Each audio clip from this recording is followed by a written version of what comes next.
Hello, the internet.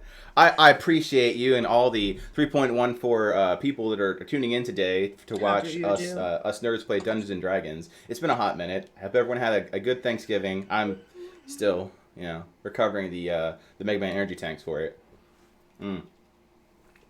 Archer motion aside, right now we're gonna be doing a one shot that follows one of the three groups. The previous we walked through and saw what was it? Survivors was last, I believe.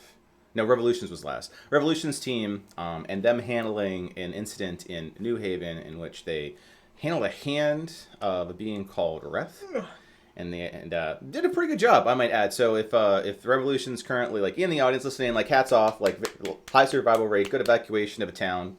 Good, very good job. Huzzah! Huzzah!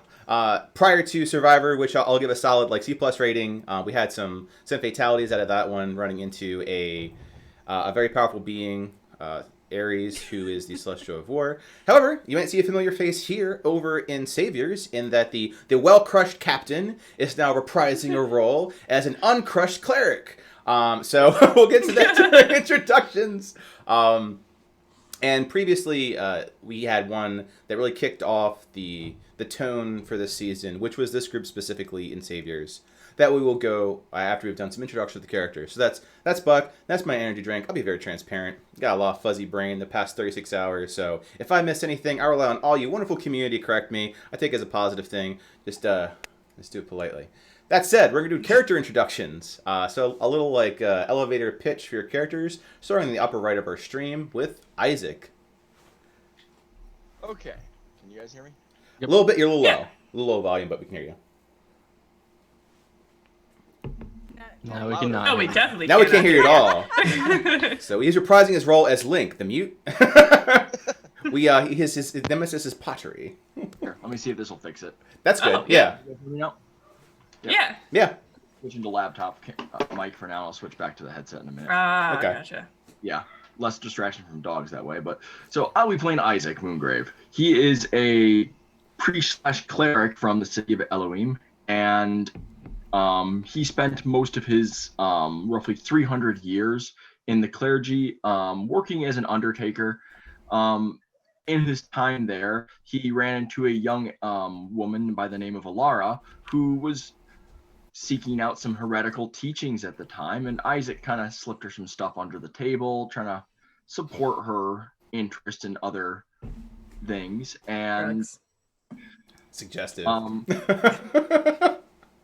Yes, slipping her. That's how she learned a suggestion spell. To be honest, if it was drugs, I'm pretty sure that like the White Flame would be less concerned about it.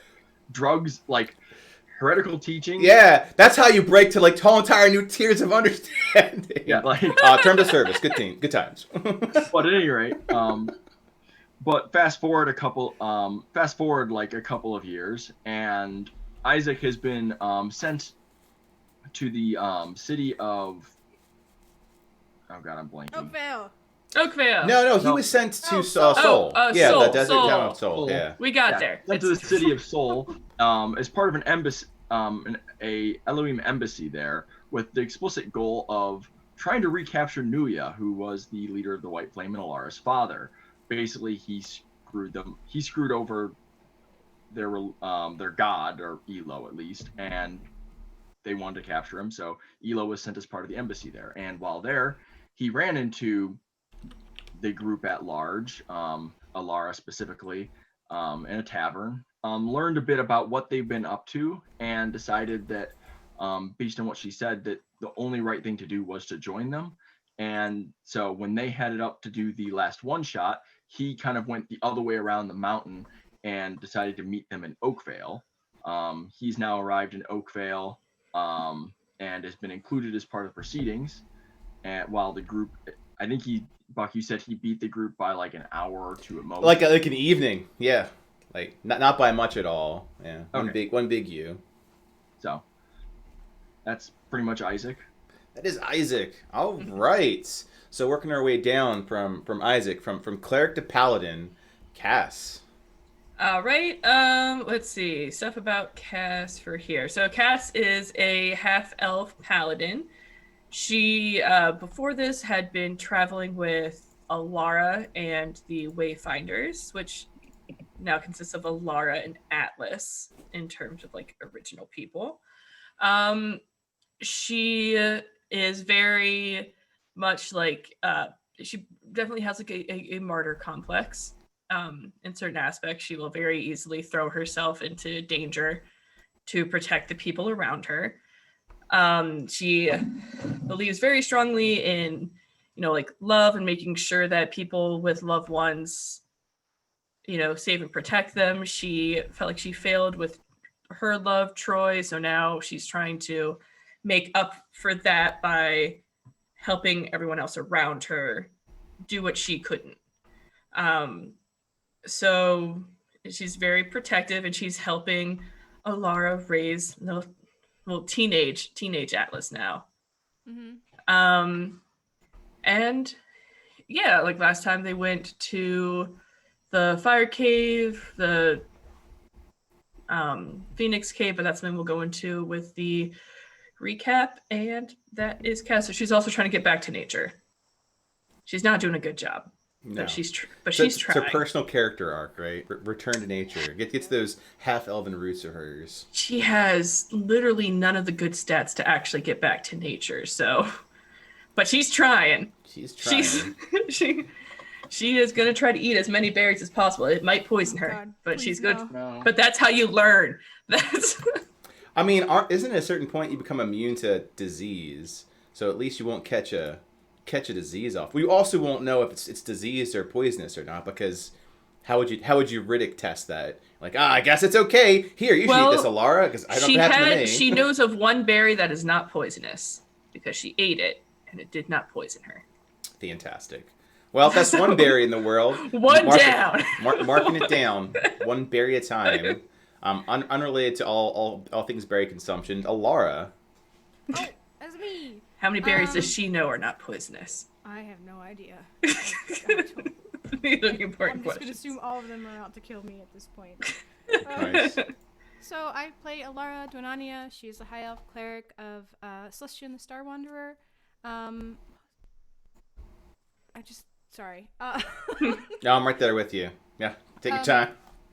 She is from the city Elohim, which is out way in the wastelands, far away from all the other cities, and she had ran away from there, crossed the wastelands, ended up in Verde, where she met Cass originally, and they've been traveling ever since.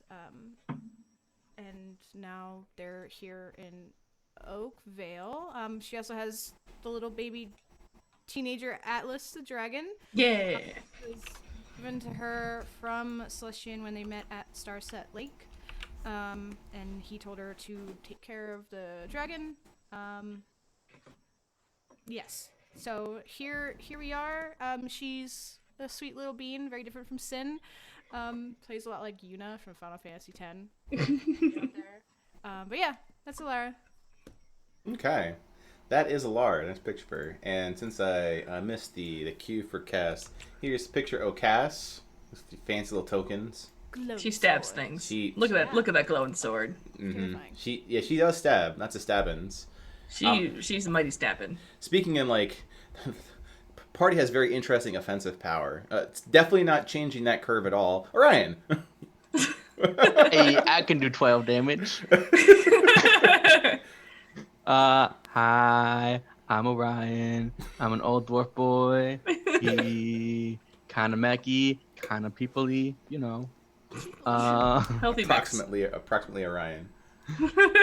Which he is not currently. There he is. He's just trying to do good until he dies. He's just waiting. He keeps dying. He keeps coming back though. He's waiting for the one that sticks. The permanent one. Whichever one works with continuity. Yeah, exactly. So death isn't working. Is he happy or sad about that? It's just... I mean, the rebirth's not working, right? So, like, we're chilling. This is the one. It's like the third time it's happened to him. I mean, actually, how many near or practical death experiences has Orion had at this point? And for context, Orion as a player character is our highest level character played in Aurora Adventures. So Hello. Yeah. he has the Wolverine complex with like the DC Marvel universe. People keep dying and coming back. So how many times this guy like died? I haven't died too many times. He near died in Like, the arena in his near backstory. Oh yeah. And then Grad Dad McArm was like bad. Have you seen an arm? Have you seen this mechanical arm? So like probably like 3-4 times. Just 3 or 4 times. And then he actually did die. And he died. Then yeah. But then he came back. Right, it's Hey. fine. No, he got a short break. It's all good. He got you a know? break. You got to play the equivalent of D&D in an alternative town. But I like universe. that his Yeah. short Yeah. break was still, he remembered everything and he was just trying was to just convince everyone traumatized. else of what was happening. It's like, guys, you need to understand what's happening. So I feel like part of Orion's stick is that he is like the crazy old man who's like, Oh yeah. like Curmudgeon. crazy old man. It's like, yeah. And then I got thrown into a musical box and I lived in this town there for like at least 6 months playing tabletop games with that guy over there. And the guy's like, "Grr." Like, yep, it all happens. Like, sure, old man. And the wolf was there. And there was a wolf there. And And he was green.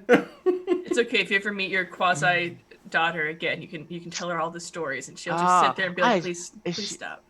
is Iris my like other fake daughter now? Shit. I don't know, how many fake daughters does he have? He has at least one.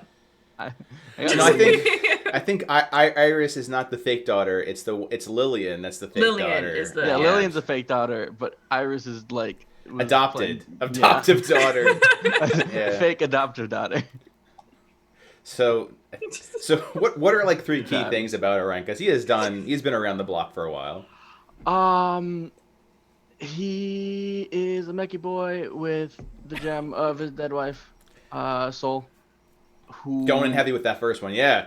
Yeah. Keep her He- ashes I in don't my know, arm. he's just trying to keep the world intact for as long as he's a part of it, and then when he moves on, everyone can fuck off.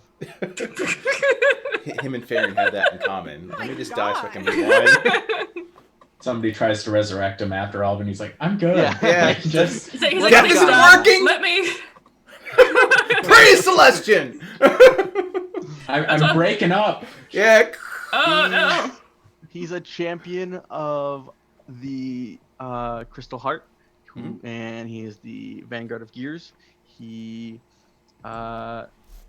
he's just trying to do good. He's old. Old.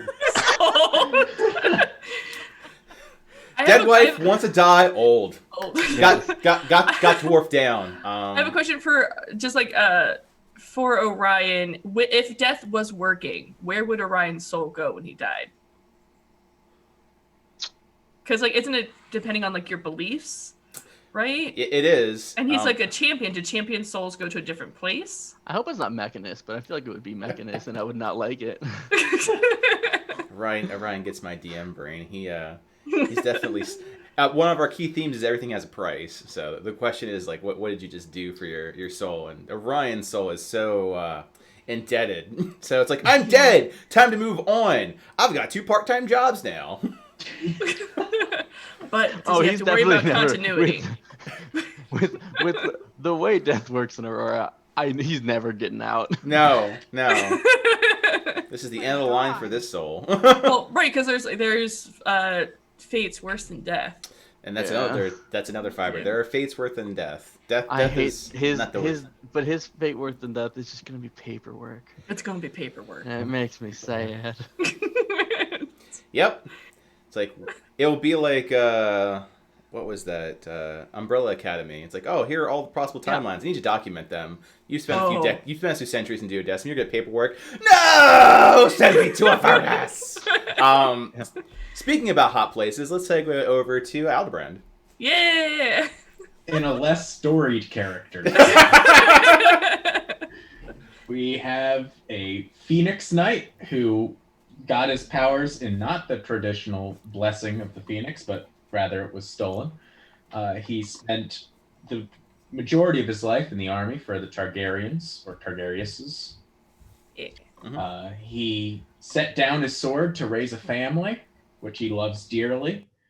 And then the world's on fire, and he can't not come back. So he's coming back to fight once again and joining the party. He's a flame boy, and he's got a lot of armor, and he's gonna stand there, and he's hopefully not gonna die. There you go. That's a spirit. I just feel like everyone needs like a that chart where it's like something boy or like girl. It's like Yeah, I was about to say. old That boy, fire boy. I guess I'd be like heretical boy. Clearly Laura is Star. And, Star Girl. And yeah, Star. Star Girl. Star Girl. Nothing about this is panning out the way I thought it might be in my mind. But yeah, we're gonna. You know what? Stone Cold, Steve Austin. Once I said it, we're gonna commit to it. And I guess Cass is like Martyr Girl. Martyr Girl. Martyr Yeah. Girl. Stargirl. Just approximately dead. Not necessary. Just following the story. I mean, I've accepted at some point this season she's gonna die. It's gonna be real sad. All right. So speaking on But- following on the sword, who would like to do the recap for Emberstone Cavern that gets us to current day and time for this party? Well, we know we don't want to have Isaac do it because he was not there. Those goes. Yeah, I will offer up the candy of D&D, which is inspiration, a place where it's mentioned that you could pretty much end the season here with your choices before it even starts. For those that are watching God. from the Survivors and Revolutions But if you have team. inspiration, you might not. You have inspiration. You get Rule of Cool and or advantage when we get to see advantage previously. So, I'll I'll do it. fall on the sword. All right. fall on the Yeah. sword! Hey. I was gonna say, like, I would happily do it, but I kind of want. I do like it because it's also very well tied into like Albrand's Yeah. like cave with Yes. the Phoenix. Especially you Yes, mentioned the it blessing is. thing, considering that the Phoenix then gave you a blessing. Oh yeah. Yeah. It hasn't got a choice anymore. It's got Nope. like 2 champions. It just gotta. Just the two that's left. So with everybody in Resurrection not working, the illustrious group of people known as this party got together and needed to understand what was happening better so we could make educated choices. So we thought, who's better in the world to ask about death and rebirth than a phoenix? So we go to the Elderfire Caverns. What was it? called? Emberstone. Emberstone Caverns, pass a series of trials to prove our faith, to get rid of something, and one other that I forget, I'm pretty sure. And The invisible bridge. yeah, Yeah. So like your I faith. think that and, was like, again. This is That was well. faith. That was the test of faith. faith. and yeah, one was that's true. sacrifice One because was we had to Ben sacrifice was something that meant sacrifice something of to you. value, right? After that, we went and met with the Phoenix, who was 1, not too happy to see me, 2, had just sacrificed the entirety of the village to keep itself alive. Yeah.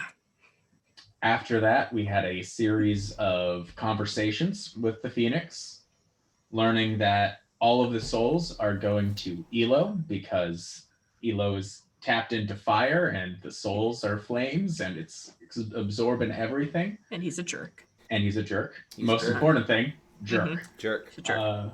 We learned that Alara is a god or was a god at some point and possibly had a relationship with Celestian and might be the reason why Elo is here in general. Yeah. Do. Aww. It was There was a big lot there to revelation. unpack. There was a lot Yeah. there to unpack. Things didn't Yeah. go lightly. Fire hose Truly. of fire. Fire hose. After that, it required itself to be moved into Alcina, Alcina. Alcina to Don't make worry, a it's body fine. for its soul. So it, was like, hey, I gave you all this shit. I now need your body. Alcina was like, fine, it's all right. So she accepted it, and then Death came around saying, oh, it's time to reap a soul. And then Clyde said, no, that ain't happening. Not 'Cause today. that's the love of my life. And then since this party's all lovey-dovey, we all said, you know what? When's a better time to fight death than in a lava-infused cavern? And then we did it. We stopped death momentarily while fighting off my childhood friends who had been burnt to a crisp. Yeah. Yeah, that was great and not traumatic at all. Mm. Hey, on the bright side, that probably wasn't their souls because those went to Elo. There you go. Oh god. So it was just their husks of their bodies. Yeah. Just their bodies. Nothing Yeah. It's the scrap bits. else. The fire That's bits. It's fine. The leftovers. pretty much where we end. But the most important thing we learned was that Frederick has a major crush on Alara. Yes. That is now canon. That is the one thing you've learned from this whole summary. It's the most important. We learned nothing else. No, that's worth the Tornosaurus break. Go crazy, Cass. Or no, go crazy, Alara. No. And that is my summary of the last session. So first off, hats off. Go ahead and pick up not only inspiration, but 200 experience. That was great and Ooh. very entertaining. Which gets doubled? It Right, gets yeah. yeah. For this entire season, I don't think you're gonna hit 10. So if you're not Orion, you're doubling all sources of your experience, and that's all sources. Whether it's trivia, which we haven't do, but we'll be doing more when we do the campaign format.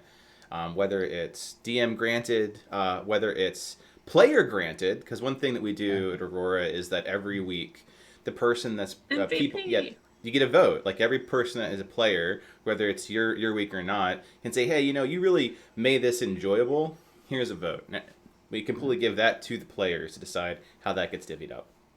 That said, current to time, there wasn't a whole lot of time that passed between the Emberstone Cavern incident to where the party is currently for the session. Prelude to Oblivion. For the Emberstone... Metal as fuck. For the Emberstone group, they had all of the eve to the morning effectively to go up the mountains. Now, for context in Aurora, no one climbs over the mountains for various reasons. Like, they're very dangerous. Like, everything in Aurora is dangerous. But you've got environmentals like climbing to deal with. And the number one enemy in Aurora is gravity. Every Really single time. is. I thought doors were... No, two. I'm about to No. say, the second one is doors. Okay. Because gravity will kill you, doors will Yes. frustrate you. From the dawn of time of Aurora, gravity. Gravity? The amount of times we tried Doors. to climb a tree. Coming up real close to the And third falling. is liquid. Like water, Liquid. acid, lava. I Like put in Cass that up there pretty order. high. What's up? You guys just I never put have Cass up Featherfall? Nope. Look, man, casters don't last long. There's a good They just joke. don't. There's a good Yeah. joke in season 6 about that, by the way, for just that moment when Ty grabs Io in the moment of let's get out of Dodge and jump off a cliff, And she does assuming not she has Featherfall, She does and not. she doesn't. It's like we don't have time to talk. You're a caster. You clearly have Featherfall. She's like, no. And she's like, we I don't. So we make a lot of inroad jokes about that. Yeah, no one ever seems to have Featherfall and people are falling. Anywho, fortunately, the power scale for things are much more like the Lords of the Realm style. So you've got a phoenix, you can fly. And, so with a lot of aid of flight powers, instead of having to go back in this big U backwards, you go over the mountain, meaning that you're able to arrive around the same time that Isaac is, but needing a rest into Oakvale. So to set the thematics into the mind for what Oakvale is. Oakvale at one point is like your frontier town, like Wild West, think like Montana, Alaska style, wilderness everywhere. But it's since been military industrialized over the past couple years. So trees are chopped down for clearings. There are much more walls and fortifications. It's a highly magical world, so things have been like encrusted in trees as like natural barriers of things. They have gone as far as digging out ditches with things like move earth. You don't have to use shovels anymore if you've got casters. And runes to add water, creating actual rivers and lakes. Like that's the highly magical world aspect of it. And they've done all that. So as you're going over and getting that nice air down view, you can see the change that the will of humanity, in keeping all the races, so that humanity as a whole has done to this area. It's been cleared out. Royal resources have been harvested. Magic has been engraved in the area. It looks more like a fortress, a very natural fortress when you get that aerial view coasting on down. Whereas everyone else that's been living at like the Cassandras of the world, the Alaras of the world, you've been living in it and just kind of seeing this town just becoming more busier with soldiers. Like Outerbrand would appreciate more like this is what a base would be as it expands out perimeter. This is normal. Like yeah, cool. You had a perimeter, you extended it forward, you did that, you added stuff, great. And Orion's just probably not shocked at all. It's like yeah, okay, not enough stone. Needs more stone. Not enough paperwork. Good. This is what happens when you don't have to get permits to build. Oh man, Orion against corporate oversight. Yes. Look, man, you he's the haven't Ron been to Swanson of Odessa. You have dwarves. not He been is. to Odessa. Look, Dear God, that. you haven't been. Yeah. I'll destroy it from the inside. Meanwhile, so that sits down. You have a little bit of time before dawn breaks. Isaac arrived just prior and was sleeping. So what gets you all together in the same place, same time, is that when Isaac is having breakfast, he has a moment to have breakfast with Nuya. Nuya's actually aware of Isaac's presence, and there's a mess hall situation for all the soldiers, of which Isaac is very welcome to eat there. It's kind of a very central watering hole situation. And he has a very quick, non-scripted conversation saying that he's not as concerned with him being here. There's bigger fish to fry, and he would like Isaac to be present for this. One, for the simple reason he's transparent, the background that he has as a more knowledgeable person, brighter at thought, and diplomatic would be advantageous. Two, he wants to see it for himself and make judgments for himself on this one. Because what Nuya is doing goes very counter to all of the dogma, to all of the procedure that the White Flames and Nuya, the commander, has been up to. So pass judgment after that, gather data, feels that Isaac would be very into learning that. So come to this meeting hall that we're having later today, which is a treatise. Same thing with the other group. Mostly, instead of having a conversation with Isaac, has a conversation directly with Alara and also with Atlas, the dragon of WTF, saying that Alara needs to be present for this too. This is, as much as Dado terms is normal, this is your fault sort of way. You need to come here and eat your own dog food. You need to take responsibility for the actions that you've done sort of way. But does it in a very, you will be there, you will be representing, we will be counsel, and the idea if you fuck it up, I'm gonna take it over from you. This is your opportunity to be responsible in Dado ways. Oh God. Yes. So Isn't that what it's you want? no pressure. Everyone else would be oh yeah, no pressure. Just the fate of a peace treaty, and you're just dropping this on me the day prior, with no previous knowledge. Yeah. No pressure, Dad. Thanks. Shit. Which gives all of an hour to eat, or maybe in Alara's case not eat after hearing that, Yeah. and meet at a forward camp. So Oakvale itself, fortified town, much more of an outpost now. Is you journey about an hour away towards where the mountains are, is where all the fortifications are being staged, a huge bear trap for a fight. And there's a little tent here, which we're currently at for staging all these soldiers. For Theater of the Mind, you have scores of elvish and humanoid soldiers intermingling in this camp between trained militia and loyalists to Nuya from the White Flame, currently here walking around. Everyone does the Daenerys parting of the sea as the representative from the opposing faction, or we'll call it the Elo faction, is arriving one time to the minute to this tent. Everyone take a moment to say this where you feel you would naturally sit. As far as etiquette goes, the idea of the groups on one side of the table and the other representatives on the other side of the table. So sitting next to the representative might be a bit faux pas. But beyond that, move your token around where you feel you would be. Orion, I have you outside because nuance, haha. For Orion is that the Silver Dragon forces of Targrin did arrive, and you probably had a moment to sync up with them in the hour or so between eating and arriving. Yeah, and I don't know if Alderaan would be out there too, because he was a representative as well, but it's up to whatever you think he would do. Yeah, I know so Cass... take a moment with that information for where you feel you would be sitting. Go with what's more organic. Nuya definitely wants Isaac to be present there for obvious reasons. Atlas and Alara can have to be there mandatory. But there's a lot more freedom with Aldebrand, and there's a lot more freedom with Orion. Yeah, I know wherever Alara is sitting, Cass would be sitting right next to her. So if that's where Alara would be, that's where Cass would be. That's where I'll be. Okay. Right. So Aldebrand, to start off some of the setting things, I need you to roll a perception check. No. You can No. do it! You can Get it do over here. You it! can't see it all. It's like, denial! Denial is a strong reaction! God. Denial is a very strong reaction. Yeah, you On, don't... Oh. on the bright side, you Can't won't see see. your death coming. There you go. Okay, Can't so we see. have, in true war fashion, we've got Scene 1, Scene 2.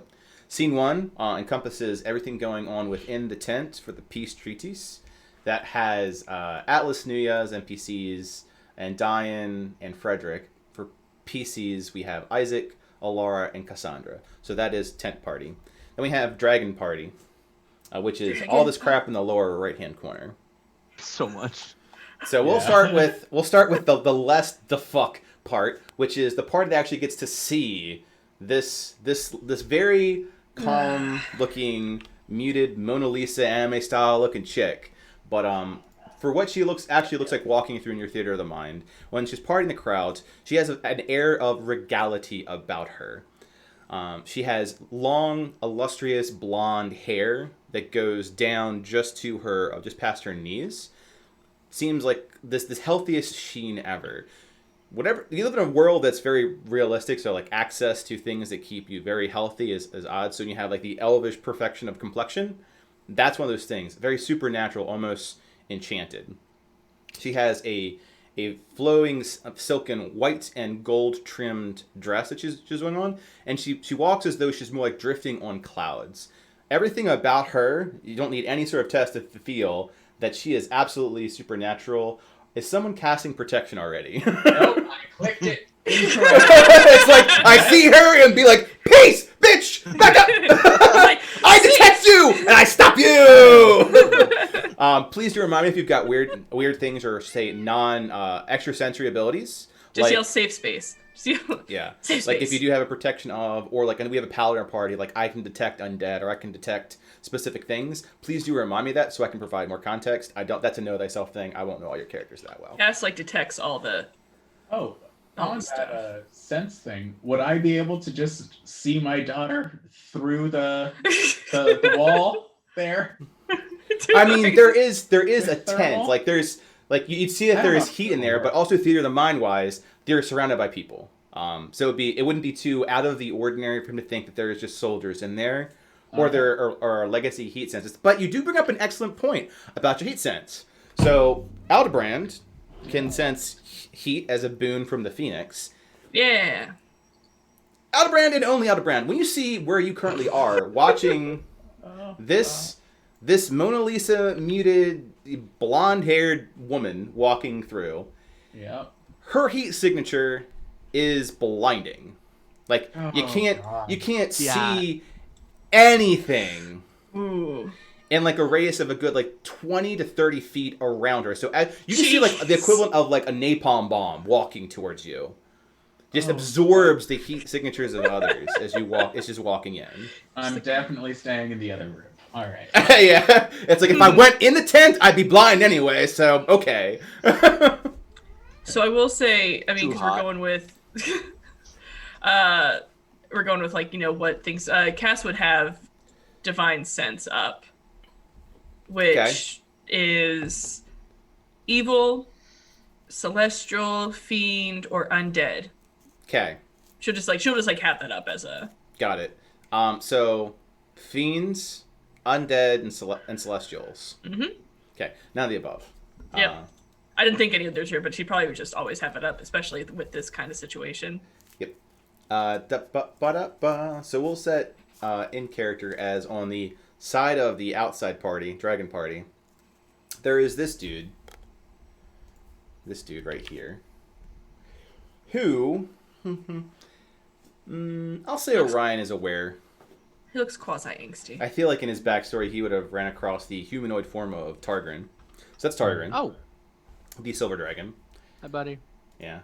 So he's definitely not given Orion much time of day. He's not giving anyone much time of day, to be very frank.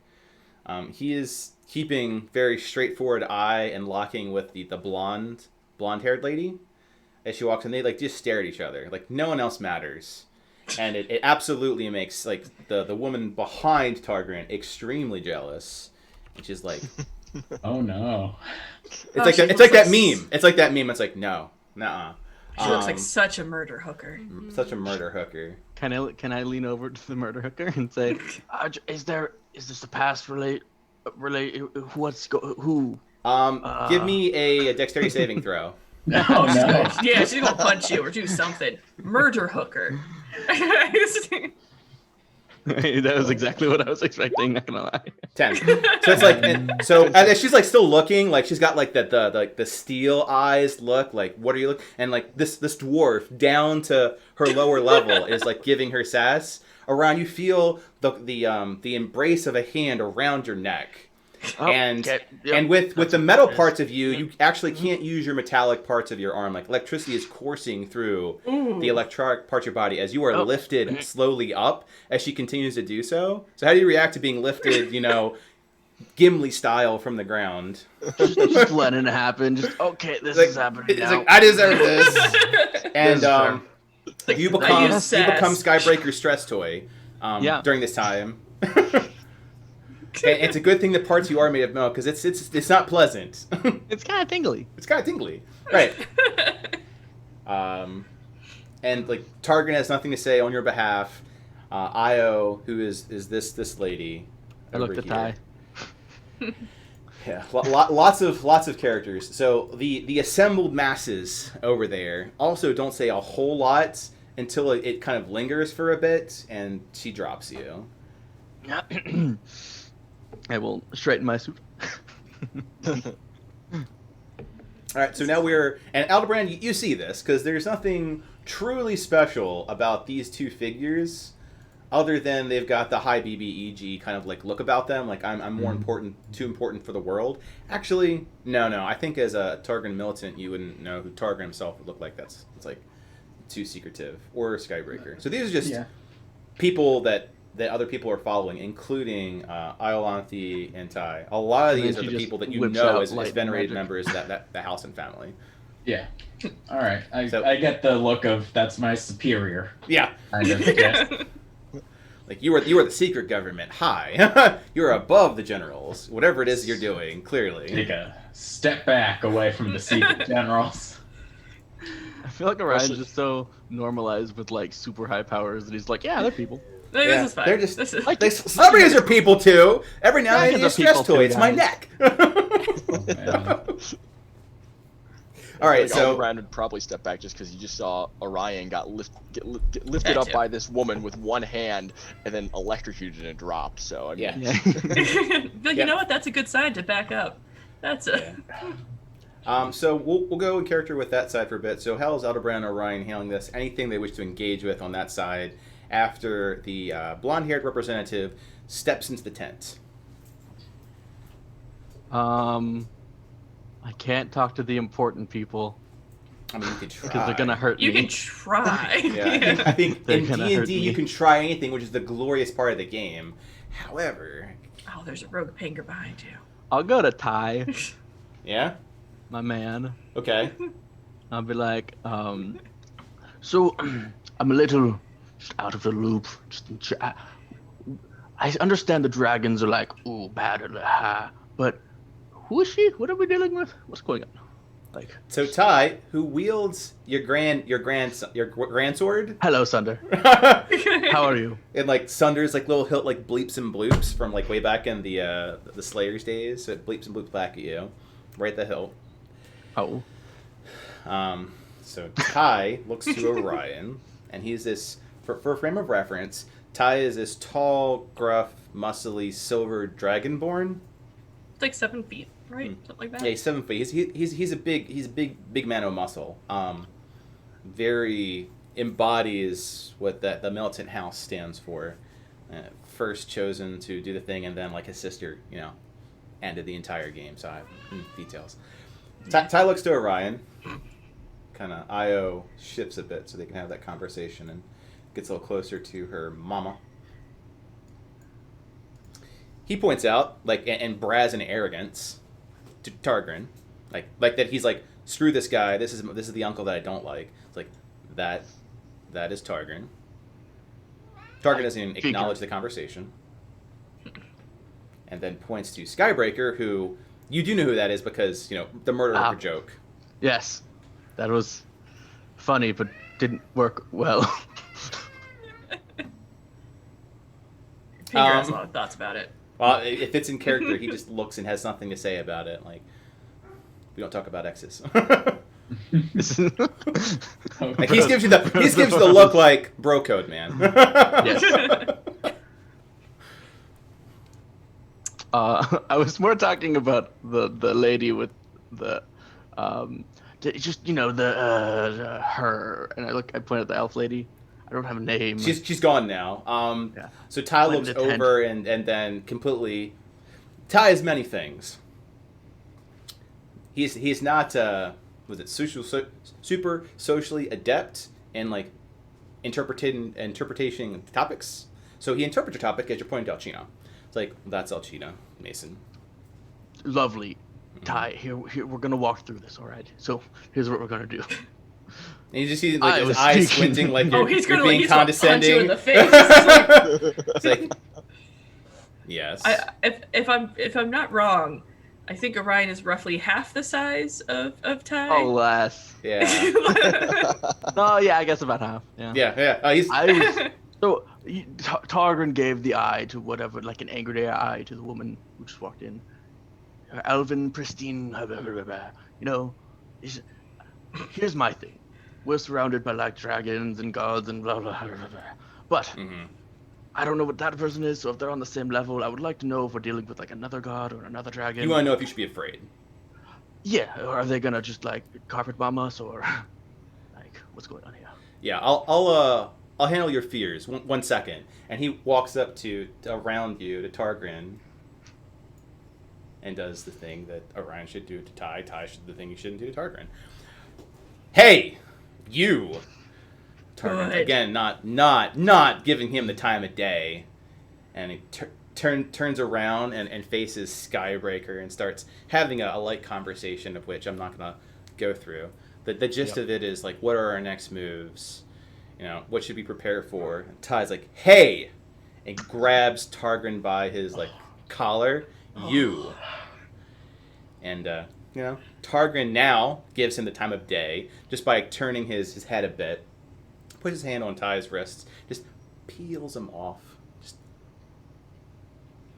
and pushes him with one hand into Orion. So Orion, you've got a 7 foot some odd tall, big ass dragonborn I'm backing falling up on my like boy. a 4 foot tall dwarf. How do you react to that? I'm backing up my boy. You're back, so Oh, no. as opposed to like, you're not backing up, Here's you're what I backing do. him up. So Yeah. all right, make me an athletics test. This could get interesting. Either you're grabbing your some man. dragon ass, or you're like holding him up. One of the two. And I have Previn Taurus on top of me, so I was like, and now 2 of you, like you stack. More arms. Ode appreciates. Go ahead. Give me an athletics test. 21. Oh, nice. All right. Nice. So Solid holding up a dragonborn. he gets his back and gets some support. And now like Targin Targin. are like prepping him, making Yeah. sure he's all right, put him back Yeah, in. he gets his bearings again. I was like, who was that? Yeah, like just undeterred by like he was thrown around like a rag doll. Like I think Orion and Ty have that in common. They're just getting so used to dealing with like these superpowers with egos. Who was that? Targin says, "That's Dawnbreaker." Oh, Just leaves it like that. That's it's Dawnbreaker. not a fun name. Just very, Dark. very threatening. Dark. Would So- Orion know that name because of all of his continuity and? I'm gonna go with in this case. You know what? Why the fuck not? Give me a history check. I can do a thing with history checks. Yeah. Ooh. I think. It's- Let me find it. It's obscure. The people who would know who that is most is Alara and Isaac, because it falls into Okay, their that's a dog. 12. But Dawnbreaker, yeah. I think I that's. have- Oh, 15. good. So I will say that the 15 DC, in this case 16 hit, does not provide Yeah. you with that much more information with obscure knowledge. That's fair. You're pretty sure that was a dancer in like Frungi's establishment. You're fairly certain that was her. You know what? Good for her. Good for her. She's moving up in the world. She's glowing. She's- And as opposed to Skybreaker like leans in, like drapes over in Targren's personal space, possessively, and looks to Orion. He's like, that would be, and like flicks at like Targren's like ear and then like his cheek. That would be Targren's required upper. One might say, looks to like Aldebrand, Superior Commander, the Grand. Mm-hmm. There's us, gods, and then there's these greater gods, So it's like, and then he's like she thinks she's a greater god. She's just like the rest of us. And Targren's like, that is one explanation for Dawnbringer, and looks very Half a step back. looks very to Ty for a moment, and then just you can see the idea like this is lost on you, you big brute, and then looks to Ryan, who steps back. Quarter step back. And like eventually Target's able to see him because Ty's huge. Target's like, Oh. that is I, as you know, am the silver dragon and the shield of Arhor'ha. And Skybreaker's like, like someone thinks themselves very highly. Target is like, that is Dawnbringer, the gold dragon. I don't know anything about gold dragons. You know that they're very good. Like metallic dragons in general are good creatures. Okay. So you can roll insight, and I'll also like Aldebrand if you'd like to. One of you can roll insight because there's a lot not being said in between the lines. Yeah. Ooh. 18. Nice. No. No. 3. You're like, I don't know how dragons work. That's above my pay That's grade. yeah. It's like I get paid to do, not to think about that. I feel like Aldebrand's just like, she doesn't have scales. Hold on. Hold on. How is she a dragon when she doesn't have... I see no tail either. What's up with that? What is all this dragon talk, guys? I've met Dragonborn before. It worked for them. These things are entirely different. Yeah, so Orion, you surmise that if there is a hierarchy to speak of, that Dawnbringer is higher on the hierarchy than Target. Oh, shit. Alright. All right, so the conversation goes to a nice, awkward pause as Target doesn't offer a whole lot more than that. Yeah. Cool.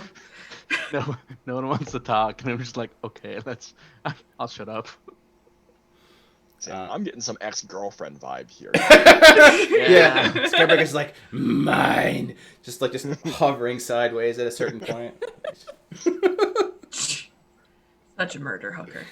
So interesting segue. We'll go that there and go over to seeing the dose, which is the tent itself. So everyone that is sitting, which is Cass, Alara, Nia, and Atlas, is sitting as a representative arrives. Nia, I guess, reminds precedents to stand when the representative enters. Cass and Alara, do you also stand? Mm-hmm. You follow etiquette, okay. Yeah. I don't know. I mean, it's I feel quite like a now's power not move the to be like, time screw to go this. against etiquette. It's an active decision power move otherwise. Okay, so you all stand. Does Yeah. Atlas? Atlas also stands. Okay, just making sure. Yeah. Excellent. Atlas and Nia both stand. Alara and Cassandra stand. Brindle's hiding behind a barrel. He's been the very quiet dwarf, hasn't said a whole lot, so he's just like peak. Diane and Frederick are in the behind, and they have weapons at the ready as a show of like guardsmanship. And Mazik has that sort of like courtier advisor thing off to the side, not too far away that he can't interject with insights. So again, same as before, has this very regality to her. It's hard not to meet the presence that she brings to the room, and she looks to Nia, and then she just gives like a little nod of the head. Nia nods back and then looks to Alara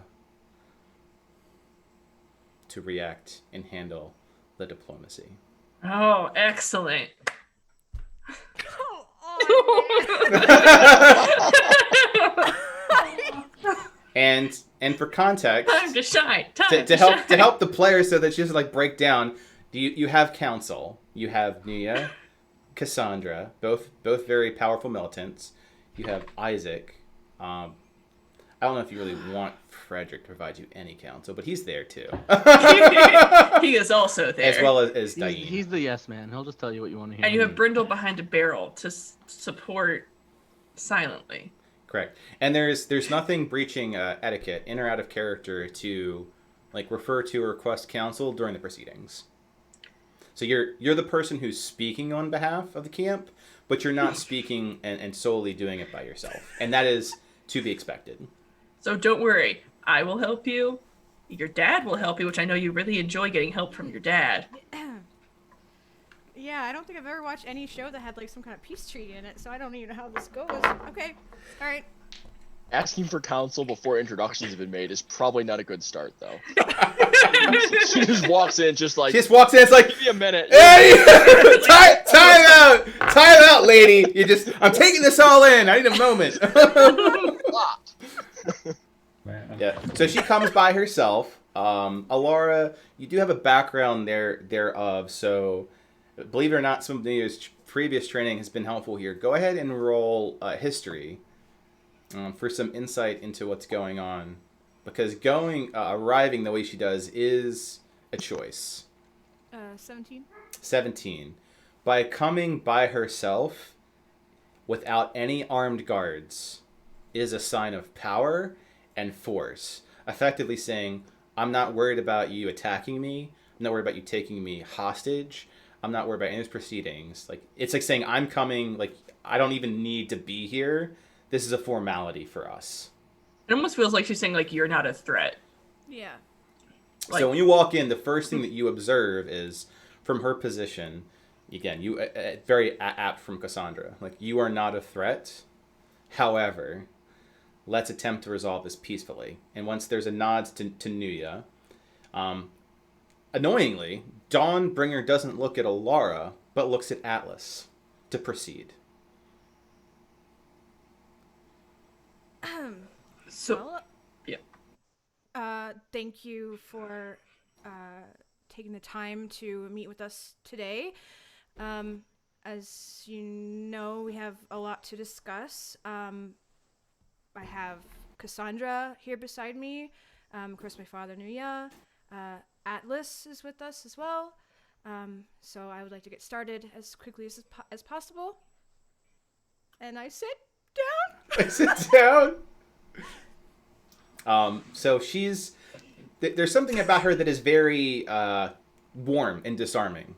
So it's very intimidating, like you're going to the Queen of England. It's like you're obviously talking with someone with a great deal of authority and power, but in not such a way that she's cold about it. Like, you are a wayward child, like from a family branch, and she's got that like almost ant-like vibe as a result.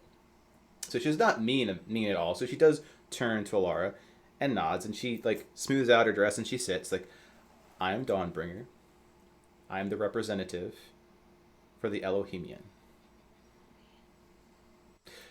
And she gives like an air like to breathe, like just let that settle for a moment. Who is speaking on behalf of this party? Is it you, Alara? And you haven't introduced your last name. And she says, Alara Dwanania? It is Alara Dwanania, yes. I'll be speaking on behalf of everybody here. And she immediately says, like, for the matters that we speak of, it would be better that I speak to Hemian. And she motions a hand very eloquently over to Atlas. So she stated that she wants to not speak with you, but speak with Atlas. How do you react to that? Well, I am the protector of Atlas, and I'm not going to refer to him as his other name. So I feel that it would be in both of our best interests if we talk about it, considering that I am relatively in charge of him. So with some of your word choices, I'm going to go with Isaac, since he has a lot of history in being a diplomat. Isaac, give me a perception check. Yeah, I think probably someone saying that they're in charge of a dragon, she's not going to be super keen on. I'm wincing at that, so. Yep. Perception. Where is that?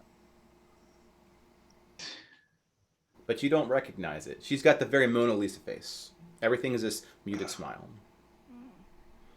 So, muted smile aside, looks to Atlas. It's like, do you concede to having this representative of yours speak on your behalf? Again, moves from Alara straight to Atlas. And Atlas just doesn't say anything, just nods his head. And so she repeats like, I need to hear this. Do you wish to have Alara Duanania speak on your behalf for matters of your and only your concern? And you can see Alice is like still pretty, he's a young dragon. He's very much like Alara, nervous, and he's kind of been picking up like the nervous vibes from Alara. So he's just kind of like, yes. Not very confident, like, yes.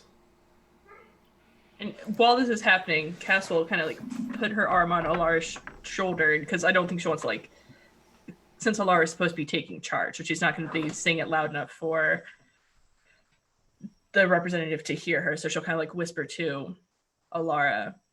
It's like, you may want to make it known that while you are the representative, that Atlas will be present during this whole time, and he will be your counsel.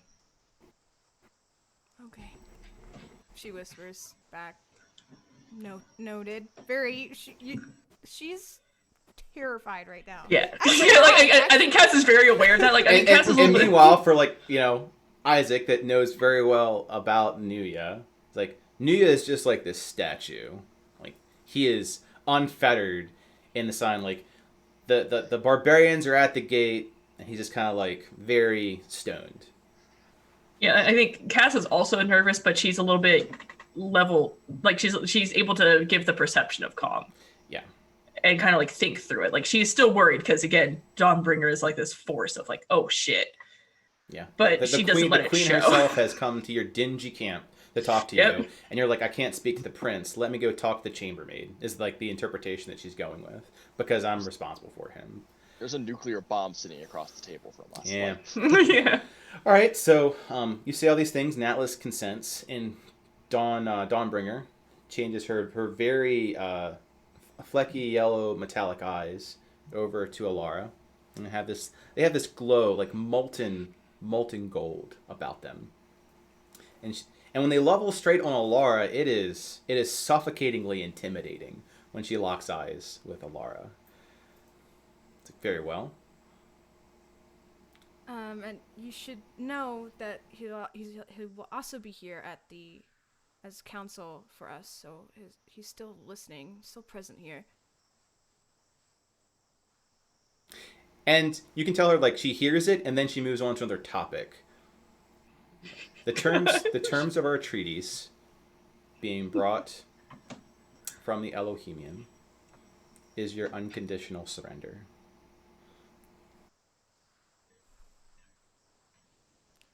And if we don't?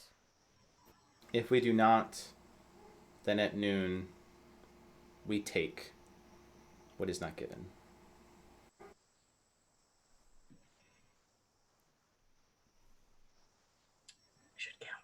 Yeah. Like that is that's a strong move leading into a peace thing saying, hi, give up now. Surrender. Yeah, hi, Like, surrender. Hey, surrender, or we're gonna kill y'all. What time is it? Currently it's very poetically just a little past dawn, so you have a couple hours. Okay. Yeah. I was just wondering, like, T-minus how many hours until we all die horribly? Yeah, you have, so as far as thematics go, you have plenty of time to talk this over before you, like, make a decision. It's not like when she leaves, the world burns. Yeah. So they're giving you, an adequate amount of time to discuss and make decisions. They're following at least the etiquette of free thought with very draconian terms. So for this etiquette, as a question for DM, because it's something that Cass would know that I, as a player, do not know. During like these times, would it be customary for someone else to ask Dawnbringer a question, or would would all conversation customarily be between now Alara and the representative? So Alara is the person leading the conversation. So Alara Okay. could be like, from you pick a topic or a subject, and it's like Cassandra, from a military standpoint, like, what do you think of this? And like everything on that side of the table is assumed to have like a glass dome. Like you're having the conversation out of the open, but it's between the parties of that table. Okay. Yeah. And you have to be, Okay. and what you choose to have in private and not, everything's like this chess move when you're at the table. Okay. Okay. So I hear her tell us that, Mm-hmm. and then I kind of lean forward and look to Cassandra. What are you thinking about this proposal from the Dawnbringer? Well, first off, it is a very abrupt and abrasive choice. I think before we make any decision, we need to understand what Elo wants. We understood that originally Elo was brought here to destroy Gigareth, but he left and he was brought back by Elohim. We do not understand what his intentions are now. Isaac, give me an insight check, because you're kind of like, you in the back part of are in a good position to watch the reactions to these statements. 23. There's a roll. So Yeah. some insight from your party of council. The idea of like destroy Gigareth, like there is a slight reaction, very much a twitch of like the eye, nonverbals, about Cassandra's assumption of like why they're there. What you glean from it is, who is this person saying that they understand the agenda of someone like Elo? Secondly, there's something flawed about what she's talking about, or at least the way that she is proposing it. Kind of like calling a hero just like some farmer that had a good adventure in the summer. In that case, as I notice that, I'm going to kind of like step up, put my hand on like Alara's shoulder, and just kind of like lean in between the two of them and say, judging by what I have seen, it seems your assumption there may be somewhat faulty. She did have a reaction to that. I'm not sure what his intentions are, but I think that you are slightly misled in that regard. Well, then maybe we should become enlightened by her on what his intentions are. That I'm just gonna nod and step back. Because like, we just don't know. We don't know what Elo wants, and we're going off of information we received from the Phoenix. So if she can provide further information so we understand what Elo wants, it can help.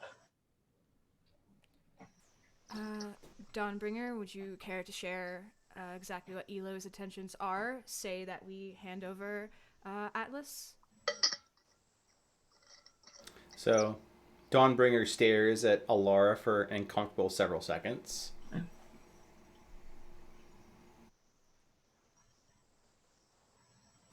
Yes, I can share that with you. She takes a deep breath like she's trying to school a small child, and exhales graciously. Hemian was sent here later than Elo. By all intents and purposes, they belong together, as much as your heart and your head belong together. He is reclaiming, and looks to Atlas, what is rightfully theirs. And once together, they will resume the duty of which they are divinely charged with, which is the removal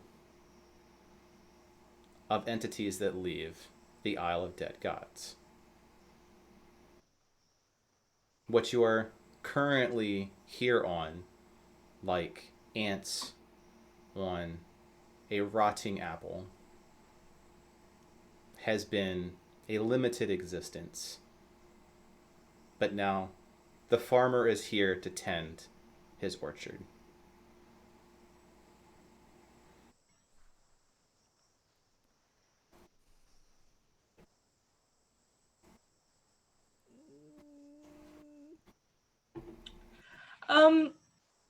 I would sidebar. I would sidebar for a second. Council? So Yeah, I have a it's actually well received, by the way. She's like, yeah, that's a lot for your silly mortal brain to handle. Oh, so she actually takes that very well when you like do request a counsel. yeah. Like taking So her seriously. Cass will look to Isaac and Nuya and be like, Elohim summoned Elo. Why? Did they Ooh. know that it was going to be in the destruction of Arhor'ha? So Isaac in character would know this, so let me do a quick exposition dump. In inner circle dogma, when the age is coming, when the elves were first arriving on Arhor'ha, because we're talking about at a certain point you're looking at a husk, and the elves effectively were the most instrumental with seeding life on Arhor'ha. But the elves of the sun and flame had a very different view than the elves of the wood and the leaves. So they really summoned Elo here, one, because it was divine charge, like that's what should be done by the message of Lathander and Allomatter, as a savior, like a pariah. Like this is I'm summoning my god here to give me authority and divinity and right. And they honestly thought they were going to bring all of the Elohimian here. One, if they can't have dominion too, then no one can have it. Like kind of in a bit of jealousy, which that is kept well under the books. But the more thing is like this is the right thing to do, which fuels their divine fury, and they feel as though by helping out this divine power, that they will ascend to like the promised land as like soldiers, kind of like the Gith Yankee do, to help out the Elohimian in his future purges, or I should say, divine righteousness. So they feel like they're going to ascend after this, very Rapture style. Isaac would communicate more or less that to Cassandra, but in essence, in essence would be, it has always been their Elohim's intention to bring the Elohim here. That is, their goal has always been ascension, and Elo and him were always the method for doing so.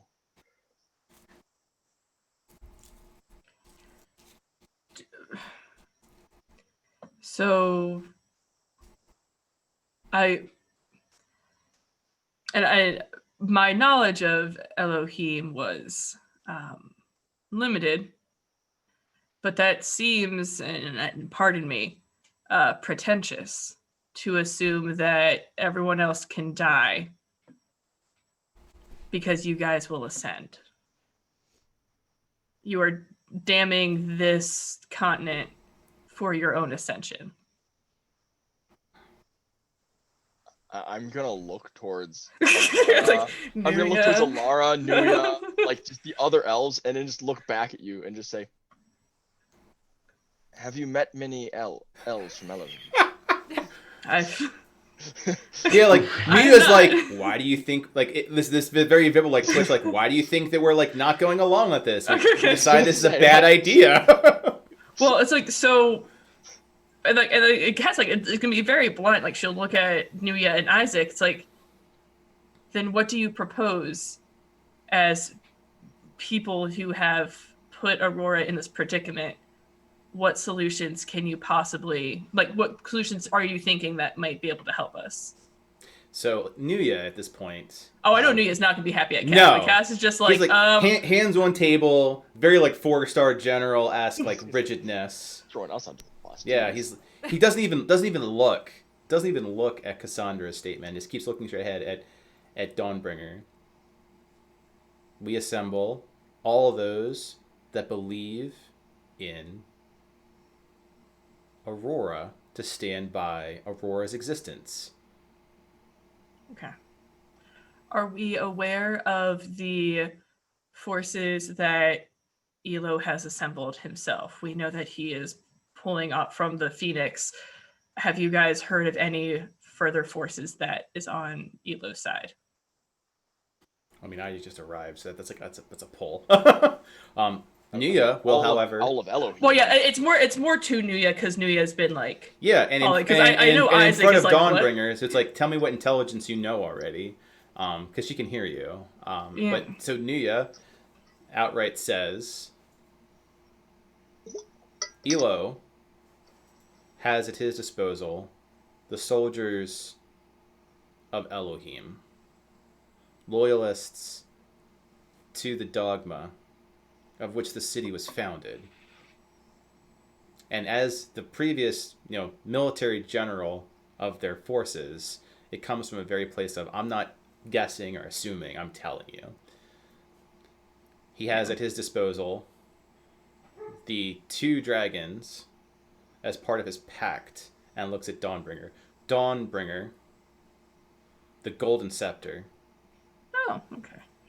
and Ash, the Unrelenting. Ash is which dragon? Do you say that in character?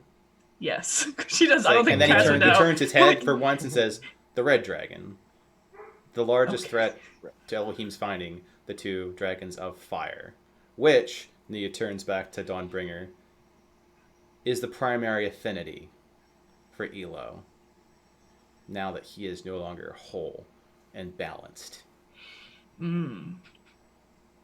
Leading to some great pulls from heat, I would imagine, to sustain his existence here on Arhor'ha. And Dawnbringer says nothing because right now she assumes you're having council. Yeah.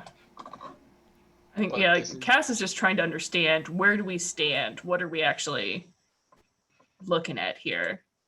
And also, she's not a big fan of Elohim after understanding exactly what the whole deal is. No. Just No. like- Welcome to the party.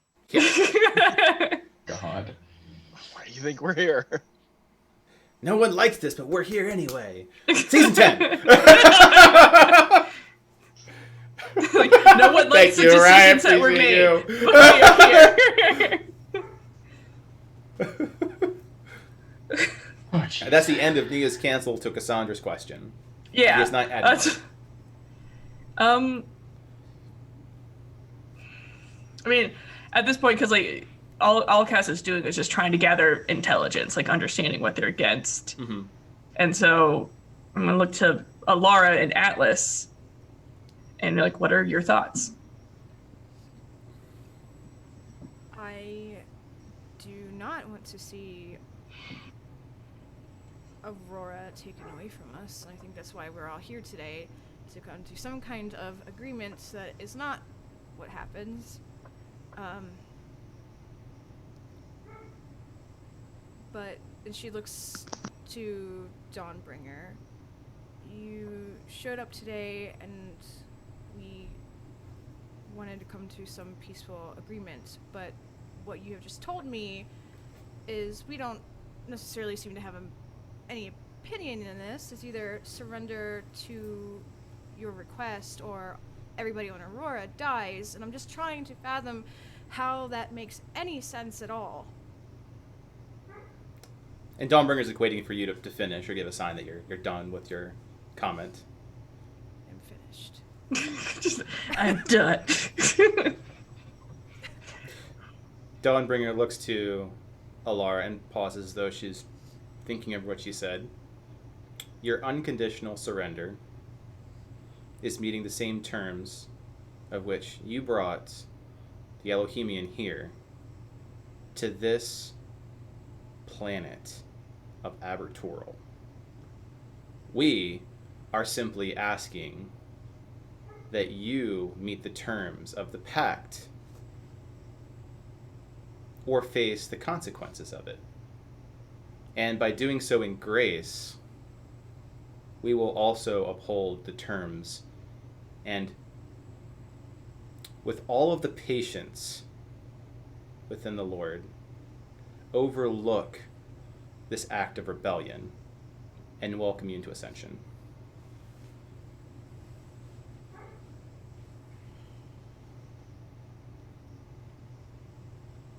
And then she pauses as you're thinking, is like, do those terms not fit? They are quite generous compared to the amount of force that could be taken and an utter oblivion that would otherwise await you. It's essentially It's the same thing. it's the same thing that Elohim is doing. Of we'll kill everybody else, but we'll be okay. Yeah. Also, a pause for everyone to think. Since a few people have lower volume, I have upped the volume. So, Cass, can you drop yours a bit so that I could hear Alara and Isaac a little easier? Yeah, absolutely. Let me see if I can. Yeah. So now you're super loud, but I can hear everyone else a little easier. And then while we're doing that, go ahead and carry on. My wayward son. So we peace and you're done. Is this better? No, that's too loud. Find the middle ground between those 2 points of volume, and we good. How about this? Perfect. All right. Okay. Also, you have a Bentley who. I do have a Bentley, Okay. and he'll be barking.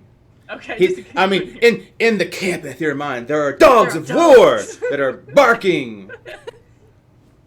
Out of character, where are they ascending to? Like, I'm trying to understand. An Elohimian dogman's the idea of like ascending to help with the eternal wars that are going on that the Elohimian's in charge of, which is effectively going to other places like this and, either wiping them off of the planet like they were an infection, or like maintaining the Dead Isles in the Astral Sea. Okay.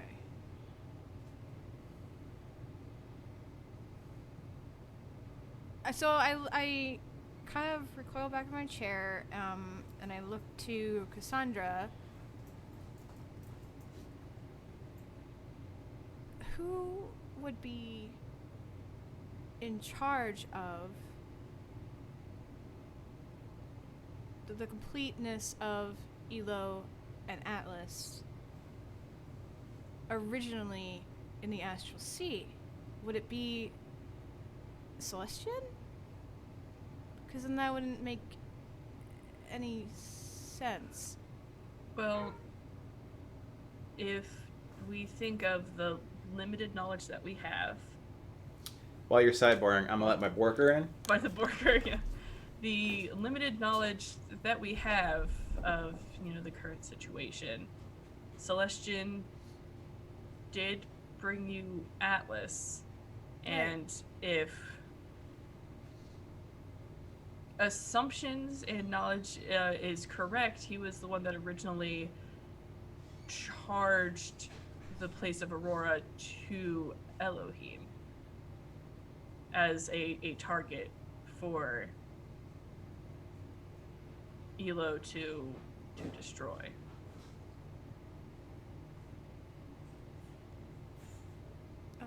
Isaac, are you talking? Because I can't hear you if you are. No, not really. Oh, okay.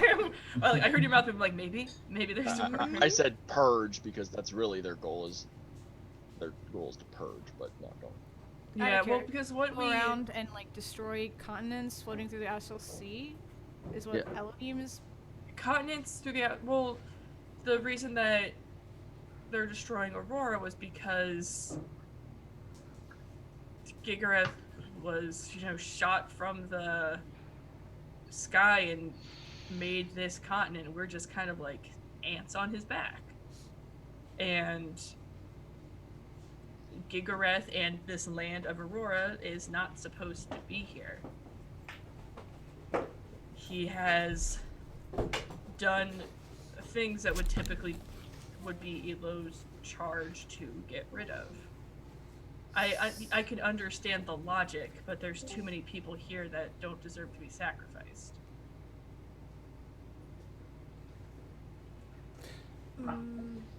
So, Alara looks back to Dawnbringer, And folds her hands on the table. Why all of Aurora? Because if She stops you, like, Oh. literally claps her hand. We're here to discuss terms, not a lecture and educational session.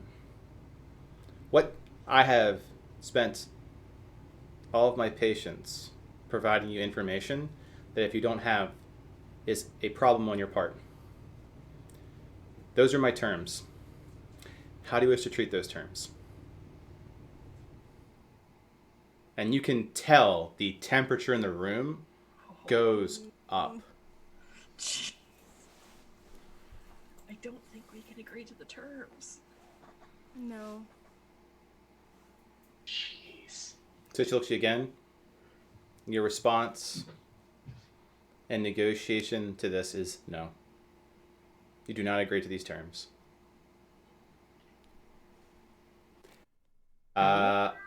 Isaac, roll insight. Oh, jeez. I don't think Oh, I need to no. roll insight to know You that could this present is not a good. counter. You Uh, could present something else. Correct.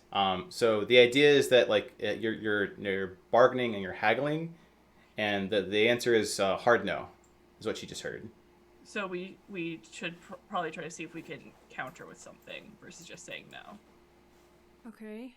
So Alara says no, and Dawn's like, your answer is unequivocally no to these terms. Like this is the end of negotiations, effectively. And then like Cass would be like, our answer is we need to find a negotiation. That's what this is. We need No. to find we Common need ground. time to come up with a counter. If that. That's and from out of character, that's completely reasonable to ask for a recess. Yeah. Because we may also want to clue in other allies that we have to understand what power we have behind us. Okay. Would you mind if we talk this over and take a brief recess before we give you an official statement to what you suggested today? She stands up, to which everyone looks to Laura at whether they should be standing up. Stand up. Everyone, Yeah, all of them everyone follow stands suit to up. that. Yep. Like, Yep. she takes out like from her dress without pockets. I might add, it's a flippin' dress. Just like goes into where her waist is, and there's like no pocket, and then dimensional pocket, surprise, and pulls out like an hourglass. It's not an hour. It's like about 30 minutes, and she puts it on a table. She turns it upside down. The amount of time. Well, let us all just And then she steps Casually. out. and we all casually speed walk over to the rest of the people, and run. And she walks out. Gives some side eye to Alcina. Why she We catch that side eye? Yeah, we catch Yeah, that. everyone catches that side eye. Yeah. What's that mean? That- Insight check. I mean, She's it's very effectively hot. Alcina has the phoenix in her and the heat situation. Oh, they're Yeah. hot. Yeah. She's used to being the hottest woman in the room, and Elchina Not- might have her beat. The elder element of actual fire. All right. Okay, so recess. So we'll scene back to the party having awkward conversations about what's going on. We'll see Dawnbringer then leave, and then let's merge these two parties back together. Yeah. Yeah, I think there's a good like 20 seconds that we wait for Dawnbreaker to keep walking. You're like, give her a okay. wide berth. Yeah, it's like, okay, 4. Now we can go. Yeah. And then we go. And Also, Ryan pops his head in. Orion, since we did adjust the volume, can you dial back your volume about 2 notches? Okay. I don't know exactly how to do that. I'll just. It'll be in the bottom left-hand corner of Zoom where it says like mute. There should be an arrow Audio right settings, next to okay. it. Yeah, it's audio, Oh, and then you can do your perfecto. audio settings, and you can just lower it a little bit. Yep. And for those that are currently on stream, if let me know how the audio is. I know this session particularly, we want to make sure that we have like a good baseline of where the audio comes in, and we don't know until we start talking. Yeah. Even before the others all come in, I will I assume with that insight I could tell that Dawnbringer was unhappy with the unequivocal no she believed she was receiving, and I will communicate that to Alara and Cassandra. I believe that if we want to continue negotiations, we must offer something in return. She appears to be displeased with the no. I don't think we can say, based on her terms, there's no other answer we could possibly give other than no. Well, But yeah. We can at least try something, because I don't think we can give a yes. a no, but could perhaps be better than just a no. I will ask, like, out of character, are the So before while the the two of you are people having that coming in. conversation, Nia looks to Alara with her things like, of all the things you think he's going to say, he says, "You're doing a good job." Aww. Oh. Oh.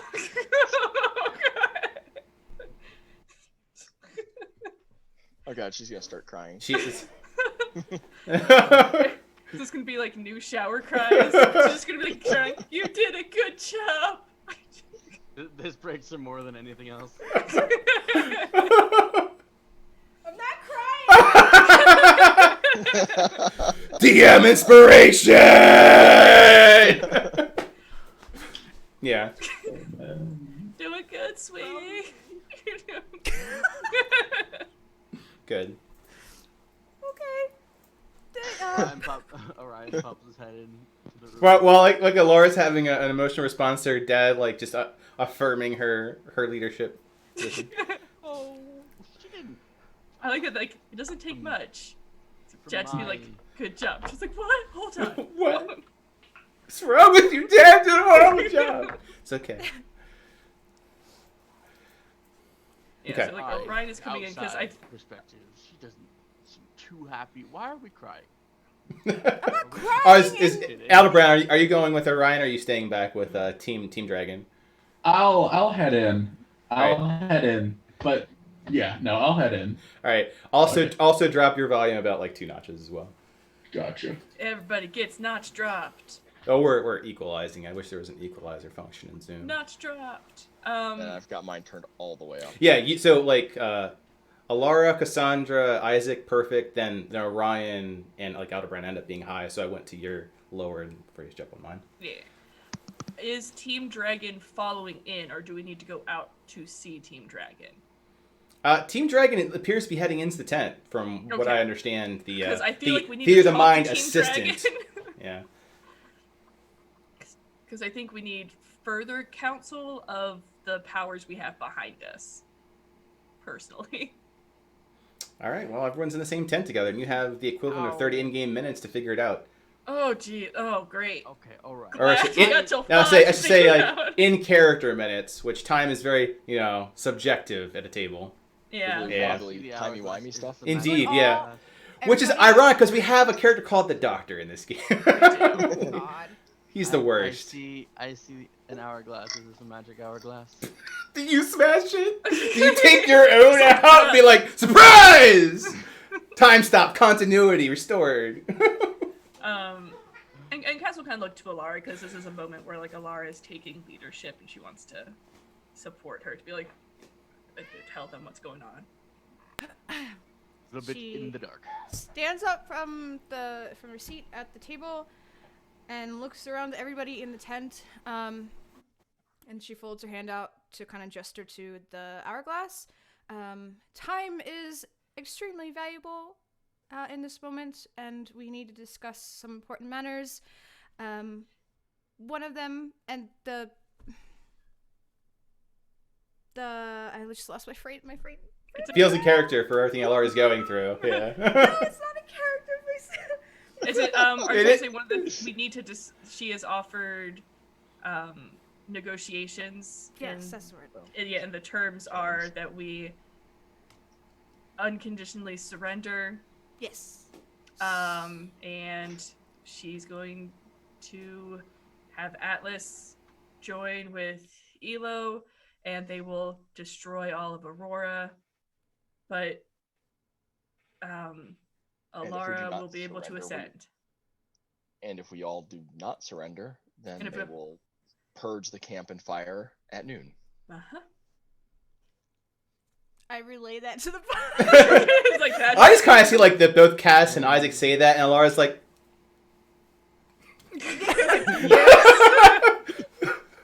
Cool. And so we heard that and we went, ooh, no, but here's a counter argument. Like, here's like, that's what we did, correct? Yeah, we gave a strong Yeah, we gave. other option. Yeah, That was she what- came in here and We- dropped that bomb because that's what you would do in the situation as We- a dragon of mythic proportions. And then you went, no, power move, right? Well, that's why we are all here right now to discuss what that power move is going to Okay, so she dropped her power move, and then we went, wait, give us half Yes. an hour. Like, Mhm. be. Yes. So- Strong position. Strong position. All right.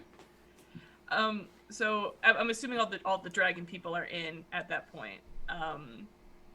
as in the dragon camp, like Targon and whatnot. Yeah. No, they're outside. They did not come in. They remained outside. Oh, I thought Oh, we thought I they thought they were would all come in. in because we need to talk with them. No. I mean, someone can go get them, but they're arrogant creatures of their own design, and they have another idea. Okay. Cass is gonna look to Orion. It's like, I think that something that would benefit us is to have the council of our Round up the dragon. apparent backings, if you could. All right. So who's Orion? Because there's a lot of people over there. Who specifically is Orion asking to bring over? Like, I'll walk up to Targon. all right, walk up to Targon. Targon. Hello, Ha- down here. Yes, lovely. So, my name is Orion. Not sure if you know me, but hello. I'm your champion, I think. Is that how? Can you make this short? Yes. Seeing as you don't seem to particularly like the Golden One, and we are making negotiations at the moment, would you kindly mind showing assistance in these matters? Roll persuasion. Oh, you got this. Persuade an arrogant immortal silver dragon to help you. I don't think there's anything special I can do. I can just roll. Gotta check just to make sure before I. 11. Okay. So It's Targon gonna be a looks to no. this. Yeah, Targon is like, you have your plans and we have ours. Is it wise for us to intervene with your council when you're dealing with a matter of dragons? And then, like, Targon just seems like above this all, and he's very haughty, like very arrogant. It's like, when the lesser races are done having their conversation, we'll handle it as the dragons should, as a council of dragons. Get this out of Just so your system. So the lesser races know, you and your friend versus her, what's the chances? So It came down to it. it came down to it. Skybringer looks to Targon. It's like, Skybringer goes, we could take her. Okay, that's great to know. Thank you. We would have also told you that they had a red dragon friend with them as well, potentially. Didn't say that. Just that we could take on Dawnbreaker. We take out- So Great. Well, Ty, I guess you're the next. Next right. best. So honestly, like Ty and Io, because Ty and I. yeah, so Targon Ty, and I by am champions. okay. So do you then ask like Ty or Io to show up? Like, what's your next play? Yeah, Target didn't work, so I'll go like Ty, Io, we gotta go and talk things. Or because you know, Io you knows give up. more Io, politics. yeah, Io does not need any persuasion. Yeah. Ty, Very actually, friendly. through your failure with Targon, Ty is like, fuck you. I'm going just to spite it, to show you what these lesser... In fact, he's actually, I'll show you what these lesser races are actually capable of. A lot of us get things done with our boots on the ground. Fuck yeah. And he's like, totally... Rah. Yeah, exactly. He's raw. So, Io is eye roll. So, Io and Ty, they're in. I back my man up. Yeah, because I think Io knows more of the politics of stuff, so she would be really good, and she also understands what power's behind. Completely uninvited, US is coming. Like, he just starts following you. US is like, I'm also here. Like, to give an example of, like, we've described what, like, Io and Ty look like, US is just this guy in, like, these dark, like, midnight sky robes with like, stars on them. Like, it's all he is. And like, a cowl. He's, like, this mysterious wanderer, this Clint Eastwood-like character who's just there. Hello. You are coming. Like, do we know you specifically? Here's the thing. I don't mean for that to come off as like offensive. I understand that we live in a world where like. US leans in to Orion and says, "I believe time is at a premium. Perhaps we spare Lovely. this conversation Yep. and take all the assistance that you can get." You know what? Good point. So he's got this very calm, very soothing voice, very matter of fact. But 3 more NPCs join your tent. Walking back in. Do we know what dragons want? What's up, Elderbrand? Walking back into the tent, I go, silver and blue can take the gold one. We need to find the red one. I got Cut it the red out at one. the knees. You know, just get that done, and then he's got no support. That's my suggestion. Didn't say they'd be willing to. So- Just Elderbrand comes in like, guys, fuck him. So The seasoned confidence. No, I love it. So like, no one has seen Elderbrand like walk in the tent until now. It's like, we got this. One dragon out of the way. We got another one that we could deal with potentially, and then we cut their numbers down by 2/3. it's like all right? golden. All right. Okay. So And we're all then- ants at this point. Sensing that, he's gonna sneak back. And then in. I've made my claim. I've made my And knowledge known.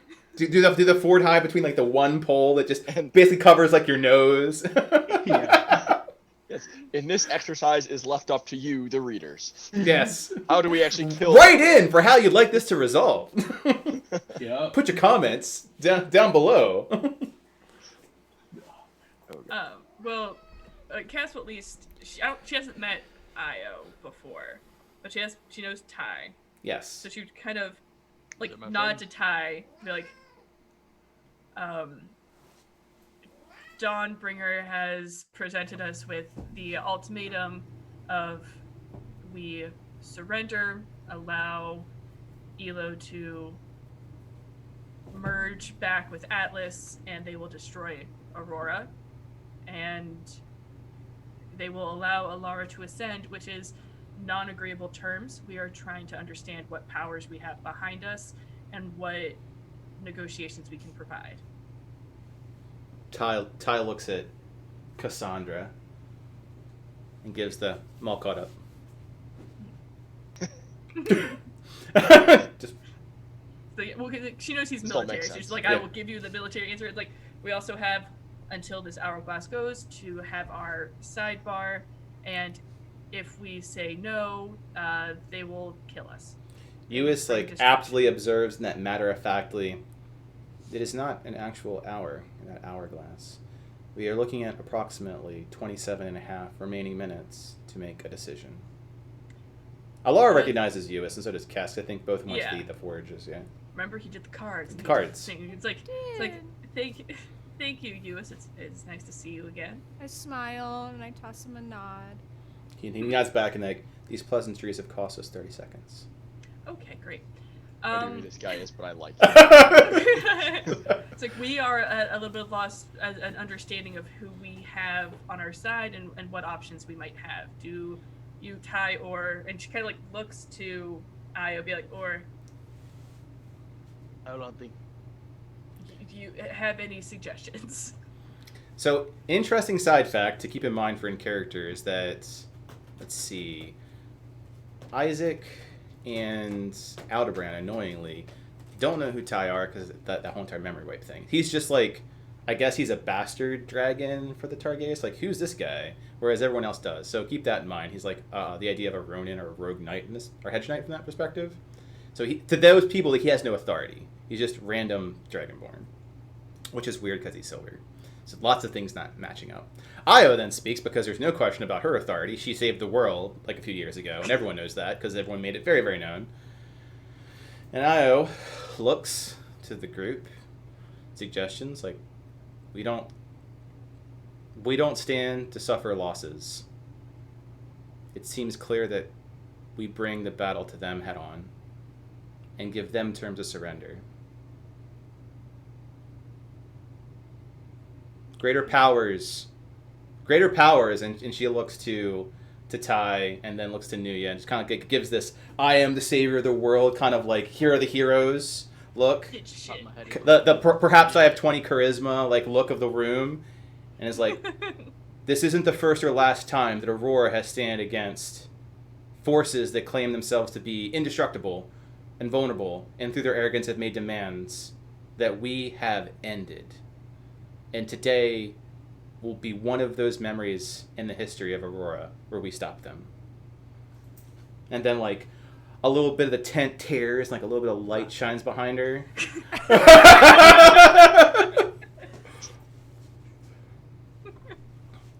I'm sold. She does have the most charisma. She is. And she has previously saved the world from what that she does not know is out, but I mean... She'll get there, and she'll be real pissed. She will be very pissed, and that would very much change her confidence in that statement if she knew. Yeah. Because, like, and then the world finds a way to fuck it up. Honestly, I'm kind of the same boat. I mean, I agree that we're not gonna know what the odds are. To be honest, we don't know. Ty asides to Orion's like, what middle ground could you possibly give to a tyrant? I got an axe. Right. You give them the middle ground right here. well then. It's got some murder. And again, he's like a random dude to at least half of the people here. Mercenary McDragon with the big sword. So do we just like go at her right now? Right when she walks back in. Just I was like that sounds uncivilized. That would be in bad faith. Yes. I don't want our memories to go down to we murdered an emissary. So, are you suggesting that our counteroffer be that they can surrender and we will allow them to leave alive? So it will the haughty, arrogant, hero complex characters nod. Keep in mind, these are the NPCs that you're talking about here. As a DM, man. But as those characters, yes. Yeah, that's kind of like, because it stands for like, hey, we've got power, but like I as a player and as like a character, I'm struggling to find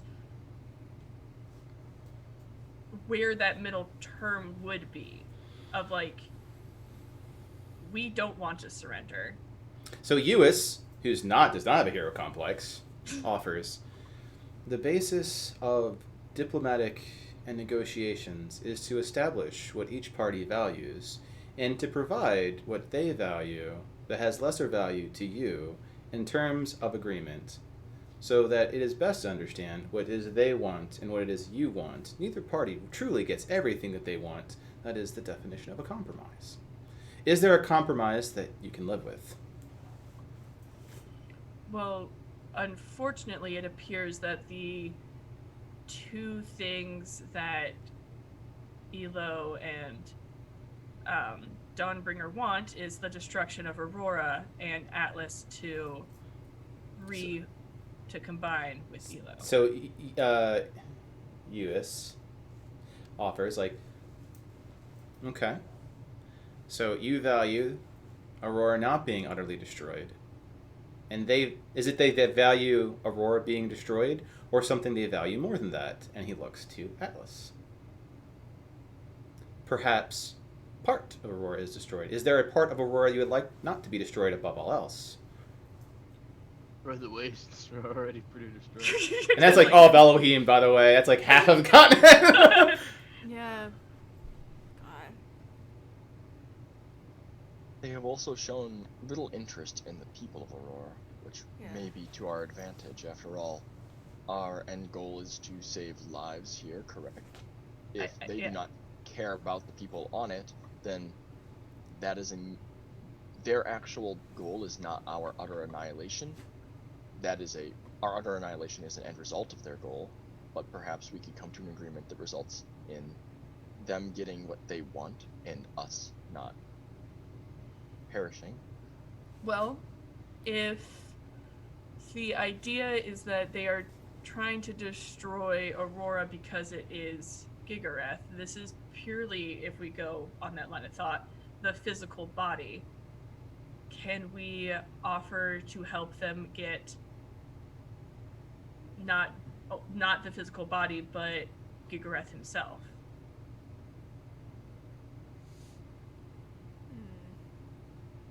Eos looks to Cassandra, being the entity that he is, to accomplish the goal of the removal of Gigareth. He like stomps the ground, the dirt beneath my feet, the rocks beneath my dirt, the caverns and underdark beneath the rocks, all the way down to the seabed, including the consciousness of which you speak of, would be removed. There would be no land for which you to live. So if we destroy the consciousness, we destroy Aurora. It would There's be no way like to separate them. Okay. stardust going back to the sky. And he points up, and there's again a tent, so it's pointing to canvas. And the blessing would certainly fade at that point. The Are blessing? we aware that Reth is free? I mean, Eos is because of who he is, but no one else is. And he's like, boop boop. He's a beep booper. It's like, he's like Captus, like Wikipedia. Not prompted, he's not going to fill in context.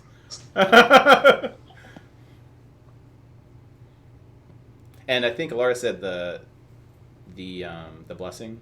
Yeah, like the Yeah. blessing. What's the blessing? Yeah. So Eos looks to Alara. It's like, so the veil of Aurora has always been a blessing over Aurora, hence its name sake. The magic in the sky, the Aurora. Oh. By who? And then Eos like kind of, for someone who's like Oh. shows almost no emotion, seems like a little perturbed, like that Celestian. I knew that. Like, yep. Mm-hmm. And then he leans in like just a little bit. It's like for specific people's well-being. Kit Harington winks at you. Yes. Thank you. Here is the other thing. If we decide to go all gung-ho into battle in just a few hours' time, she looks out the tent like to see like the sun rising. Yeah. That was something that we learned when we were at the Phoenix Cave, is you can't just kill Elo, because killing him himself will destroy Aurora. Yeah, like if we kill him, he will create such a force that will destroy Aurora anyway. So looking at the hourglass, which is now this is quickly depleting. What is your goal? Eos offers total victory, or do you need time? And then he Need kind of looks to time. Orion with the idea of like continuity. So do you value time or victory?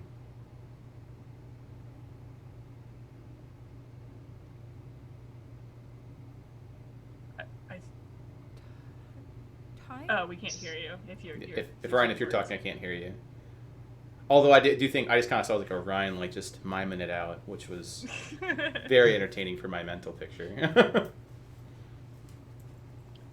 Because I imagine we eventually want victory, but we want time first. We have Atlas. Time is our friend. Time's an More time. airship.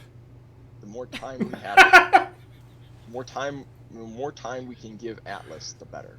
Oh, it looks like Orion adjusted his audio and now he can't talk. That's not good. Oh, I can hear Oh, you there we now. go. You're good. you can? I can. Yeah. Yeah, you're good. Coming in great. Wasn't working. Okay. Readjusted. Hey. Thank you for not rebooting to do that fix. I was trying to do anything but leave. Appreciate And it. I was Because struggling. then it's gonna be someone's mouth appearing wherever. I was trying to say I've been trying to talk for like 5 minutes. Oh. No. Oh, well, go. Have your time. This is So- your floor is yours. The one thing I was wondering, I don't know if it's possible, is there a way of purifying Arhor'ha? Are you asking Uis in character that? Just putting it out there. Purifying aura. It's like Uis looks to Orion. Yes, there is. Is it just it's pure by Plan, fire, yeah. isn't it? One wouldn't call it fire per se, but it would involve the removal of a great deal of life that is not contaminated. The corners are scrubbed, the halls are bleached. A Fair. certain emptiness that would attain the level of purity that which you speak of. Right, so that's a no-go. Is It's the like you would make a very good Zodiac, Orion. that's a lot? Thank you. I appreciate that. Oh. God Is bless this us on the payment. Dan? Not a Sam? compliment, yeah. What's up? He's gonna Is choose this to take sand it as a magic? compliment. Is this sand magic? Are you like just really like I've seen this before? He was eyeing me. Yeah. So this sand, it's not sand magic. It's just an hourglass, Damn it. fortunately. Yeah. It doesn't say Memento Mori around the bottom or anything. And the council kind of looked to both, Alara, Isaac, but really everyone there. I think we cannot be guaranteed victory at this time, but what we need is time. So what can we offer that will give us the time to either gain our forces, to have a better understanding of what we're facing? Well- Because I think there's a lot of unknowns that we do not have. I don't know if this is at all a good idea, but at the end of the day, they don't like that we have Atlas. We don't like that. We don't want them to have Atlas. We could offer, to some degree, a middle ground of neither of us have control of Atlas. I don't think it's a good idea, but It's like I have prison. I'm trying to throw a So brainstorming. Uis looks to Orion and it says, "A stasis could be arranged." I look at Atlas. Atlas is like, Don't. looks to like Alara like stasis sounds a lot like euthanasia. I don't know if I like that phrase. Oh, God. It's my understanding we want Atlas here so we can train him and allow him to grow and then one day fight. Elo, correct? Yes. It puts us in a worse position, but it could give us time if we were to say his guidance is not there, if that makes sense. Right? It helps them if we aren't here to guide him. And that gives us time.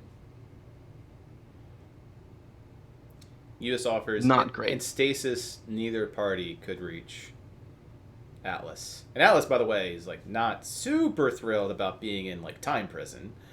Yes. Yeah. But I don't like but, it. But Uis is like, these are facts. Like neither party could access them. You would make it beyond reach of both parties. That is also I don't removing know. something that someone wants. That's not exactly giving, but rather threatening. Yeah, I Yeah. don't know. It was the only thing in my head. I put it out there. That is better than the all or nothing so far. So Do we have one option? Zodiacs. It's me. So, fight.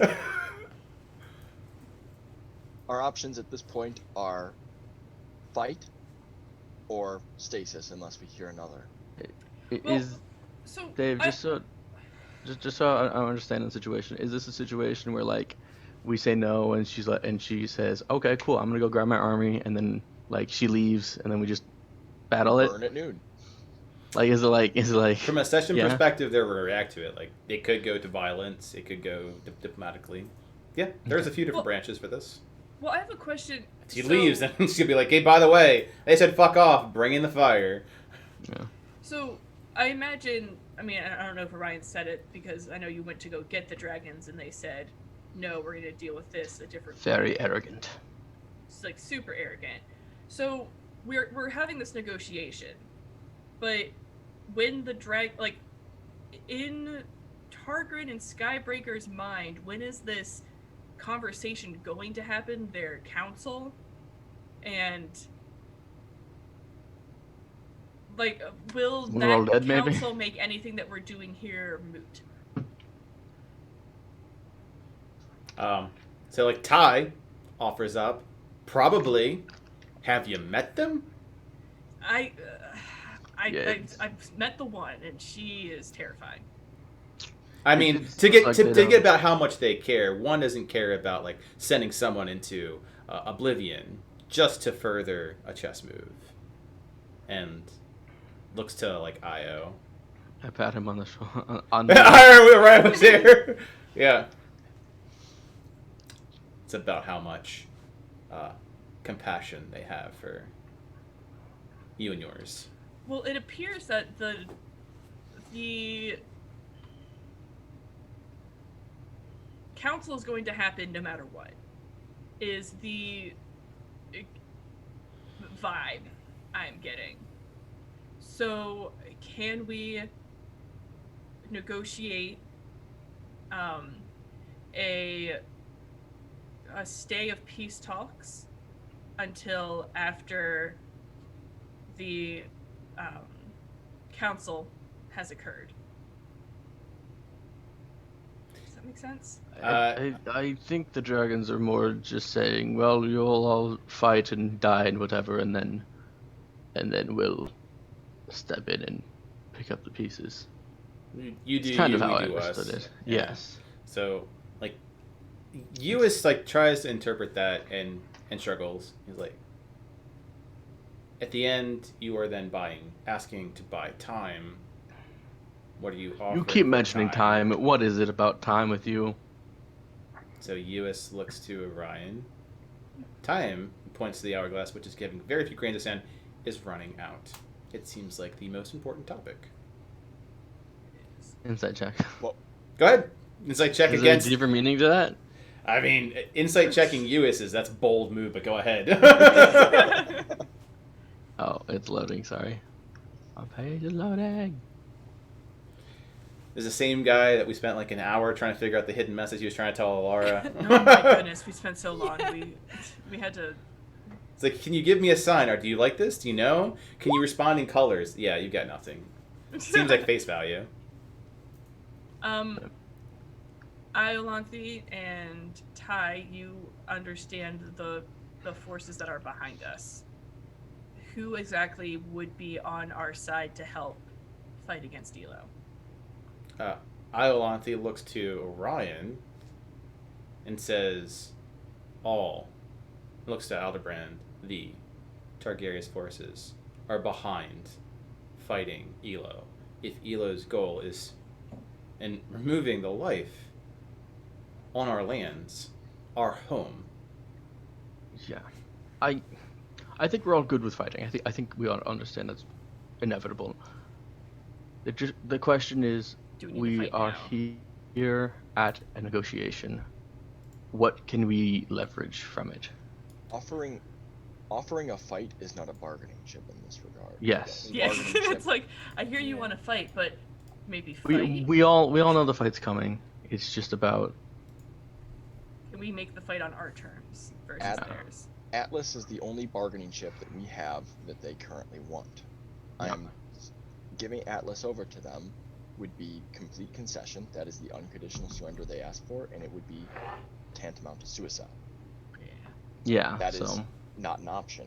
However, I think Orion was perhaps on the right path of, is there a middle ground? And perhaps this is a question for their emissary. is there a middle ground where they do not get Atlas, but they are still more satisfied? We need. I got a healing potion. They can have that.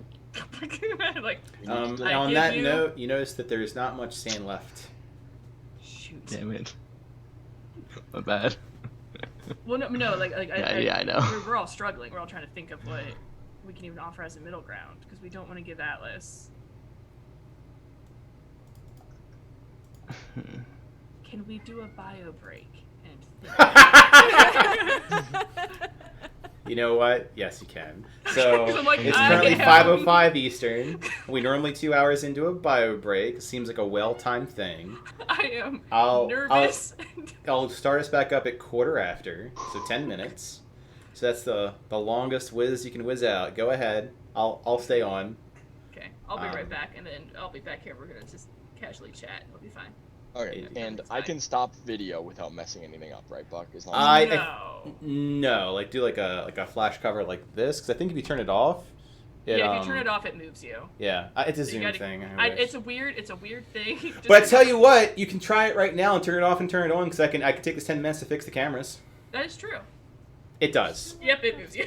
Okay, I'm gonna. son of a bitch. So now you might as well leave it off, because now, but in the future, yeah, we'll have to do like a cover. Okay. Yep. Okay. And everyone on stream can see me mess with the cameras. Boop, boop, boop. While we're waiting, because I don't have to go to the bathroom at the moment. Pop, thanks for stopping by and chatting. Yep. Uis is part of Aquarius. Ask Jacob. Does Orion have any inkling of that?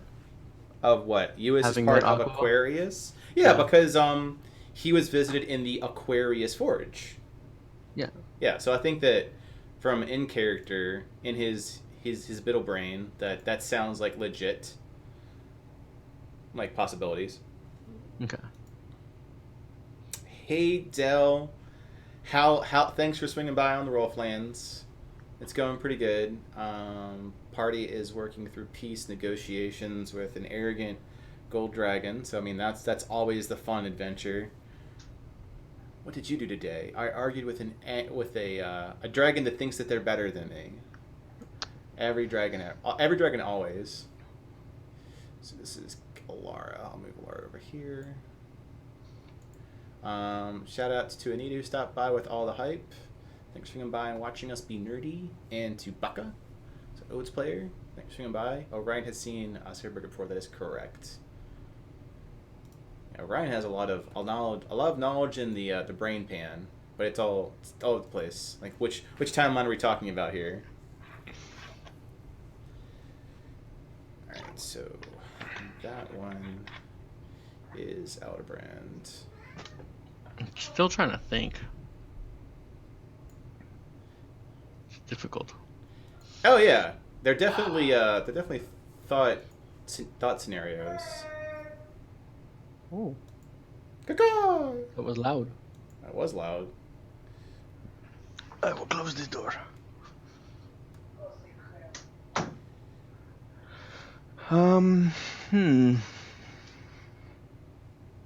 This one's Isaac. Where are your thoughts at, buddy? Since you get an extra 10 minutes of out of character DM time while we're waiting. I'm just. Or you can poll the audience too. It's the advantage of having this streamed.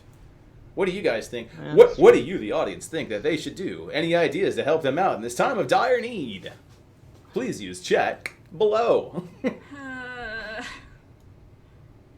I'm trying to understand what route you're trying to. What's your end goal? Push us Like in. what path do you want to be? I'm not trying to push you in any path. But if I had to be the DM here, Yeah, I just, not like where are you pushing us, but like as a DM, you kind of leave paths open. If that Mhm. makes sense. I do. I'm trying to understand what the open paths are. Mm-hmm. And I think that's where we're struggling too. Like I think that's like our. It is, and it's an open-ended to how season 10 is, because once you get there, you don't really get leads. Like, what do you want to do to solve the problem? Yeah. Yeah. So it's I wouldn't say not training wheels, but more like tone and messaging. Because the tone will be after this, like what do you want to do? Because it won't be like Nuya saying go raid a dungeon. It'll be like Well, because like the real problem struggle, solve. like what we're looking at, like our ultimate goal would really, looking at like the bigger picture, is we want Elo to leave and Aurora to stand. I think those are fair goals. But I think the struggle is, how do we get that to happen? That's Yeah, that's the challenge. And I know part of that was we were going to talk to Celestian, but we haven't had a chance to do that. So definitely not DMing the players here, but perhaps like what is the complication with going to Celestian is that you don't have like what time or resources. So what you value is time or resources. So what you're really vying for in the moment is enough time to do your strategic action or the thing that you're stopped from, because you were presented with a complication or a problem to your plan, and you're resolving the complication of the problem. Yeah, because I think right now, I don't think we know enough to know what the next move is. So a fight would be a fight, like one side will die, one side won't, but even if we do win against Elo, it's going to destroy Aurora. So a fight now is not ideal. Correct. So you do not want to engage with the crazy, powerful dragons. So we need time, but then how do we negotiate time? So on the chat, so hopefully everyone is on Twitch taking a look at this. Pocket had a pretty good suggestion. So can you name drop Celestian in negotiations and state that Celestian is part of the council required? Ooh, that's actually smart. Thank you, Pock. That's a smart you're a drop, genius. because he is, in essence of what we know, the one that sent Elo. Of our knowledge as the party. Correct. Like that is And amassed knowledge. And when Alara swings in, I'll make sure that I have her where she needs to be. I gotta fix the cam. Okay. So, and Alara, since you just hopped in, something that Pock suggested is that we name drop Celestian and say that Celestian is part of our council and that we require time to include everyone in our council before we can make a decision. Okay. and And not do the Atlas stasis thing? Correct. Why would Elo... Well, never mind. Dumb question. Don't make sense. they were Also- theoretically sent by Celestian, so the fact Right. that we want to get Celestian involved in the conversation is It's like, I want to talk to your manager. Yeah, like it may have a different effect. It may have a good effect. hostile Ooh, effect. But to be who honest, is- Who's above the dragons? So, and we'll go with like how much is Auroran lore match up with Forgotten Realm lore? Yeah. So above the dragons in dragon hierarchy, there is Tiamat and there is Bahamut. And little known, well, I guess not as explored as much lore, is that before Bahamut and Tiamat were formed, back in the Dawn Ages, it was Io that was split when fighting a god arrogantly. And that's how you get things like Hydras, Tiamat, and Bahamut from way back when. Like the earliest ages of Perpetuity and Forgotten Realms. Cool. Can we just stop splitting things? That seems to be a common thing in D&D. It's a common thing that goes back to like the roots of D&D with like Everything's saying Greco-Roman one. myths. Yeah, of like how entities are split and formed. Yeah. Egyptian. Yeah, chaos. Yeah. Okay. Yep. Yeah. Chaos! Let Elo. Just put him down a few extra things. Can we go talk to Ao? Yeah. Yeah. Be like, Can I petition myself some godliness here for a second? Can you just give me access to weave? Yeah, that's when you hit level 18, because this is what happens when you're level 10. Oh my god. You're dealing with this shit. yeah. Yeah, that's the power scale, you know, and the world of Aurora. So But it really does feel like their goals and our goals are not mutually So- exclusive. They don't care if we all die. Yeah. They Mhm. want to purge land, and to be honest, purging the land Well, we don't in a want- way that removed Gigareth would be a good thing. I realize that like as of right now, there is no way to do that without all of us dying. But I'm We just could saying give the the goals are wasteland. not. Yeah. And so putting Just it have at it crush the left side of the continent. I'll give you the desert. I think Isaac's onto something, right? Like they're not mutually exclusive goals, and We that's don't know- part of negotiations. Mm-hmm. we don't We know had how to to evacuate make the them not the same entire- thing. Yeah. And that's continent. why we need to talk to Celestian. Yeah, because I think Celestian can give us more insight into exactly Elohimians. Because we tried understanding more from Dawnbringer, and she was just like over it. at that point. So it would behoove us to speak to Learn more. Celestian and actually get that knowledge that we need to make the best decision. I feel like your divine counsel here is Paolo shit and what is the pact? So definitely keep up with Twitch. You're getting pretty good dial-ins from the audience. We are. I appreciate it, Pac. Wait, I don't even know what pact he's questioning. The pact, well, right? It's the pact that Celestian created for Alara, and we don't know it. Oh, okay. So that's the other struggle. It's like we don't know a lot of the things at play. And we're at 15 after, so we're back in session. So you've had some extra DM, like phone a friend, go to commercial break time, so to speak. But now you're back in, and the sand is gone. So closing moments to get your face did, because she's coming back. So, and I'll kind of again, because she's coming back, so I'll try to quietly tell Alara kind of what I think our plan is let her know that at this time we are not including all of our council, and we request before we can make a final decision, we do need to conclude all of our council, which includes Celestian, to understand what is at play. And while you're having this conversation, she is stepping back in. Yeah. I stand up. Yep, everyone stand. And the room, and she notices that there are more people in this room. How do you address that? Like she doesn't sit immediately. She stands and turns her head to notice that there are more people in the room. I wave. Walk out. Does Aldebrand walk out? It's like, clearly I'm not supposed to be here. So Aldebrand walks out. I am 2 or 3 or 2 levels too low to be here. It's like, she gets a little tiff and I burn alive.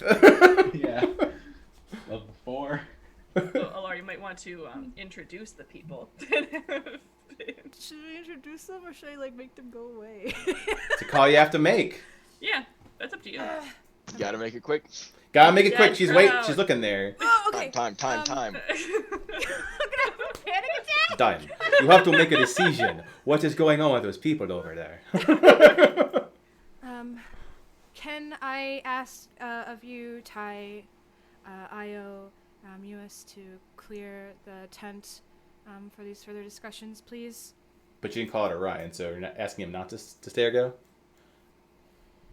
Did you just forget about me, or am I supposed to stay? So they leave because No, Orion, you can stay. You've been part of this group, and you know what is going on. It's like, yeah! I haven't included. I like that Aldebrand's just like, peace? Bye. Yeah. Aldebrand made his own call. He's in charge of his own destiny, which is not burning alive. I have a simple goal. He doesn't want to be at the epicenter of the explosion. Yeah, I get a better reflex save over here. That's exactly it. Brindle and I fist bump over being dwarves. He looks at your fist and just stares at it for a long time. He leaves you hanging. You would go like that. It's like, this is my own fist. Don't worry, I've got Dwarf Fist 1 and Dwarf Fist 2. I got you. All right, so with that done, Dawnbringer goes to sit. Orion's just coming in with the awkward interactions with other people. He's just... With plus 1 counsel than before. Okay. He's got Skybreaker, he's got Brindle. I just... And He's just Sit. making friends. okay, everyone sits. Dawnbringer looks to Alara, because she's the one that asked for the recess, to resume. I want to thank you for giving us this time to discuss. It is no secret that we are not entirely pleased with the terms that you provided today. However, with such terms that involve the lives of those here on Arhor'ha, I feel it to be extremely appropriate to reach out to the entirety of this council today, and that would include Celestian, the Star Wanderer. So we are asking you to give us time to meet with him to discuss this further, at which time we would return to you with our final agreement for what you proposed today. Dawnbringer closes her eyes for a second. She opens them up. So it is to my understanding that the council you have brought today is incomplete. It is, yes. Is it my understanding that with the seriousness of this conversation, you have gained full counsel for those that are currently present, but not the ones unaccounted for?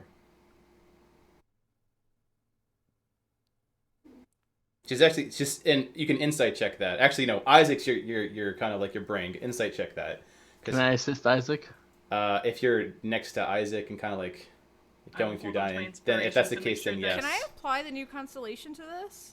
You're yeah, actually Yeah. you can. So it'll look like everyone is counseling together, but you're getting some divine assistance, which gives you includes advantage, getting guidance, right? which is 1d4.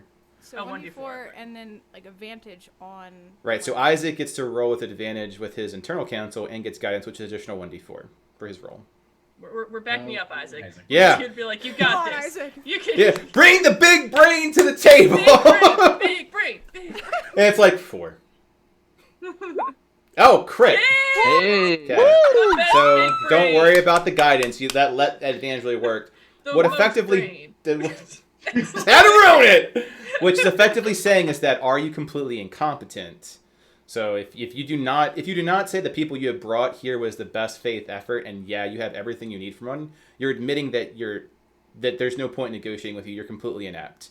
That said, if you are saying that the people here have been consulted on, that they produce no value, aka they're expendable. So she burns us alive. So it's she puts you in a lose-lose Yeah, you're question. in a lose-lose situation. But the question is, which stance do you want to take? Are you inept? Which consequences for being inept? Or are you gambling with saying, no, I have what I need from the people here? Both are gambles. The question is, you're putting your roulette, do you put it on red or black? Want to roll dice? You shouldn't I have. think played we're going something, but let's just see what happens. You could present the option that, who knows how this is going to go. I mean, it's still hitting one or the other, but Celestian is has certain circumstances need to be there to reach out to him. So I think that you're not talking from a position of rationalization. Again, with that super crit, you're talking from a place of like where is your gravitas? Like where is your competence? Like where are you versus what is reality? You're not talking about rationalization. You're talking about Alara's like brand and face value in front of Dawnbringer. Not what is my accurate. God. that's fair. You got this. Are we expendable or are you incompetent? Let's find out. Because you have named yourself as the person responsible for all these proceedings. And the person responsible being inept is not a good look, and saying that your companions are expendable is also not a good look. She appears to be a skilled negotiator. Yeah. Yes is me being incompetent. So the question was, is it safe to assume that, like, are you saying that you have all the counsel you need from here? Is her question. And if you're saying, yes, all the counsel I have here I've gathered, because this is what I've assembled in short time. So I am competent, but I lacked time to get full counsel. It's not really like a black and white thing, though. It isn't. Right. It's no matter how Yeah. you look at it, you're navigating a Basically, conversation. there's undertones under everything. Yes. Yeah. Her whole entire idea is to undermine your position. So she gave you 2 options, but those aren't the only 2 options. Make yourself a third option. Make yourself a Yeah. third option that won't offend her. Or accept the lesser 2 options. Oh my God, But guys, what? A fourth option is being stunned, which Is an option. is an option. You could recommend that you have everything you need from the council as current, but the added council of Celestian could change the information that they bring to the table, implying that you gathered everyone you could in the amount of time. However, Yeah, we've only been here like an hour. Like, we weren't given much. Yeah. you weren't given much time, but you got what you needed from them. However, they have add. further further value depending on what the rest of the Council Celestian says. Yeah. And soundboards. Soundboards are always nice. Okay. Bounce ideas on. Um.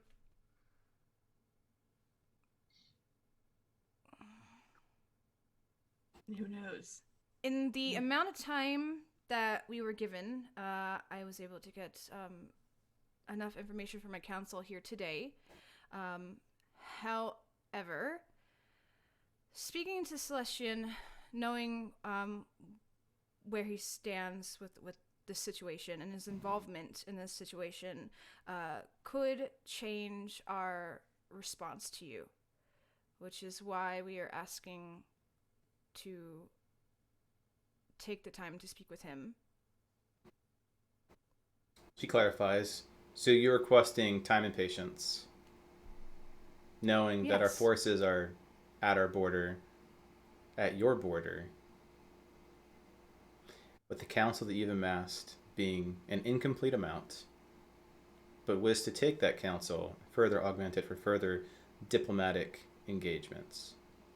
Know that there's not an infinite amount of time and patience that the Elohimian has.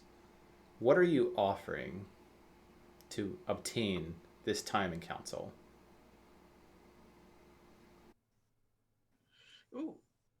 Out of character, Pak put in a thing. Would Ela be comfortable with Celestia not having a chance to speak? They might not want Elo to weigh in on this, Oh. but they might. Like, they're not making that clear. Oh. And by offering like to Alara to say like what is it worth to you, they're kind of putting it like hiding their hand from that perspective. What you could say, an idea is, as the originator of the Pact, Celestian. So I'm assuming that all this council is like in character. Yes. Okay. She as you start doing this council again, she claps her hand again as a way of saying like her patience is over. And looks is like keeping her eyes on Alara. That is what we request of you, because Something about Celestian being the originator of the Pact. He should have a say in how it's honored. the involvement of Elo and Hemian. Are you capable or not are making a decision here? I'll help you out. I will buy your time, but you're going to have to offer, looks to Nuya, him, or Atlas, him, for that deal to fly over with him, being Elo. If you do not return in the time that you have requested, with the council you have requested, their fates are sealed.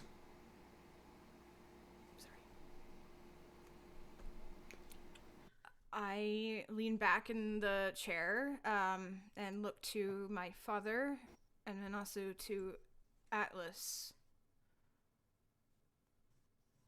I don't think Atlas should go into the hands of them if that's what they're wanting.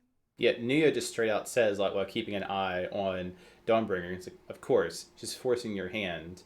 But what she doesn't understand is that I've trained a capable daughter over the years. Oh. It's like trying to call Dawnbringer's bluff.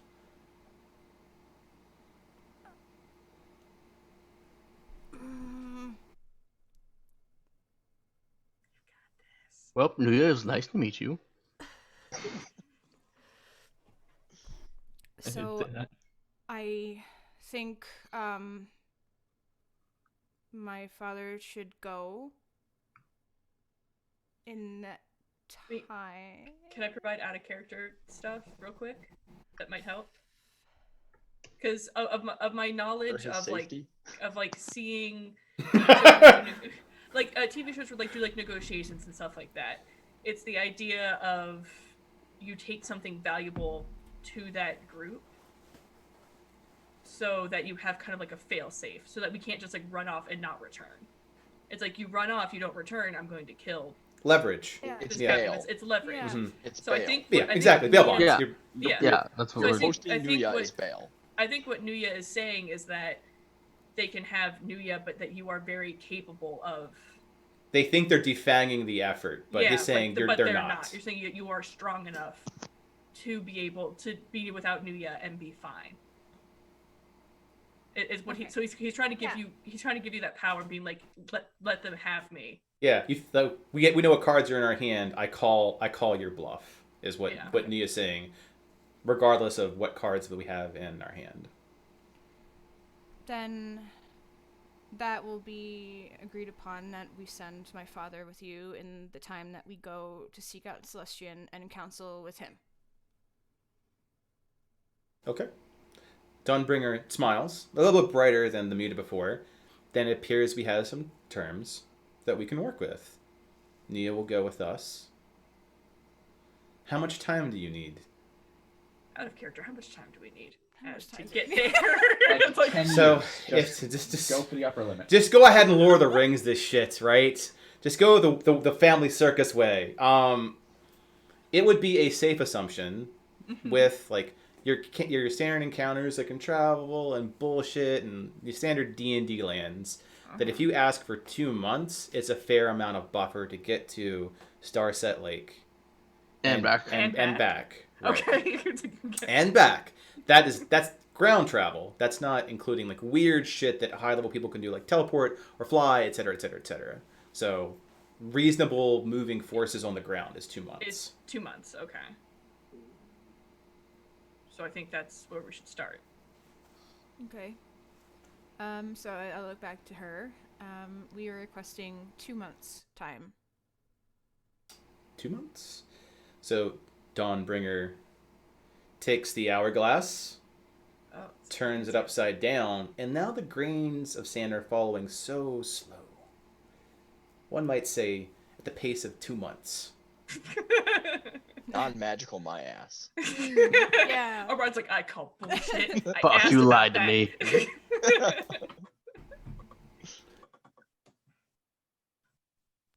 So your total non-magical hourglass is now going much slower than 30 minutes. But that is our. So is it an agreement? Because then we should really get our shit together. Yeah, she stands. Yep, And she everyone has stands. the hourglass in one hand, and she looks to Nuya in the other, and then she takes out shackles and puts it on. Or not puts it on, hands it over to Alara. They're doing exchange.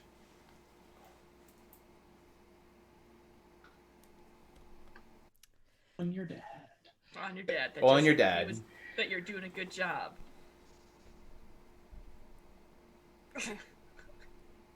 So I take them from her Mm-hmm. and open them up, and then I look at my father. He looks at you.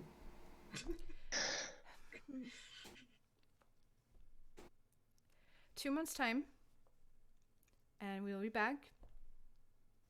I promise. And I put them on. Yep.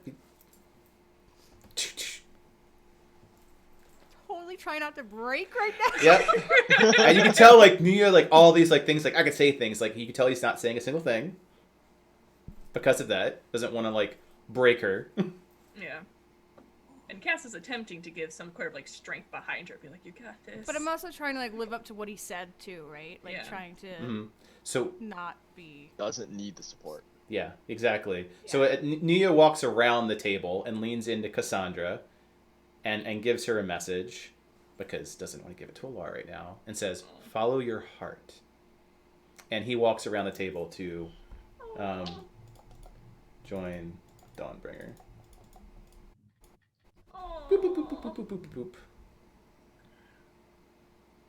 And the two turn, and they leave the camp. Or they begin to leave the camp, rather.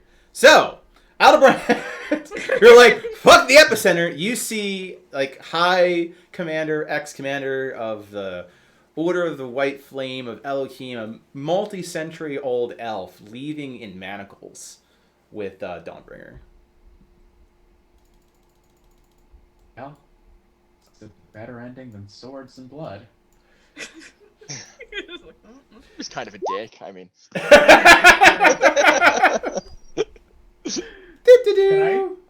Can I see this? Can you? Yes, you can see this with that sort of perception. You absolutely can see all of that happening as it goes.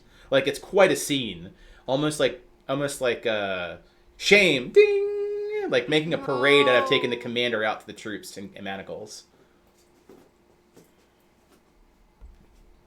All right, you know what? They're smarter than me. They've got it all under control.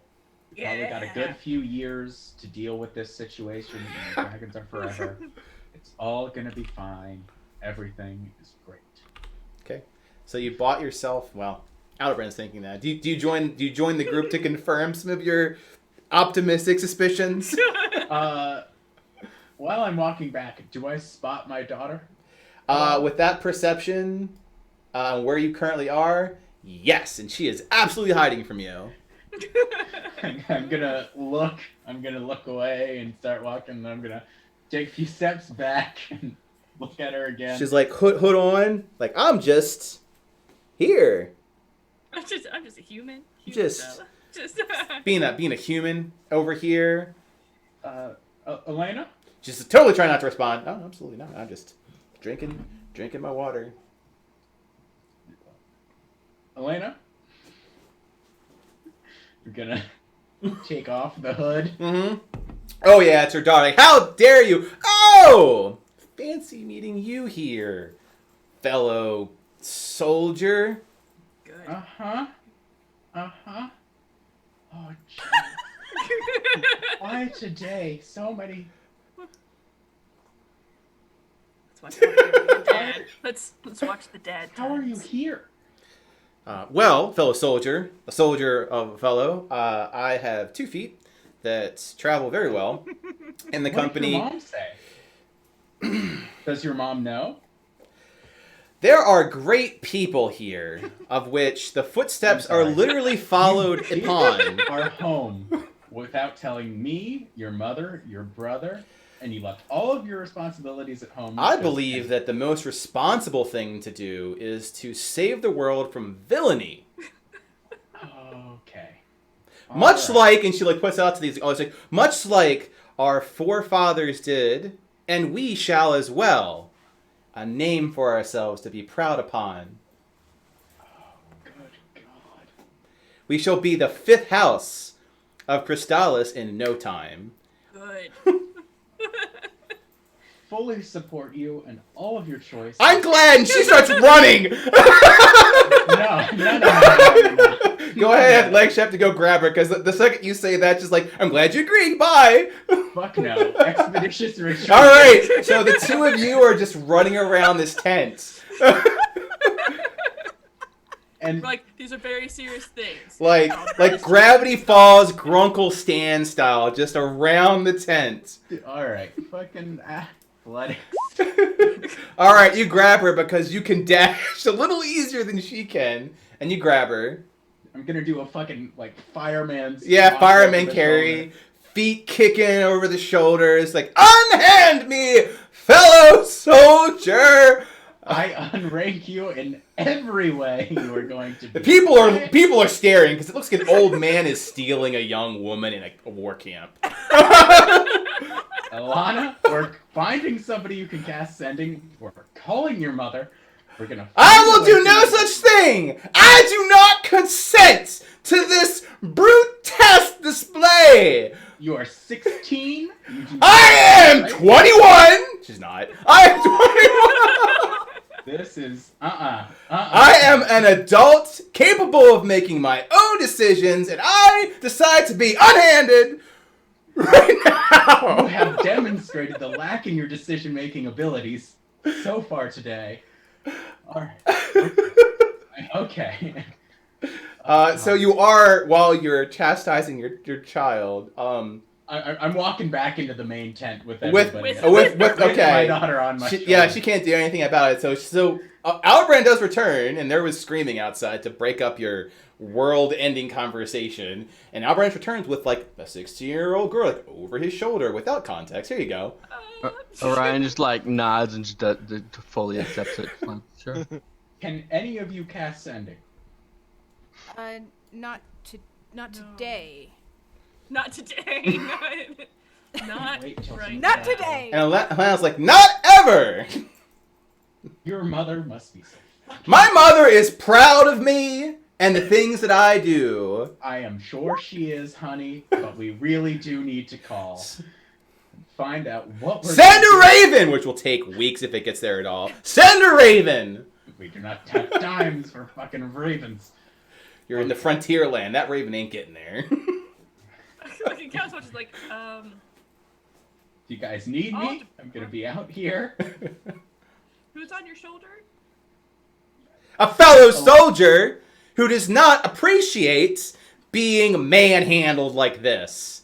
But alas, I lack the strength and agility to escape this brute's grasp.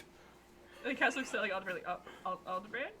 Elena, everyone, Elena, this is my daughter, who is supposed to be at home, Ah. but is now how many hundreds of miles away? To not tell me or mother?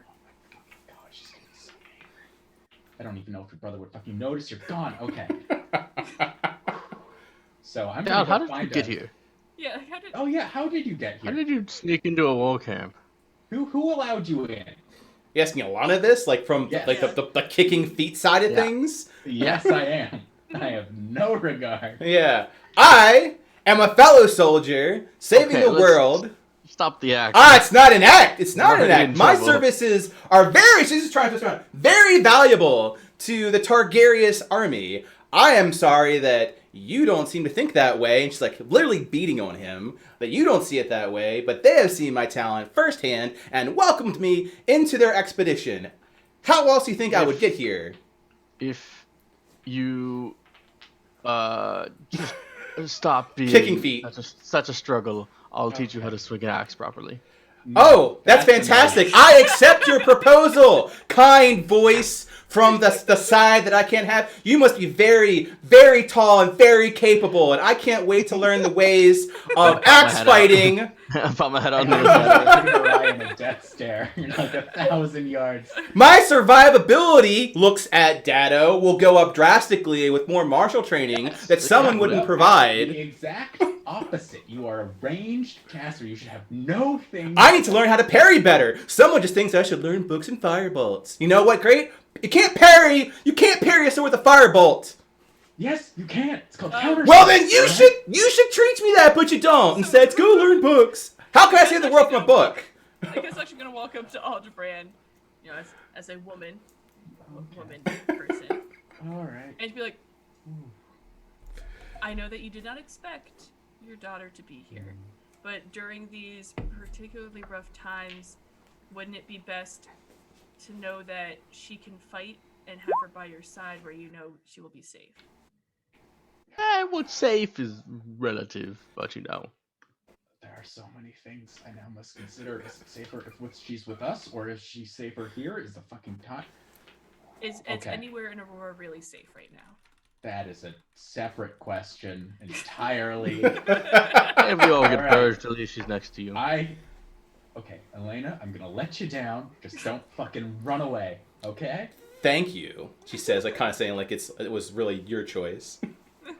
Jesus Christ, you're God, you must get this from your Fucking mother. ass this time. I'm gonna put her down so that she can see everyone. And then she like dusts off her tunics. Like, was it really that hard? And then she turns to the rest of the people. It's like, hello. And she's just chipper now. Like, my name is Elena. I am a fellow soldier. And looks around. It's like, it is a serious thing. I've been joined as an expedition member soldier of the Targaryen army. I'm sure that they have the charter signature of my stuff somewhere else. I can get it for you later. I would assume that's just not true, but we can get you sideways. See, I like you. What's your name again? And she's like, Orion. She goes, Orion. What's your last name, Orion? Vengrin? Vengrin. That's a strong name. Me and you're gonna be close friends. An Axe. axe, right? Yes, I'll follow Private Tourist and turn it into a robot. That's so cool! And she It fangirls. is very cool. I know. And then she starts like fawning over like your mechanical arm. Like, where did you get this? And that continues for quite some time. Yeah. You have a fan base now, much to the chagrin of Aldebaran. I am fucking hands are in my head.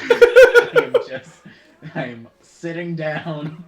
I need to find a cleric or a wizard. I don't know what to do. Yeah, Orion fully just like, well, he's just going into all of his like mad stories. Yeah. And then I died, and I woke up in town, and now town's gone, and Why don't you have bards sing of these tales? I'll help. them on this. This is great. I will be like, oh, good. She like gets out of her book. It's like, normally Alexi's better at this, You're but I'm not. multi-classing already. Huh! What's charisma based? So, that's okay. All right, Elena. I'm sure if you're fucking here and you've joined, you have a duty to fulfill for the rest of the day. Do that. Find me when you're done. I'll run you through some basic tactics things so you don't get yourself killed while you're here. And then we will figure out a more long-term solution to this problem. It's like totally like half listening to Dad here. It's like, so Orion Vengrin, who's the better tactician for morning drills? Do you think it's you or this guy? And like points to Dad. Well, I think I'm super clear of what you should say right now. I look between them. It's a moment, and then it's like, I mean, It's okay. It's okay. is it easier to be tactical with one body or two? Oh, joint training. Okay, as long as we get our own training specifically, I need to detail the great martial prowess of Orion Vengrin. And I will perhaps impart some of this, which will increase my survivability in the field. I fist bump my my mech, and then I stare at Brindle as I do it. So like while it's all happening, like Cass is gonna sit, next to Aldebaran, like, while Have a moment. Speaking of duty, let me make sure the sick doggo gets a chance to go outside.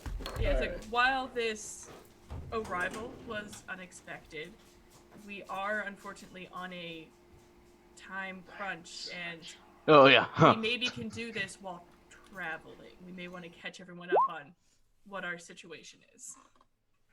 All right. All right. All right. Alana, your training is on the go. All right. Okay. So we're gonna go. Okay, I'm gonna yeah. keep her with me. That way we can just make sure she's fine. It'll be. I Cass really try to give him like some, reassurance. Like I learned to Alara fight at can a young message Yeah. Mom tomorrow. It'll be perfect. It will be great. It'll be fine. She can use her. All right. Okay. It's all planned out. It's all gonna work. Jesus Christ. It's all... Training starts at 0600. Yeah! She's hyped. She's psyched about it. You sort of said like, and then we get ice cream, is what she heard. Like, and then we get ice cream at 0600. I'm very excited. I'm ice cream, absolutely. Mm-hmm. Okay. I'm just gonna have a. I'm just sitting down. This is the Processing. Day. Yeah, that is. This Oh, is by the the way, worst thing that's what happened was to you the, today. Yeah. How did we end the negotiations, by the way? Ooh. We're not dead. Alara, would you like to? We sent my father with the Dawnbringer to gain us some time, 2 months exactly, for us to go and meet with Celestian, the Star Wanderer, for more counseling on what to do. Okay. That's right. Alana, we're going to go meet a god, so you're caught up. Fuck did she Alana's like, so glad I came. Fuck. Did Dawnbringer leave the hourglass? Yes. Yes. So Okay, I so think that's just kind of sitting on the table, right? Yep. now. So Isaac's just kind of like look at that pointedly and say, "Time is running short, though. We have only 2 months." yeah, we do need to assemble and leave Yeah. as soon as we can to make sure that we adhere to the time schedule, which Can we means we need to get to use- Starset Lake. It appears there is a pact made that we do not understand the terms of, and I think understanding that pact will give us better understanding of how we can negotiate. Okay. All right. Can we use Alkini Well, to Alcina. fly there? Sheena. Alkina to fly there faster than walking. Alcina. Sorry. Yeah, it's cool. I think it's also I don't know who she is. we have a lot of Yeah. allies in this camp to begin Flying other would be processes great. if possible. Yeah, so we may want to leave the tent and go out to our other comrades and understand, let them know where we stand, what we need to do, and maybe get to move on. Yeah. All right. Okay. All right. Which will include your daughter. Are you okay with that? Yes. Oh, that is a separate topic that was being. We'll figure that out soon. I will think about that shortly. How much of Nia's forces are in Oakvale right now? Currently, all of the forces that Nia brought, that you're aware of, are currently in Oakvale or in this forward base. Ooh, we should probably tell them their leaders. Yeah, like that's Well, gonna be they a thing saw. of like their Commander. leader's They gone. saw. Those that are here, yeah, gossip and morale is going to spread real quick. Then the commander's gone. Yeah. And you guys should.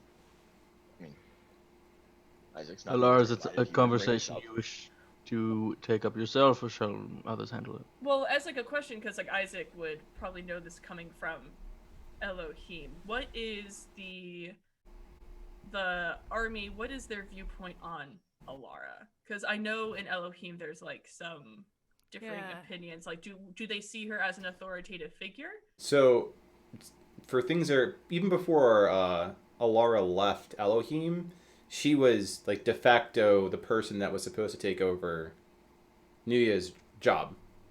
Like Okay, she's so being they trained would- that way, and it only got reinforced in the time that she was in Oakvale for over the year. 'Cause Okay, the rumor, so if the she were rumor to talk was to that she them- was off secret training. Yes, Yeah. correct. So they would accept her. They would authority accept if she her as a was- voice of authority. Correct. Okay. Although I will say, Alara's getting all the focus. It's sort of like you have to talk Damn. to everybody. Also, what's their chain of command? Who is Yeah. technically in command with yeah, Nuya who are we out? putting in charge of them? Yep. So it went from the head commander, the lead commander, Frederick? CO. I mean, whoever Alara decides his name is second in command. Frederick Dain. That's going to be your first it call as commander. Yeah. I Who, mean, it who might are you be setting in that command? we leave Frederick and Diane behind as commanders. Yeah. They are both Yeah. from that organization, and they are recognized as people. I imagine they're people that Alara trusts. Frederick. He looks at Alara. How would you feel about being the commander of the army while we go on our journey for 2 months? So Frederick looks Alara in the eyes, says, being here while you're going out to leave for a time?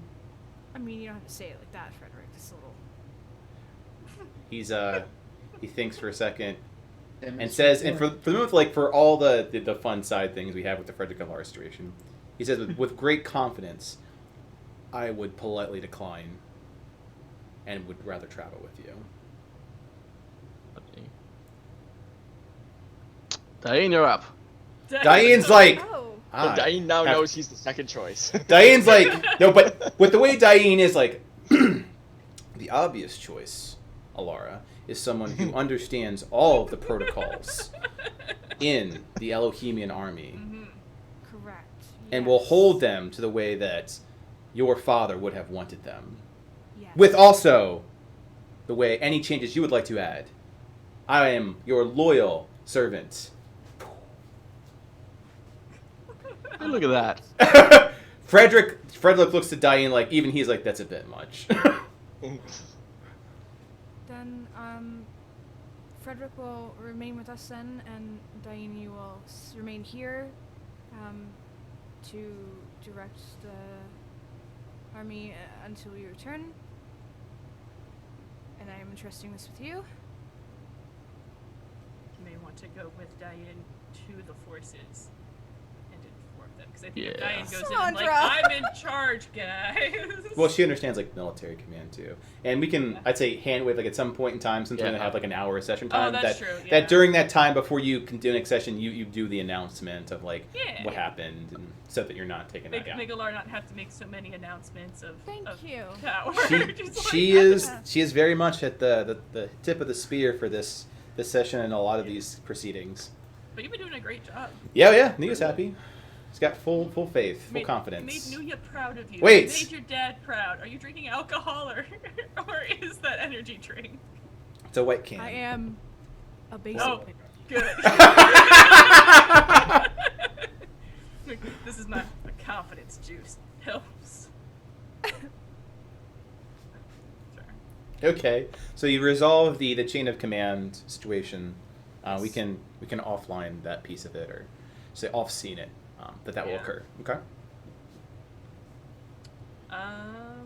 We should go to the other forces and Okay.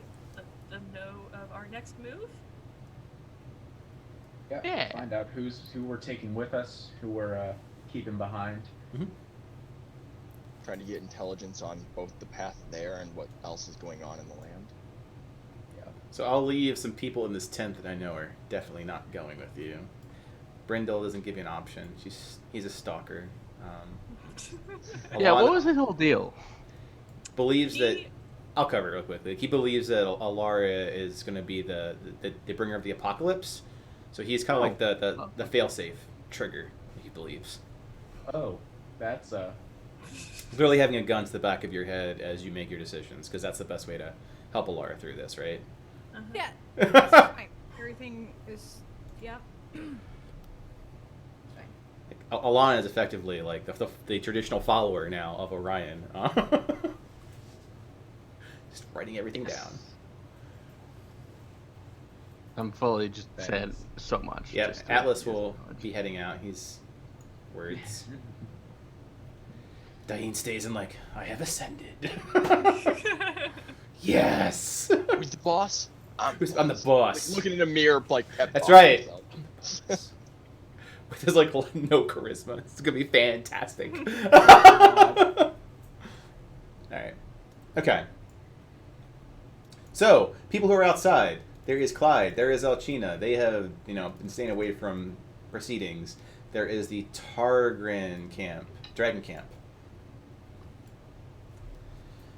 we just And but the whole Phoenix situation, right now, like, is there a way of bringing the Phoenix back to their full power? Not We need to until get rid of Elo's Elo. gone. Not until okay. That's what I Yeah, was 'cause- making sure. Elo's Problem for another time. power. Yeah. So she's not like gonna Jean Grey the situation anytime soon. She's got limited access to her power.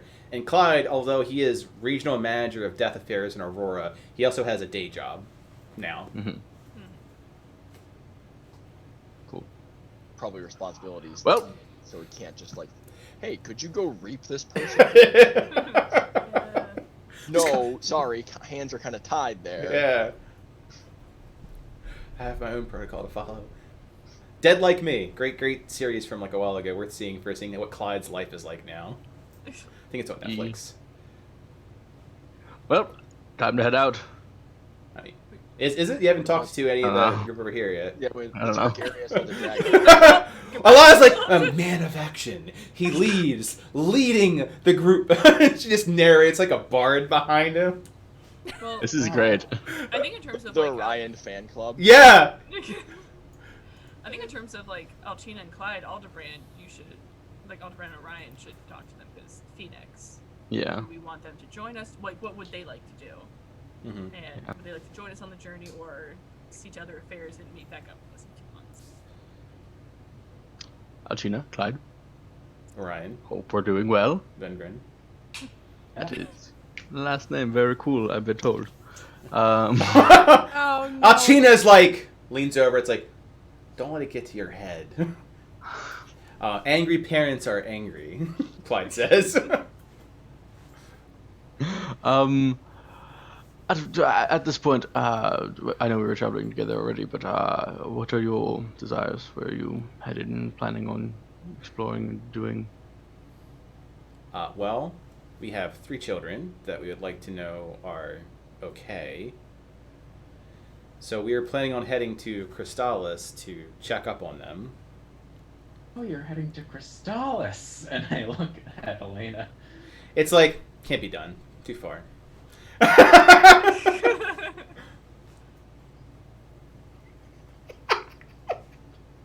Oh, I'm on her back. Is it?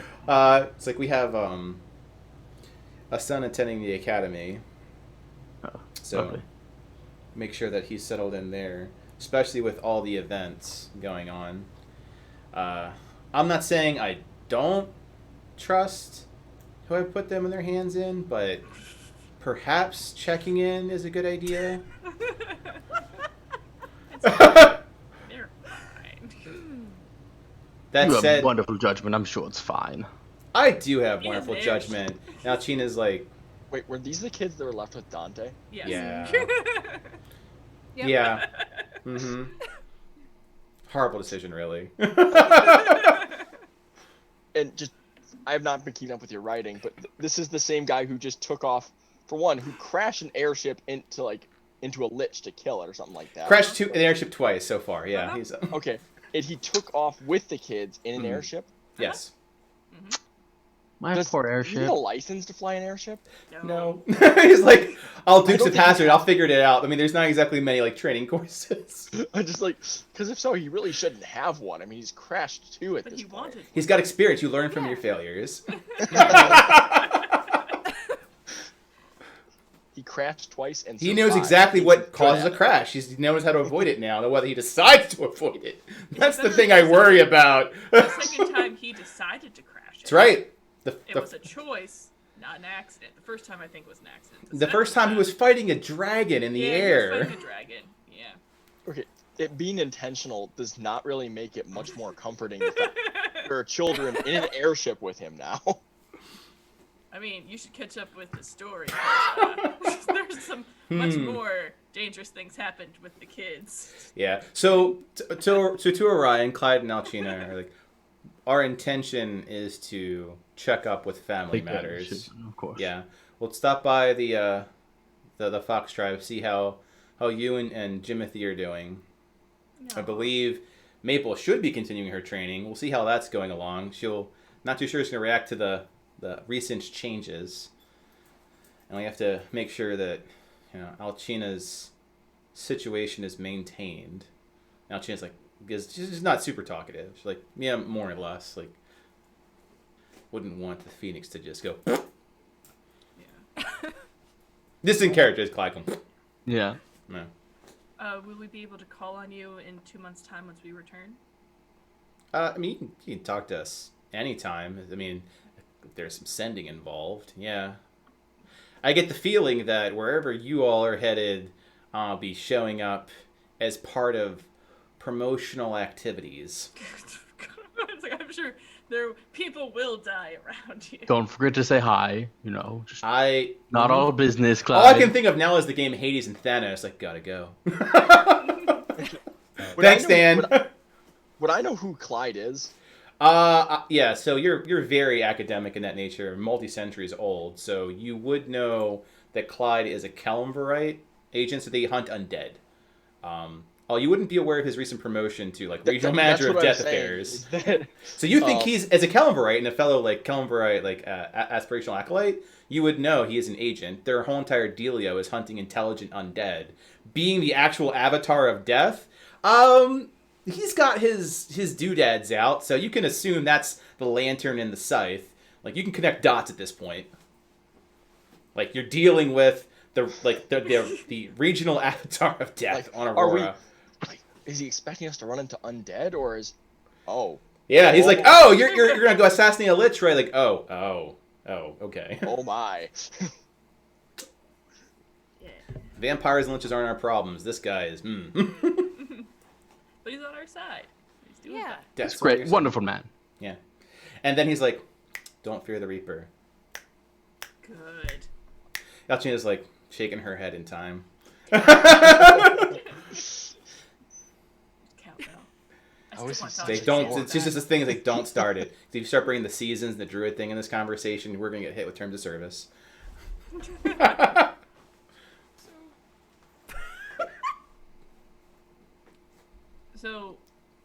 lot to unpack here, and you haven't Yeah. even gone to the right. Yeah. So Clyde and Alcina, their aspirations are to return back, deal with their new duties, and check in on their daughter, Mhm. and then check in and pick up their other daughter from Crystallis and see how Silas, their son, is handling. Is doing. Hmm. Okay. So then they will have their own thing. We now need to talk with them. Assuming Io, Ty, and Uis and whatever. Yeah, I think. Go ahead. Do we want Ty working on just kind of like defenses almost of like building with the like preparing for the fight that we're gonna have to fight? Yeah. He could help. I doubt he wants to go back to Starset Lake, Yeah. the place he died last time. He's had some Yeah. experiences. Maybe it'll Ah, be yeah. therapeutic. Is that Ty? Okay. Arayo engages with Ty. What's up? Hello, buddy. Hello. What?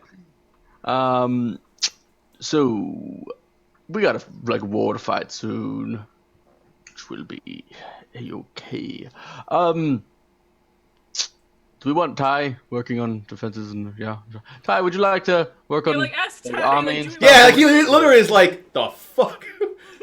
It's like, let me think here. Defenses, no. What about Like, me war. is war. You Yeah, march well, towards it. Well, yeah, but like you're like war. You need What like you know what it's good for? Fighting. So where is the fight? So the idea of defenses because we're gonna fight tomorrow. Are you trying to say that? Is the Also, do you want to spar? sure Cass takes is out gonna Sunder.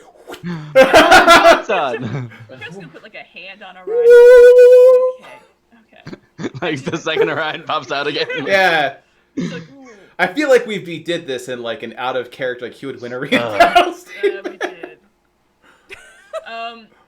But like, you know, Cass will address all three of like Iouis and Ty. Be like, we have come to an agreement with Dawnbringer that we have 2 months to speak with Celestian because there is a pact at play that we are unaware of the terms. Oh yeah, I forgot to mention that part. Yeah, and so we have 2 months to get there and come back. At which time we will reconvene and decide the next steps. Now, whether or not you would like to join us as we go to Starset Lake to talk with Celestian is up to you, but that is our plan. Oh yeah. I have some more words to say with that, man. Okay, so he wants to go to Starset Lake. All right, we got time. Oh okay, wonderful. What do you mean and more then words? Ty looks to Alara. It's like more, in addition to words previously had, and he's like really trying to sound like Willis for a second, like noun. I am educated. That's That was well structured sentence, Ty. I structure the God, best you sentences. structured that sentence so well. Very elegant. I can structure an overhead swing too.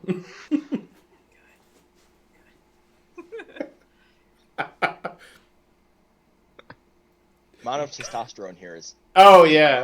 There's a lot. Yeah.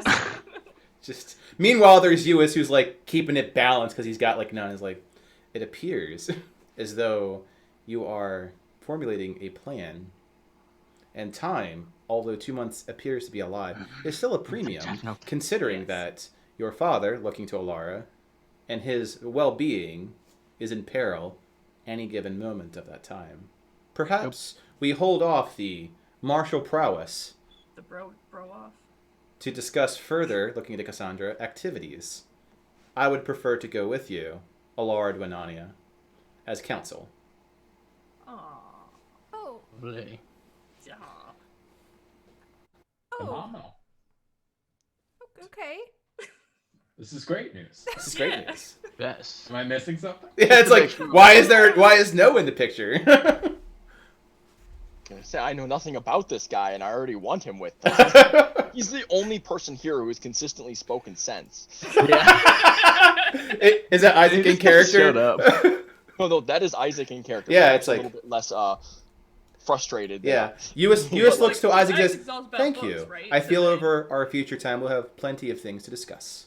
Oh, friendship. And just so I'm clear, you're Uis was your name, correct? I am US.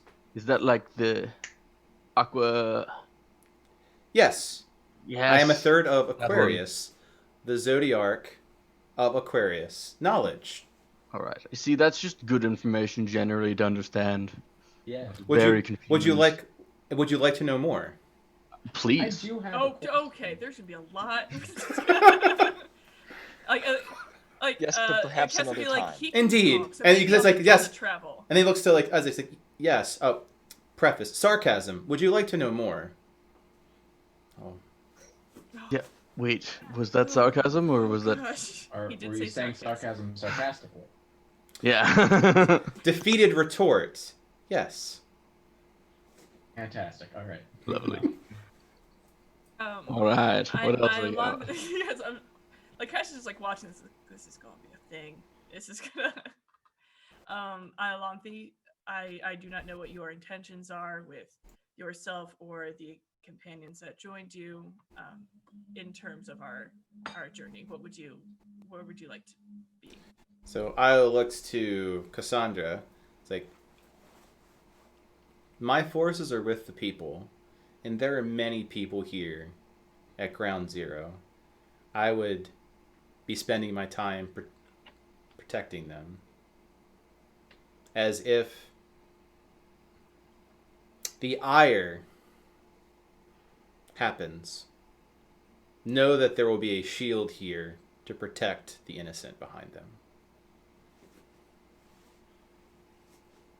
We Light appreciate shows that. up behind her. And Whoa! Like, there's a little bit of parting in the aurora. Just, whoa! Literally every time she talks, it's a heroic speech. Like, Yeah. God. she's so Alar's just cool. like so Yeah. envious. I need to take notes. Yeah. I imagine that when Alara comes back, she's gonna be like, all right, now, we're gonna sit down. What are these words? Okay, you use that word and that gets that effect. Okay. Everything I have to say has to be inspiring, or else I lose my 20 charisma, right? She has the most charisma. Jesus. That's a lot. Yeah. Yeah.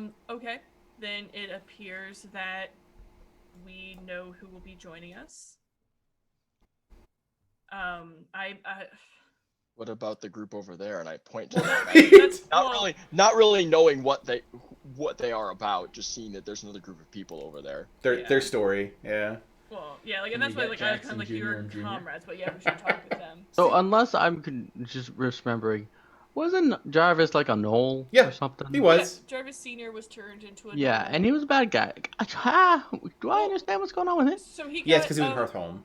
So Oh yes. yeah, because he was sucked out, yoinked out of the knoll, and him and Talion were sacrificed by Gig to create the seal on Vine. So, to help, because I know we only have about 45 Yeah. minutes of session time left, TLDR, Orion, you did meet them at Hearthholm. They were good people helping you out. So the people at Nope. these are, yeah, they're good people. Good people. Okay, so we should go talk with them, see what they're doing, and then leave. Okay. Who's engaged in the conversation with the dragon assholes over here? Oh, jeez. Dragon assholes. Cass will step forward. She hasn't met them. Okay. She understands things. Do you know the dragons? No, Nope. but she can get the vibe of dragon. She just stood. It's gonna happen. If I see you walking up to him, I'd be like, so we're clear. Dragon, not dragon. Okay. So I mean, Cass is gonna do the same thing that she kind of did with Io. She's gonna address the group because there's a lot of people. There's a lot of people to get through. Mm-hmm. And she's like, I understand that you all traveled here with Iolanthi and Ty, Orion, and Aldebrand, that you are joint forces on our side. We need to take 2 months to travel to Starset Lake so that we can gather further information on a pact that was created and we can understand our next move. Iolanthi has decided to stay behind and protect the forces, but I'd like to understand where everyone stands in terms of if you will join us on our 2-month journey or if you will stay behind. So the first person that speaks up is Dahlia. So very scarred woman, Hey. arena fighter sort of look about her.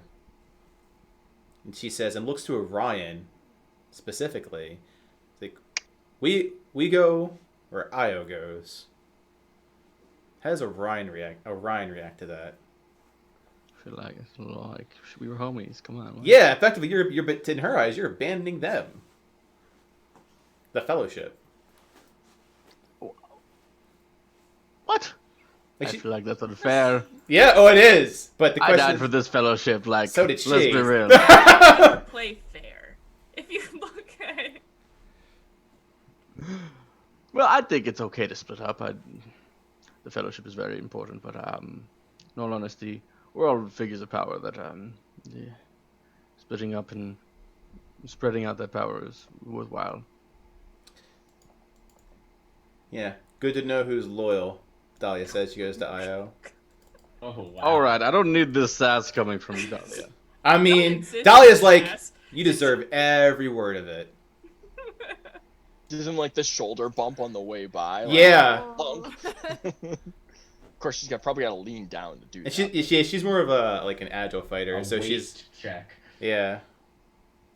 And she shoulder bumps me. It wouldn't go anywhere with she'll do it, but she's got no like umph behind it. But as opposed to a stout little dwarf, but she makes her ire known in the only way like two fighters can. Yeah. I feel like this was just a lot of rude comments, which, you know, that fits Bill. Yeah. Yeah. So Farron comes up next, and he doesn't say anything, so he doesn't give any sass to Ryan. In fact, he just follows Dahlia. Right. I forgot how angsty we all were. He is Brood Yes, he's we Brood got a lot of McEdgelordison, so he's like no. Crystal Fellowship's got angst for days. Phalor, who is an Eladrin, so the elves like higher level elves. And Phalor says, given the situation and changes of power, I feel it is best to advise the court here. That is Just a series of pretty no's. fair. You're Yeah. gonna serious. Just to leave for the 2 months. We'll be fine. Nazda, my man. You're Nas is like- "Hey." What an epic adventure! Yes. Will you have me? Yes, we will. I want Nas. Nas is coming. I pick him up. Ah, he's like, yes, my friend! And Alana's like, crap, I guess I can't be his chronicle anymore. She's like scheming. What should I do next? My rival has appeared. There's room for more in the Orion fan club. That's Absolutely. right. You need branding. That's right. So Balania, she actually just stands there, but she says nothing, and then she moves forward and she moves Lana, back. you're fully welcome and invited as well. We would love to have you. Literal. Can I think about this? Absolutely. We Okay. do need to leave. We're leaving, but Fairly yes. soon. Can you get look? I need time for counsel. I need counsel, and she like just runs into the tent. By the way, Okay. who has the hourglass? No Good one question. yet. No I'll one. take it. I'll run back in. And I pick him want up it. and hand Who is the timekeeper? I was gonna say someone should have that, and the people traveling whose Nuya's we life know depends what on, the or the yes. Um, Like, we could leave it here as a constant reminder, but it's probably more useful in our care. Lissa moves forward, and she looks to Ty, and she gives him a hug. It's like, I'll be with Io, I'll be with the forces. And she looks to the other adventurers, like, and I think that I would not be of much advantage on an away mission anyway. And she's like, just very, very humble about it. Okay. Boom. Lots of family matters going on here. Oh yeah. Yeah. Targaryen and Skybreaker have nothing to say about your requests. Yep. That's about. Skybreaker, you don't want to come play with ants?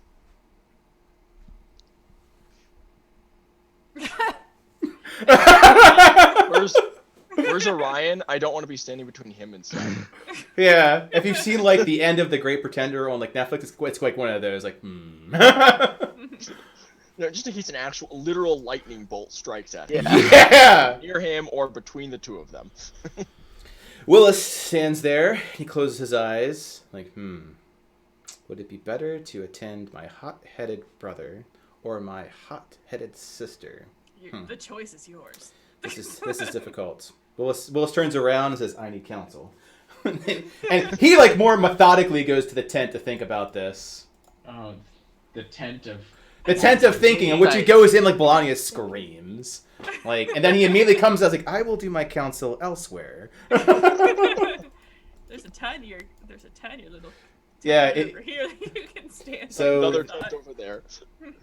The Green family effectively looks to Ty, and then says, "We'll be with Io." Yeah, I don't think they'd want Yeah. to travel. God. time. If we Good could just get seeing you Io all. on our side, Jesus, we would have some companions. Well, Io we, has do, like we do have Io on our side, just yeah, I not for heard this she's gonna be doing particular stuff. Yeah. Yeah. Listen, they're holding down the fort for us because all the work we're doing doesn't really matter if, for example, I don't know, Elo's forces go back on the word, burn this whole camp down, and Yeah. Wrong. Yeah. It could very well be, oh, you want to leave this place unprotected? Well, we'll just torture Nuya and burn your place to the ground because you're ants. Yeah. So it's actually it's a pretty ballsy move for them to make sure that you have some cannon fire back here. Which leaves these fuckers obviously aren't. They're like, ha, our camp now. So Put guy in. yeah, good luck. Willis says, help me out, make a case. Looks like Ty and Orion. And he's not doing it like, prove me wrong, convince me. It's like, give me counsel. I mean, first of all, this is just the adventuring party. We get Corin and Iris in this. I mean, It's true. Better than staying in a camp all day. Better than saying I can't, well, objectively, perhaps. I mean, there's more death out there. Then again, brother gets in a lot of trouble. So does Io. He's like having this mental, you can just like see the auditorium in his head.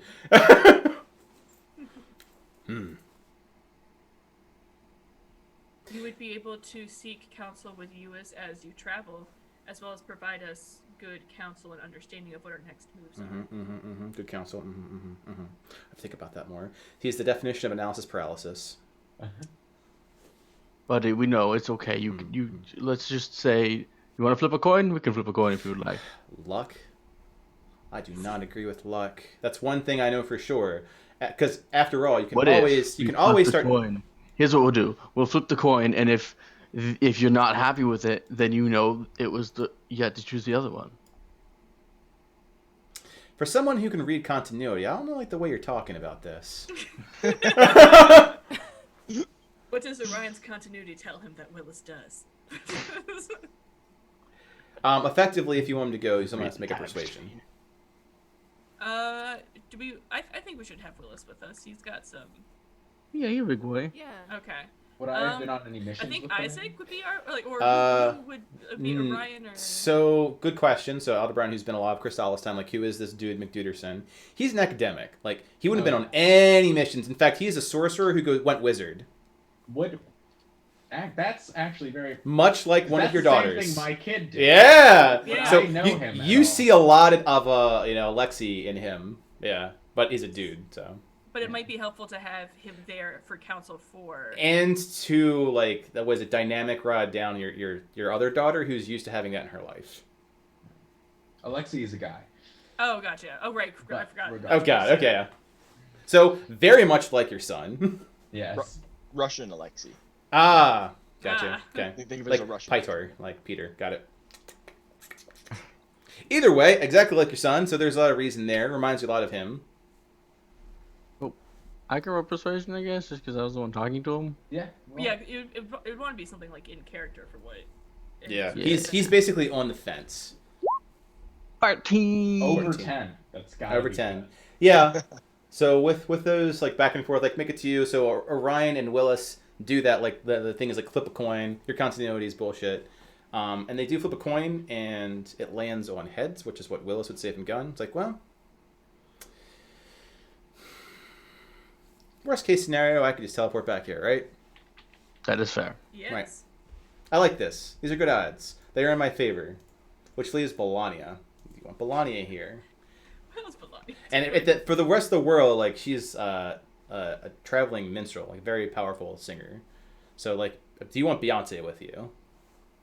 Do we want Beyonce? feel like that's not a question. Why Yeah, it's kind of painting you guys into a corner. Sorry, Beyonce. But she is like one of the most famous, along with like Nas.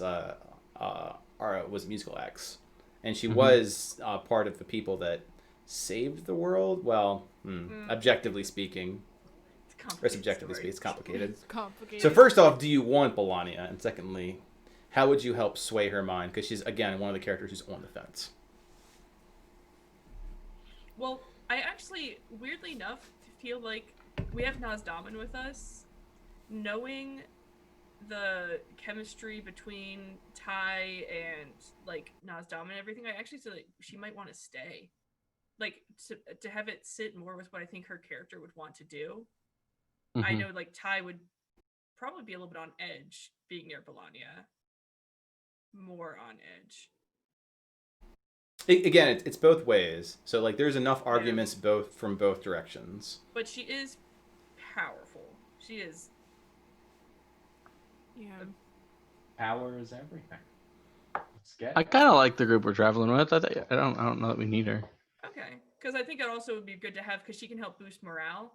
And I don't know if they have, like, they've got Io with all of Yeah, her. for troops, it's better. She might be over good to here. stay with the troops to help boost morale with her. Yep. Yeah, the commander did just get kidnapped. Yeah. Mm-hmm. And like Yeah. Nazdaman and Blani, like there are two like kind of like bards that could help boost morale. If we're bringing Nazdaman, then we might want to leave her so that she can help boost morale there. Yeah. Nas Lonnie, is we the love you. only Great. one that can allow elves to fall asleep, though, as the Sandman. If people need tension relief. If you're talking about which bard to bring. Nas can? Nas is the only, that's like one of his special things, So as the Nas Sandman. actually might be smarter to have him stay and then bring Melania. Ah, Oh but my my God. boy. Yeah, but you already said yes to Nas. I mean, Nas is very go with the flow. Yeah. Like, Then he's he there did, like- because his bro wanted to bro out with him. It's like, cool. It was like, but I need you to provide therapy for elves. It's like, if you think it's the best. Yeah, I think that makes the most sense than have Nas stay here, provide therapy for elves, and then bring Melania. Dope. Okay. Okay, Sounds so that awful. Elven therapy. It's like, I don't need therapy. I don't need to sleep at all. I trance. I meditate. Yeah. My mind is clear all the time. So if that's the case, and I'll do a swap out in that case, so you don't have to convince. If you want to bring Melania, yeah. like leaving a bard, keeping a bard. Yeah. Okay. The exchanging of bards. Also, since Nas was a fellowship, I guess there's a lot of there's enough case on both sides that makes sense. For why that, yeah. Yeah. Previous fellowship member Orion there. Orion's leaving. Like, again, on the fence characters. So if that's the case, no role. We'll have Melania go with. Weird tension that may be. I mean, I think this would be weird tension regardless. Oh yeah. So you have convinced those that wish to go or are going actively with, like, here you go. That's y'all. Jesus. So It's a many bit of a mob. people. A mob of like some like crazy powerful and like skilled people, and then And Ilana. And then just like, this is a fantastic idea. And so, yes. It's like, I'm going on tour with the band. like she's just like just starstruck. Absolutely. I'm telling her. I tell her so many stories about everyone in the group. Oh yeah. It's And if I don't know them, I make them up. Like Brindle, I just make up Yeah. stories. He just like pulls like a saw. It's like, look at this. Okay. Anything else you wish to do with your session? We are a little ahead of schedule, which is good because we allocate time for other alternative activities. Yeah, Like if we just fighting said and no, dying. I mean, fought, with everything's all, done. what is it? There's always the grounding wire, which is I solved this through violence. So that was, yeah. Oh, Fortunately, you did not solve it through violence, so good. You went Oh, with a could more we have fought advanced her? Did you circuit. have stats ready? Mm-hmm. Could have fought. Really? Oh my god. Again, the grounding That wire is is always wonderful. violence. Again, Thanatos. The other one, fortunately, we have never dealt with in Aurora, and we're not going to start. So there's always the violent option. We should have fought her. No. No. It's I like think saying really the Sure, the male hammer library. was probably not the best tool. Yeah. Yeah, I It think is a tool. violence- I don't know if this one would have been the best tool. Yeah, it's interesting because like I think there's like lots of opportunity to fight in this situation, but I think we did probably the smartest option that we could have chosen. Mhm. Of like, hey, what if not? And like, let's get enough information so we can make a smart decision, so we don't like put foot in mouth. Of like, hey, everyone die. Everybody dead. From a completely selfish standpoint, I'm just glad that this means that I'm actually going to make it to the season this time. I do. So we're kind of like segueing away. I didn't think anything we wanted to do in session. We'll go to like after talk. But since we have some extra time, I'm also very glad. I appreciate the reasonable cautions. Like, guys, I'm level 4. I'm sorry that I'm not level 10. I do not want to be burned alive. I'd like to make it to session 2. Yeah. Fuck. 3. I'm level 3 still. Well, now you're level 4. After I'm this, level 4 now. Now. I got level 3 health when there's a nuke standing across the table. It's like, I sneeze! 66 fire damage! Ah! This dragon goes off on us. Yeah. Yeah. Yeah. Don't worry, everyone can stabilize you, heal you, backflip you. Yeah, Very we've got- resilient team. Fuck. 66 damage. I'm dead. Like, Instant. Dead. yeah. Wait, That is no. more than twice my health. Yep. 114 damage. No, 66 would be 36. 214 damage. I'm dead. Yeah. Oh, Oh, geez, oh, still okay. bad. Okay.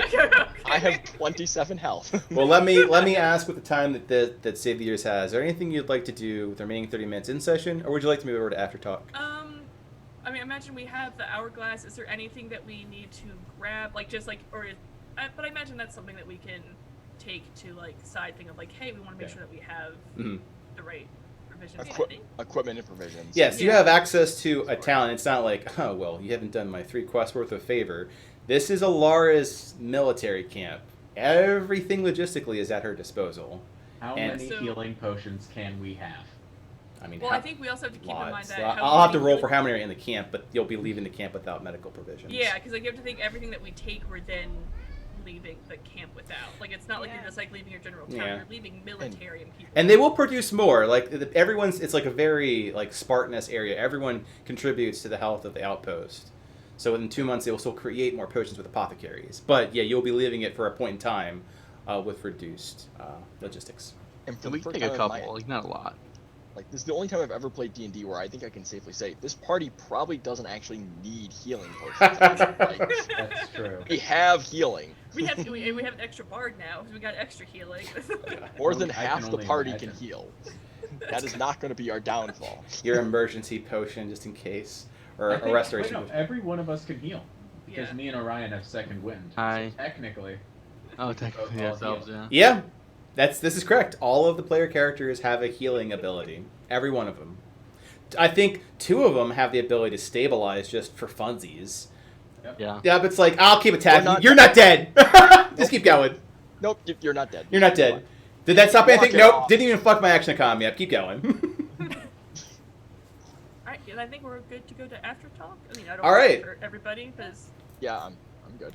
I need to change this damn like well, I greatly appreciate where we got it. I need to change that damn chat thing for season 10. So if any artists want to go ahead and make a recommendation, cool. Otherwise, I'm gonna pick a big old smiley face, maybe like a teary face, like in MS Paint, and be like, or season 10. just like an explosion of blood. It'll be an Aurora. It'll be an Aurora original, that's for sure. We'll move over to after talk. I'm gonna close this down. I'll see you guys in Discord. Bye. Okay, Bye.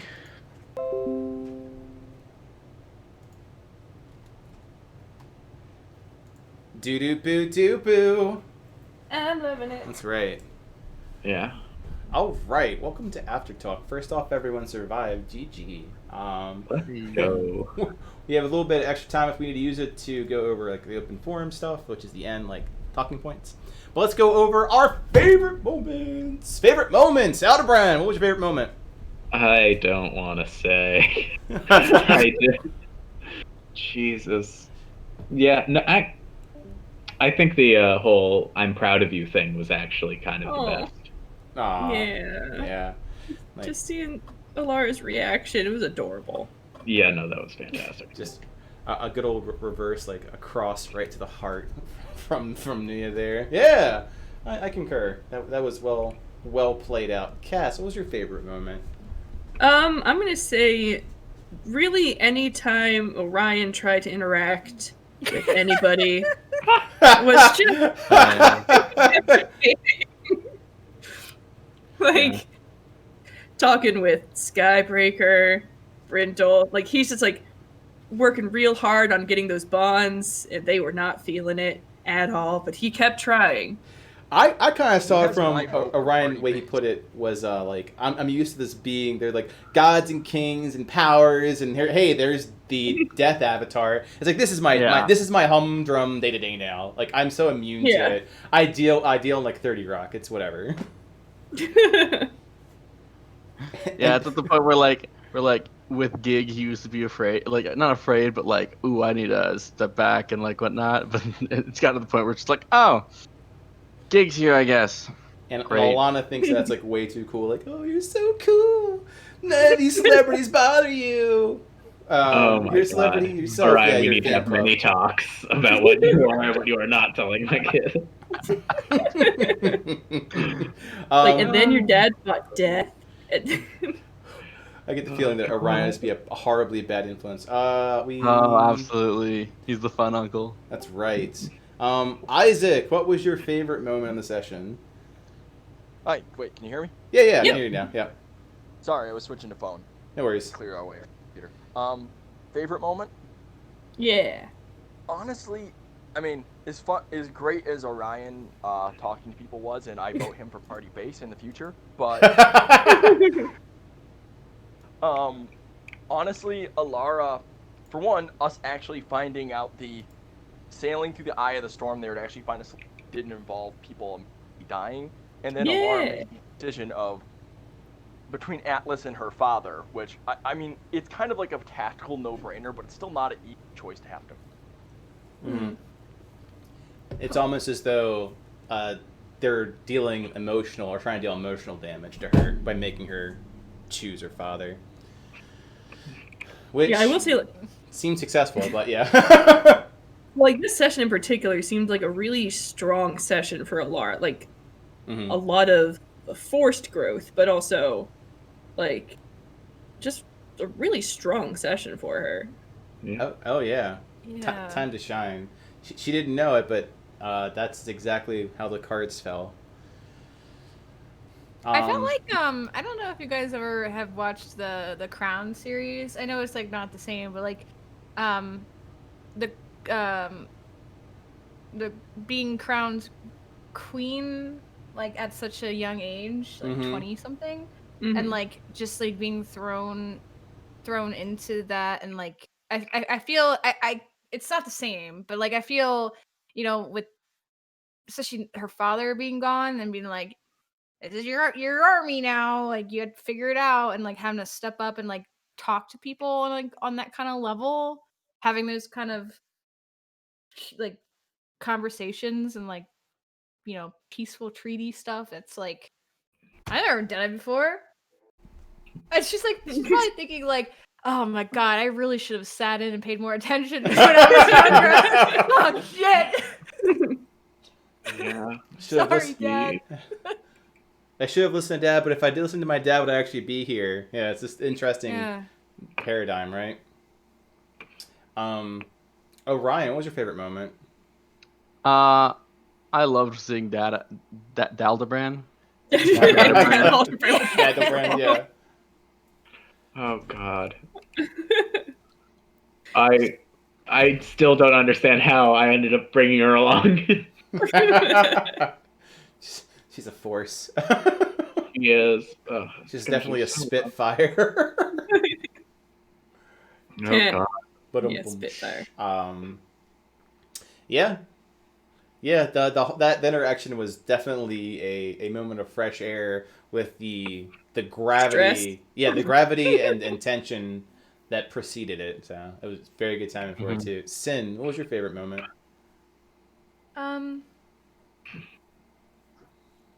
Definitely hearing Nuya say that I was doing a good job. Mhm. Yeah. Yeah. That's still hitting. Like I don't know why. It's just like because it wasn't something that was like on my forefront of my like my mind, like with the character, with Alara's character. She's always just like, you know, had this ire towards her father, and like it didn't click until he said that to Alara, and like I don't know, but that like hit like a goddamn baseball bat to the face that moment, like out of character. Like, oh my god. And like now like my entire perspective on my father right now is like really different, and it's really weird. Like I'm just like, oh my gosh. Daddy Like, issues. But it's just, I don't know. I just thought it was like the sweetest thing after, through all of this. And yeah, I really like that part. Let's see. Do we have anyone who was watching like Cap? Nope. So we'll circle back and do talking points. Any topics you want to discuss? Aldebrand. Yeah, Aldebrand. One thing that I kind of missed was, I think Dawnbreaker at some point mentioned that she needed Ashen to balance out the fire of Elo. Was that something that she said? Or something akin to that? She mentioned that in splitting the Elohimian between Elo and Atlas, that it brought an unbalance to his being, and that Atlas needs to rejoin to restore the balance. Okay. Like Atlas is sucking everything up because he's trying to find his other half. Yeah, well, Elo is, like eventually. Sorry, that's what I meant. Yeah, you could even say that the metaphysical imbalance could very well be simply because he's there, and would also explain why he was like dormant. Because perhaps while Atlas doesn't exist, he could have just destroyed, this world, and did not do that. So that's like a possibility of what she was alluding to, or it could just be he wants his other half back. Yeah. There's a lot of gray. Very few people are like stock good, stock evil. Yeah. Jeez. It's gonna be fantastic if we got him. Yeah, no, it's a good talking point. He's an interesting being. Since we had some extra time, I'll throw you a sneak peek to the battle you didn't have to deal with. I was gonna ask, what were the potential avenues that this session could have taken? I know, like, fighting was definitely an option. The black wire, the ground wire, is always like solved through violence, which I'm glad it's like always the last thing, fortunately, or the most effective thing. In this case, it was not the most effective thing. Unfortunately, it was not the last thing. Like, I've run out of options. I guess we go to war.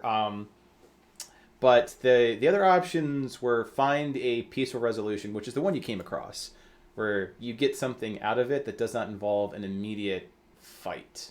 So that's like the diplomatic solution. There wasn't, because you have an entire season to go through, there wasn't one like, cool, well, Elo leaves. Like, unfortunately, like that would have been, unless you guys found something super creative and I'd support it, that wouldn't have been much on the table. There would have been everything else that formed negotiation. Like, you could have found a way to try to one-up and do like a hostage situation with Dawnbringer, which again kind of is a pseudo-violence. Like, I do not wish to kill a person, but I wish to be a little bit more on the I want leverage myself, and I'll hold Dawnbringer hostage until you back up. But that just really is negotiation as opposed to giving up Nuya. That said, like, she's I imagine significantly strong and a good dragon. Yeah, like holding her hostage would be a feat. Oh yeah, no. Once you start doing that, you take like everything as a cost. Like the cost here was at the end of the day, you cost you Nuya. Like who knows what it would have cost you in the chaos of subduing Dawnbringer. Like no matter how you look at it, there's a cost. Yeah. I am grateful we did not go. I'm grateful you did not as a DM, because it's like, well, let's see who perishes today, which is very thematic to season 10, is walking in assuming that 1 to 3 people will not come out of that session, whether they're PCs or NPCs or what. Yeah, like I know like this session didn't have fighting, which you lost your one. Your one was Nuya. Yeah. He just wasn't like visually murdered. He was just like taken away. I mean, we technically did not, although it's kind of implied, we didn't actually get a promise that he would be unharmed. Yep. He did super betray Elo that put him in the delayed state. His time as a prisoner will not be pleasant. You're not making this any better. Well, I mean, in character, he wasn't aiming to do that either, because he felt it might actually sway Laura's decision. Like he knew very well what he was walking into. Like what to say, yeah. Yeah. Oh my god.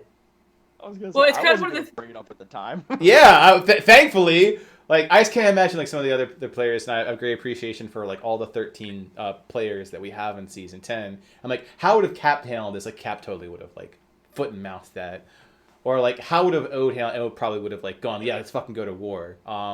It's just interesting to see the chemistry dynamic of how problems are addressed and prioritized. Which I think everyone's this got like a party in unique meal, taste, Yeah, like flavor. I think this party in particular is very much like about the people. Like we are trying to save as many people as possible, Mhm. and Yeah. trying to do it the smartest way as we can. Yes, Like we're a very capable party of fighting if we need to, but I get the feeling that like that's not always going to be the party's first go to. If we can come up with a different option, we're going to try to take it Mhm. to save more people's lives. And I also greatly appreciate the idea that although it's kind of the pacifist dilemma, right? Although you may want peace, the things around you may not want peace. Yeah. And you have to respond to those problems. Kind of like here, like you didn't plan on having to deal with any of this. You wanted to really go to Starset Lake. You were handling a delay in your plan. Mhm. Much like Rev did when frickin' Reth went ham sandwich on it. That said, any talking points you want to bring up, Isaac? I guess so. We have an army sat in this here on Oakvale, and we're heading out. And right now, the only threat that I guess we are aware of and that we are dealing with is Elo himself. Which, I mean, that's kind of like the threat that our party was set up to deal with. But at a certain point, news like when is this happening in relation to New Haven destruction? Yep. The timelines How will that are news- fantastic question, and other parties will see that as it reaches their kind of like their realm, their sphere of awareness of where it falls in, as opposed to like here's an absolute timeline, because some things that this party specifically will find word on when they're traveling at a certain point in time, but what's going on with Reth. That'll also then reach the frontier town, because this is like Wild Wild West, like Manifest Destiny, like Merca stuff, right? Oakville is very removed, so timeline-wise, that could have already happened. Word wouldn't have gotten here yet. Yeah, I think the biggest struggle that our party is going to face, specifically with like this, because it's 2 months, but I'm not quite sure how that will be handled session-wise. But I think the biggest struggle that we're going to have to face is we're probably going to hear a lot of things, but we need to constantly be aware that we're on a time crunch, and it's going to be a lot of deciding what is the things to focus on. Like, can we keep our course? And is keeping our course more important than the struggles and the other things that we're hearing? Yeah, and the general like way of I end up handling it is like I don't metricize it as much. Like the week time, what are the weekly events, but rather thematize it, because that way, are you gonna have a ships? If you both go to say the Dawn Forges, by them I mean like Revolutions and Saviors. It's like it would be an interesting thematic crossover if it's a ships passing in the night scenario or whatnot. I was like, oh no. It's like, you arrived on a Monday, you spent some time here, you get down there on Tuesday. So it's handled a bit more like that, as it makes sense for the story situation. That said, there's a balance to stretch it. Like if this happened so far in the future, which it doesn't, like okay, well, you wouldn't have reached word. It's better to ask the question like, would we have heard about what's going on with Wrath yet? And like we'll say like, yeah, because that happened about a week ago and you've heard word of. I have a question for just like Isaac, because in the party you're the newer player coming into newer character coming into the party. So like, how are you feeling about the party chemistry, and playing Isaac, because this is kind of your first chance to get to play in? Yeah, I mean, I have a bunch of 365 questions queued up because I wanted to kind of play this out, finish with that RP, just so I had a better idea of what Isaac needed to be in the party as I was answering those questions, and I think I got that answer. And it does seem like, honestly, while it seems like a lot of everyone in the party is lawful good, it also seems like a lot of big chaotic energy.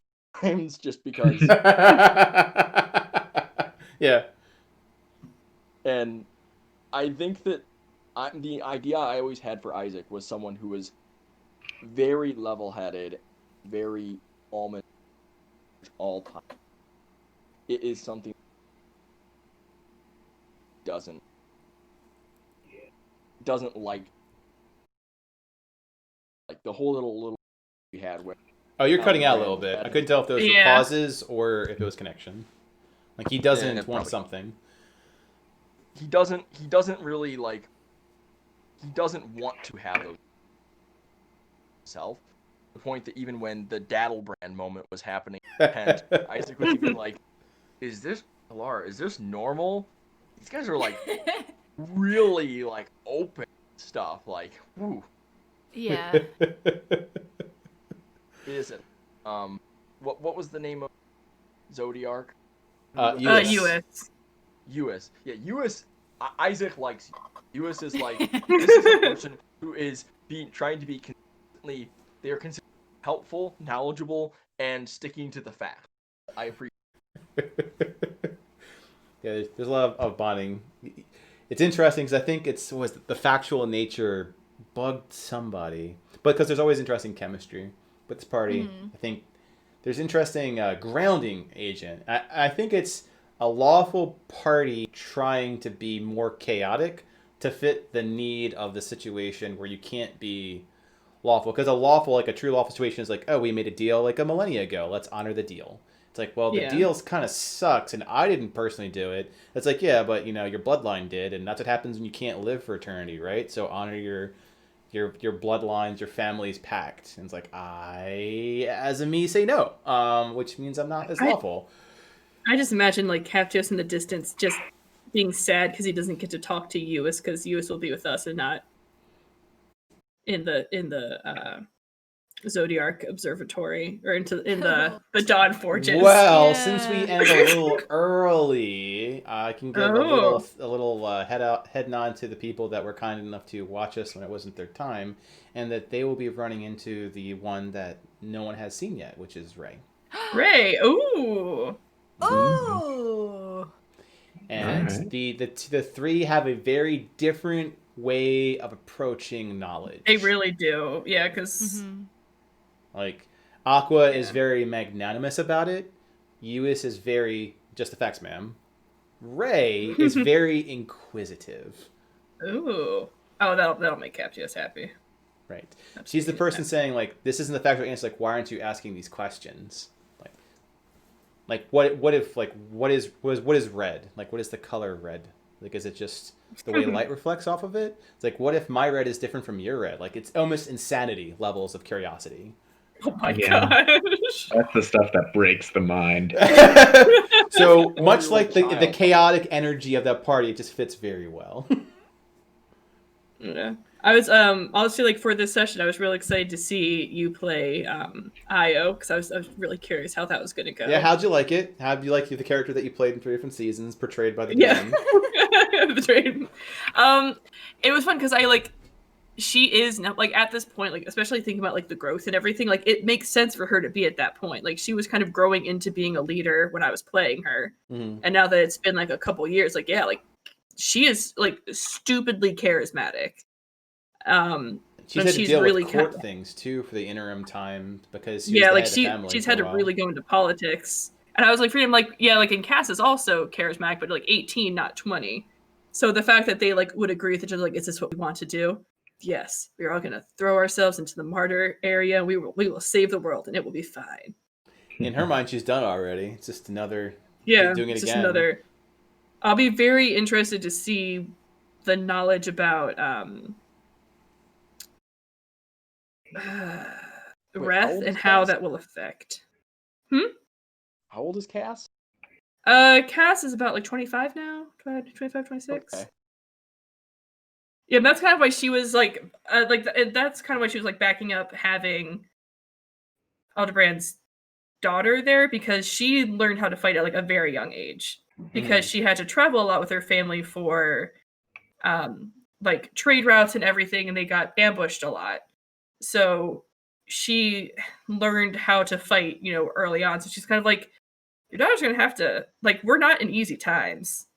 you need to kind of get her ready for some bad stuff. And like, what better way than to have her by your side where you can watch her and make sure that she's being trained correctly. So like, that's kind of like her view people put on it. She's very much about her like learning how to defend herself and like being able to prove herself, because it's the times are not, you don't have the the luxury of just like These are putting them lessons. somewhere that you think is safe, because you don't know if it's safe. These are lessons that are going to be learned, and you have the choice of teaching them the lessons yourself so that they have a chance of surviving. Mm-hmm. Yeah. This is very much it takes a village, which is so interesting because you say that and then it's like, well, this is my flesh and blood though. It may take a village, but I mean, I entirely agree with all of this, but at the same time, I'm sure they need logistical support. You know? Maybe the healing potions is like, if that's your job, Elena. Just if you get a scrape, chug one. Yeah. But Yeah, no, definitely the plan is over time to be more oh yeah, it's more character growth. You're gonna get tactical. a good chunk of character growth with. Yeah, and I mean, like, Alara, like, left her city and, like, ran away from her dad. And look at her now. She handed her over to the enemy in chains. Which I do. Oh, jeez. Yep. Well, from a storytelling perspective, it definitely adds, like, depth, dimension, and some ties in, which is something we always strive for, especially with Elena and then the bond with Isaac and Eus. Like, a lot of those that come up very organically, and it was nice to see those float out. Because, again, I mentioned, like, Alara, it's like, and even the name being similar, it's going to be fun. It's going to be great. It's going to be great, because they had even some similar things. Like, I ran away. It's like, yeah, see? It's what you do if you need to get things done. It's like just constant making up. It's like hell. I can't wait for Elena and Atlas to become friends, because they're the only two people who are that young. Yep. Yeah. Like, hey. That is right. And it's hard to say that might actually be the case. So I was gonna ask. Last time, Bucky gave us we did this number in terms of how successful we were in this session. I think like last time we got a 9. What number do you think we'd get this time? 9. Yeah, I think that there's guys doing good. We're getting so good. I mean, the idea of like a 10 out of 10 is like the idea is on your side, luck is on your side, like everything was on your side that session. So I couldn't say like objective luck was on your side. I think that one crit was just so well placed. That was the right time. We needed that crit. So there's always like a little bit more, but 9/10 is like solid. With the grading scale, I go with you. Left here very strong. Guys, we're doing so good. Yeah, no one died. Mm-hmm. All we can really ask for. If we keep doing that until the very end, I think that means we've won. You have saved people. You're the saviors. Yeah. Good at the savings. Don't worry, Isaac. We'll keep you alive as long as we can. We will work real hard. Diligently. We will. I think on talking points though we're on Sin. Yeah. Make sure I give everyone an equal chance to speak-ins. I don't know.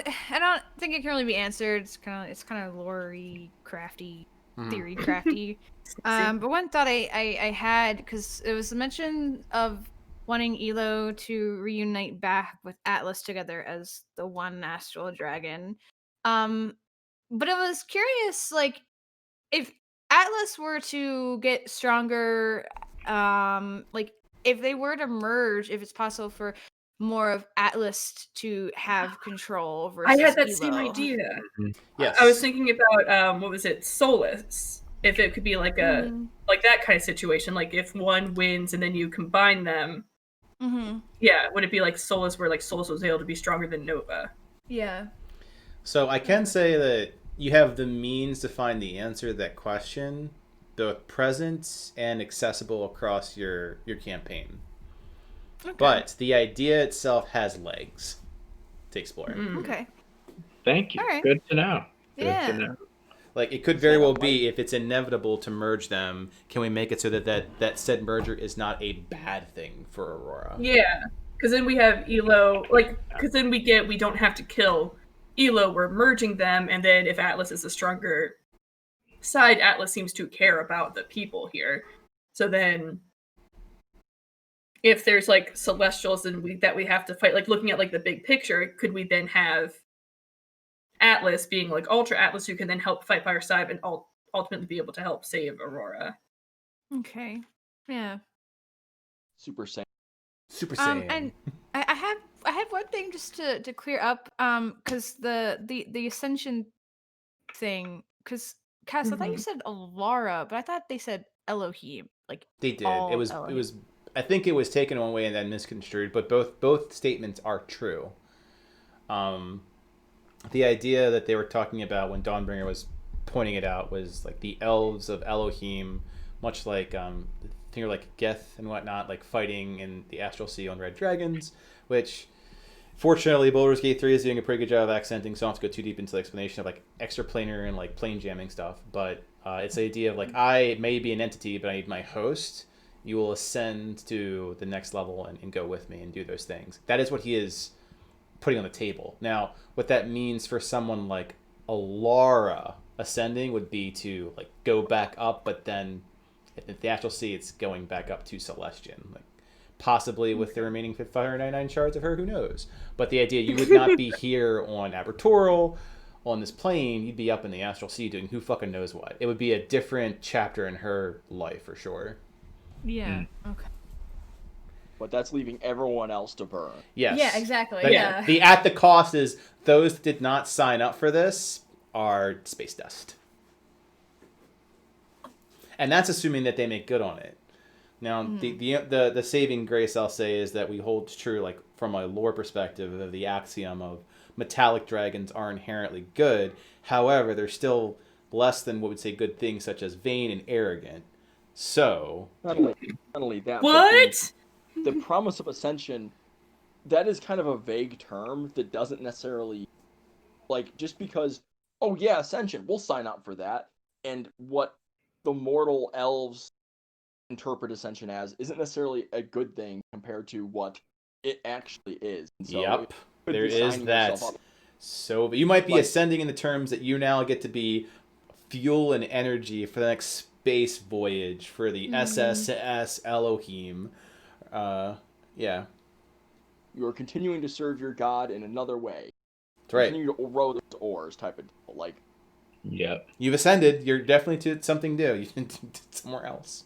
Yeah. doesn't necessarily mean better. Yeah. It doesn't mean your definition thereof. And we've made it like really clear that these powers have different ways of thinking, for sure. Rounding the corner, just talking points for anyone, since we've had everyone chance to give a chance at the table. Anyone else want to raise up? Something I was going to point out that you might want to type out, just because I know it was Orion that had the question, and it's like a fun lore bit, was, has anyone ever been a builder and a breaker, or a breaker Yeah. and a champion? So, in current discussed lore, there hasn't been anyone who's been a builder in the Great Games. And you were correct, Cass, in that the person who's been a previous breaker was on the Dark Heart side. Yeah, they would have to be, I imagine. Right. So there has been breakers on the Dark Heart side. None of them have been on Targren's side, because that's very tied to the Gigareth entity thing. Curiously enough, builders are a rarer commodity. Yeah. Interesting. Okay. So Gabriel, for example, being a builder, and not like They're tiefling, this gnome, right, was a celebrated occurrence. Very Ganondorf style, from Ocarina of Time. He was the chosen gnome. And the idea that there's one of those, and the heroes represent a small heroic subset of people that exist. Like you guys are a notch above your heroes. Yeah. So like the whole entire thing with Solus even worse. Like Because for those with context, Solus is also a builder. Mm-hmm. But she is a tiefling, and she is currently MIA, so no one really knows what her and Alexa are doing. Yeah. I think that Alexa and Alexi both need to have a conversation about just life in Crystallis at some point. So our names are one letter away. I'm all for it. The potential here for a good time is just high. Oh And yeah, he- And he's a sorcerer that's training to be a wizard. Be like, you made choices. Tell me about your wisdom. Yep. Oh man, I'm so happy that fucking names just turned out to be so close. So any other open forum, like open table questions, topics? Shout out to Pop for probably being the MVP. Shout out to Pop. Oh yeah. Not even in the party or in the chat, but still probably. Yep. That saved one us. decision alone saved us because I think we're all like, what do we do? What? We're all too close to it. And too. So Pock, no doubt, it's getting I'll put an XP, but it's on stream. You can put it. See, Buck said it. But definitely pick up on Minor Arcana. Great way of supporting as we go out through season 10, especially during the first act where we're going through 3 different types of parties. Do that. Definitely take that as a classic example of cross support that gets rewarded as well. That was just a clutch thought to be thrown into the world. Yeah, because there's a lot of. I think I was trying to help with like Revolution 2, like when they played. Like it's just a lot of times when you're not in the session, you can see things a little bit differently. Yeah. Or you might have like a different viewpoint. So like watching and like trying to give input is always helpful. Like it'll just help give a jump off point for the party to think. And my reward, so to speak, you don't have to worry about because don't worry, they'll be here for, well, at least most of them for perpetuity.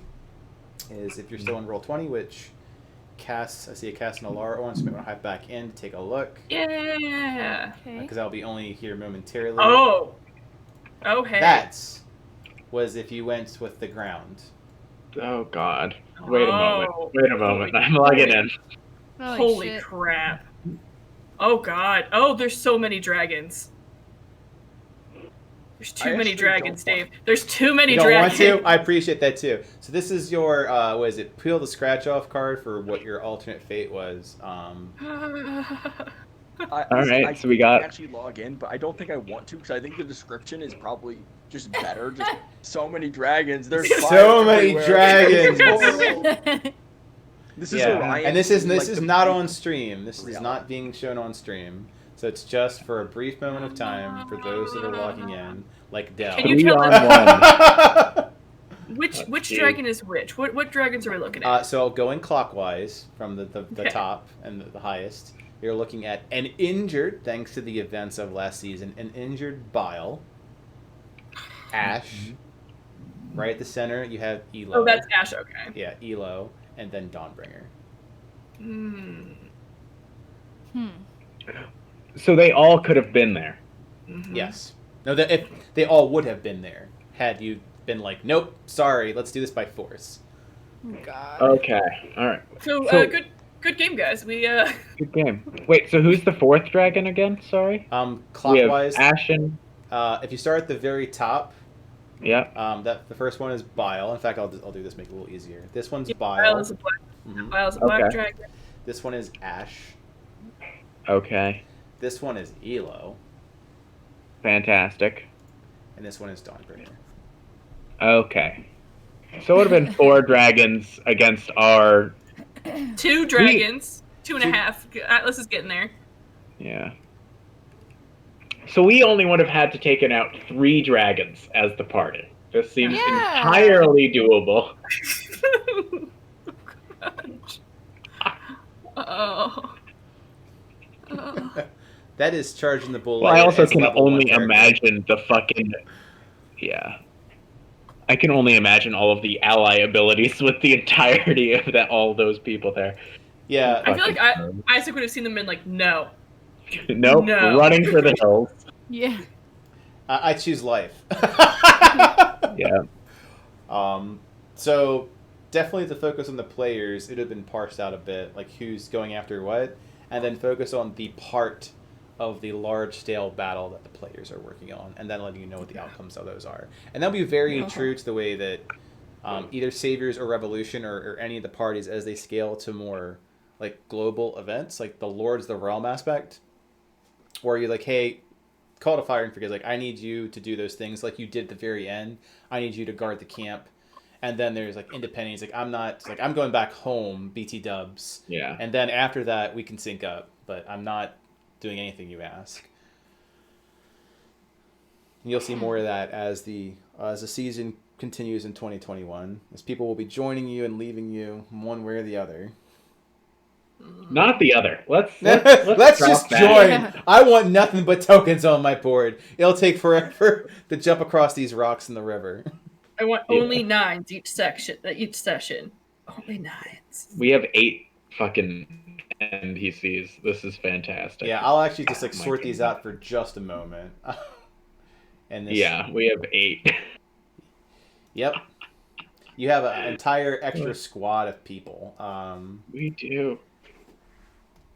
And God. it was kind of mentioned. It was mentioned a bit out of character, but there will be like a cap of how many you bring, based off of like how many there. So you have 5 PCs. So you'll be bringing 3 NPCs with you. One of which will always be Atlas. So you're bringing 2, and then everyone else. So and that'll be like for each fight kind of thing. Like okay, this Yeah, will be. and then you can say, hey, this is what I want the rest of the group to be doing, or worse, like they're an auxiliary force, to keep things from being what's considered unmanageable. Whereas if manage like any sort of I group, see. adding people does not make things more effective. It makes things more chaotic. Yeah. Okay. All right. The others All are the right, rear okay. guard. What's up? The others are like the rear guard. And Yeah, situations. yeah, your- Like, your they're ops not on forces. screen. Mhm. They're doing stuff, but they're not on screen. Yeah. Yeah, you can task them out with doing things and whatnot. But yeah, your auxiliary forces. Let's see. Oh, Cass is over here, Laura. It's easy by all of this right here. So here's all the PCs. Here are all the NPCs. And the NPCs aren't like cannon fodder Nope. either. Like No. they are No. on average probably stronger than Us. like yeah. yeah. If anything, keep them alive more than us. Could be like you're. That's horrible, but yeah. Or we put them in worse situations so we get all their magic items. What interesting is their abilities that make them quite magical. Like if you kill Balani, you're just getting like, I don't know, her bangles. Her I bangles don't are know. We worth could 10 get gold. Cinder. We could get Cinder if we do something Oh, very Sunder? horrible. Yeah, you could absolutely get Sunder from Ty. That's true. I think that Sunder might steal your soul if you do it in the wrong way, because it is a Yeah. sentient sword. Yeah. But How do you kill Ty? Because I've heard of him dying multiple times. So I realize many death is more times. permanent, but like Mm. he's still kind of like he was like between death and life for a while. Like he was? He really was. Yeah, I've actually lost count with how many times Ty has died, or we classifies as death. I'll just go with a Well, like- lot. Because he. Well, like. He split, reformed, been. Yeah, it's still a lot. Yeah, because he was alive and doing like normal living things, and then he got sent into the shadow realm with Belania. Which means he was And- still like completely alive, just in a different plane. Yeah, and then Belania made it out, and he was there, but he was able to kind of, through like Celestian's help, able to kind of like blip in and out, and it was like really hurting him. And then he died bringing Atlas back. That would be his first like true death, right? I have died. And then he got brought back. How? I don't remember. Wish, because he was the last person to come into Hearthhome, which set everything into Catalyst. Yeah. Mm. Yeah, So because then he was he- so delayed with to make the wish work. It's actually what like Ah. unraveled and had some things like, yeah, well now you're bringing people who are dying in the future into the wish. It's like I've got issues with gotcha. Yeah, so then he got brought back, and then he was in Hearthome, and he was doing his thing, and then Phalor's sister, which my brain, Poppy, stabbed him to kill him, that. Yeah. and then Sigwald made a deal with Gig to bring Ty back. So he's died twice. That sounds about right. He's died 2 times. Mm-hmm. Said 2 times. Willis has died And- once. Mm-hmm. Yep, and Twice. in a way, No, sorry, he died twice. Yeah. if you really look at it, he was brought back both times by Gig. Yeah. Gig, Oh, he's got a way of fucking with you like that, Gig. Belania has died once. Brindle hasn't died at all. Alice hasn't died at all. Frederick's only died inside once. Ewas is 1 of a third.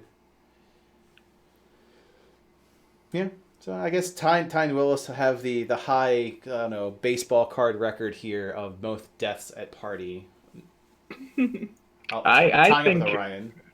I beat that, but Oh yeah, you're right. Oh yeah, yeah. I've died like 1,000 times. All right. So with the exception of Aldebrand, which like is in his own Which doesn't S really tier. count. Yeah. So besides Yeah. S tier Aldebrand, and maybe like if we get Solus in here, so like Aldebrand and Solus are the ones that are in their own category Oh, of yeah. have died. in Yeah, we're combat. S tier. Everybody yeah. else. We in their own- we You only ostracize died those twice. characters from the running. Yeah. It's not There's even so the most number of messed up. times I've died in a minute. Oh, but I mean, depending on how you look at it, yeah, true. Alara is somewhere in the S tier too. If you look at the greater entity that is the divinity of Alara. True. Oh my true. god.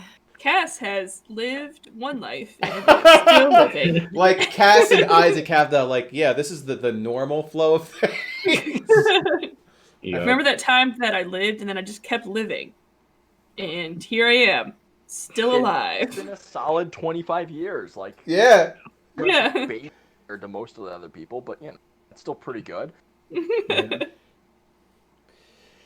Doing some solid living. All right, I'm gonna go ahead and cut stream to Memento.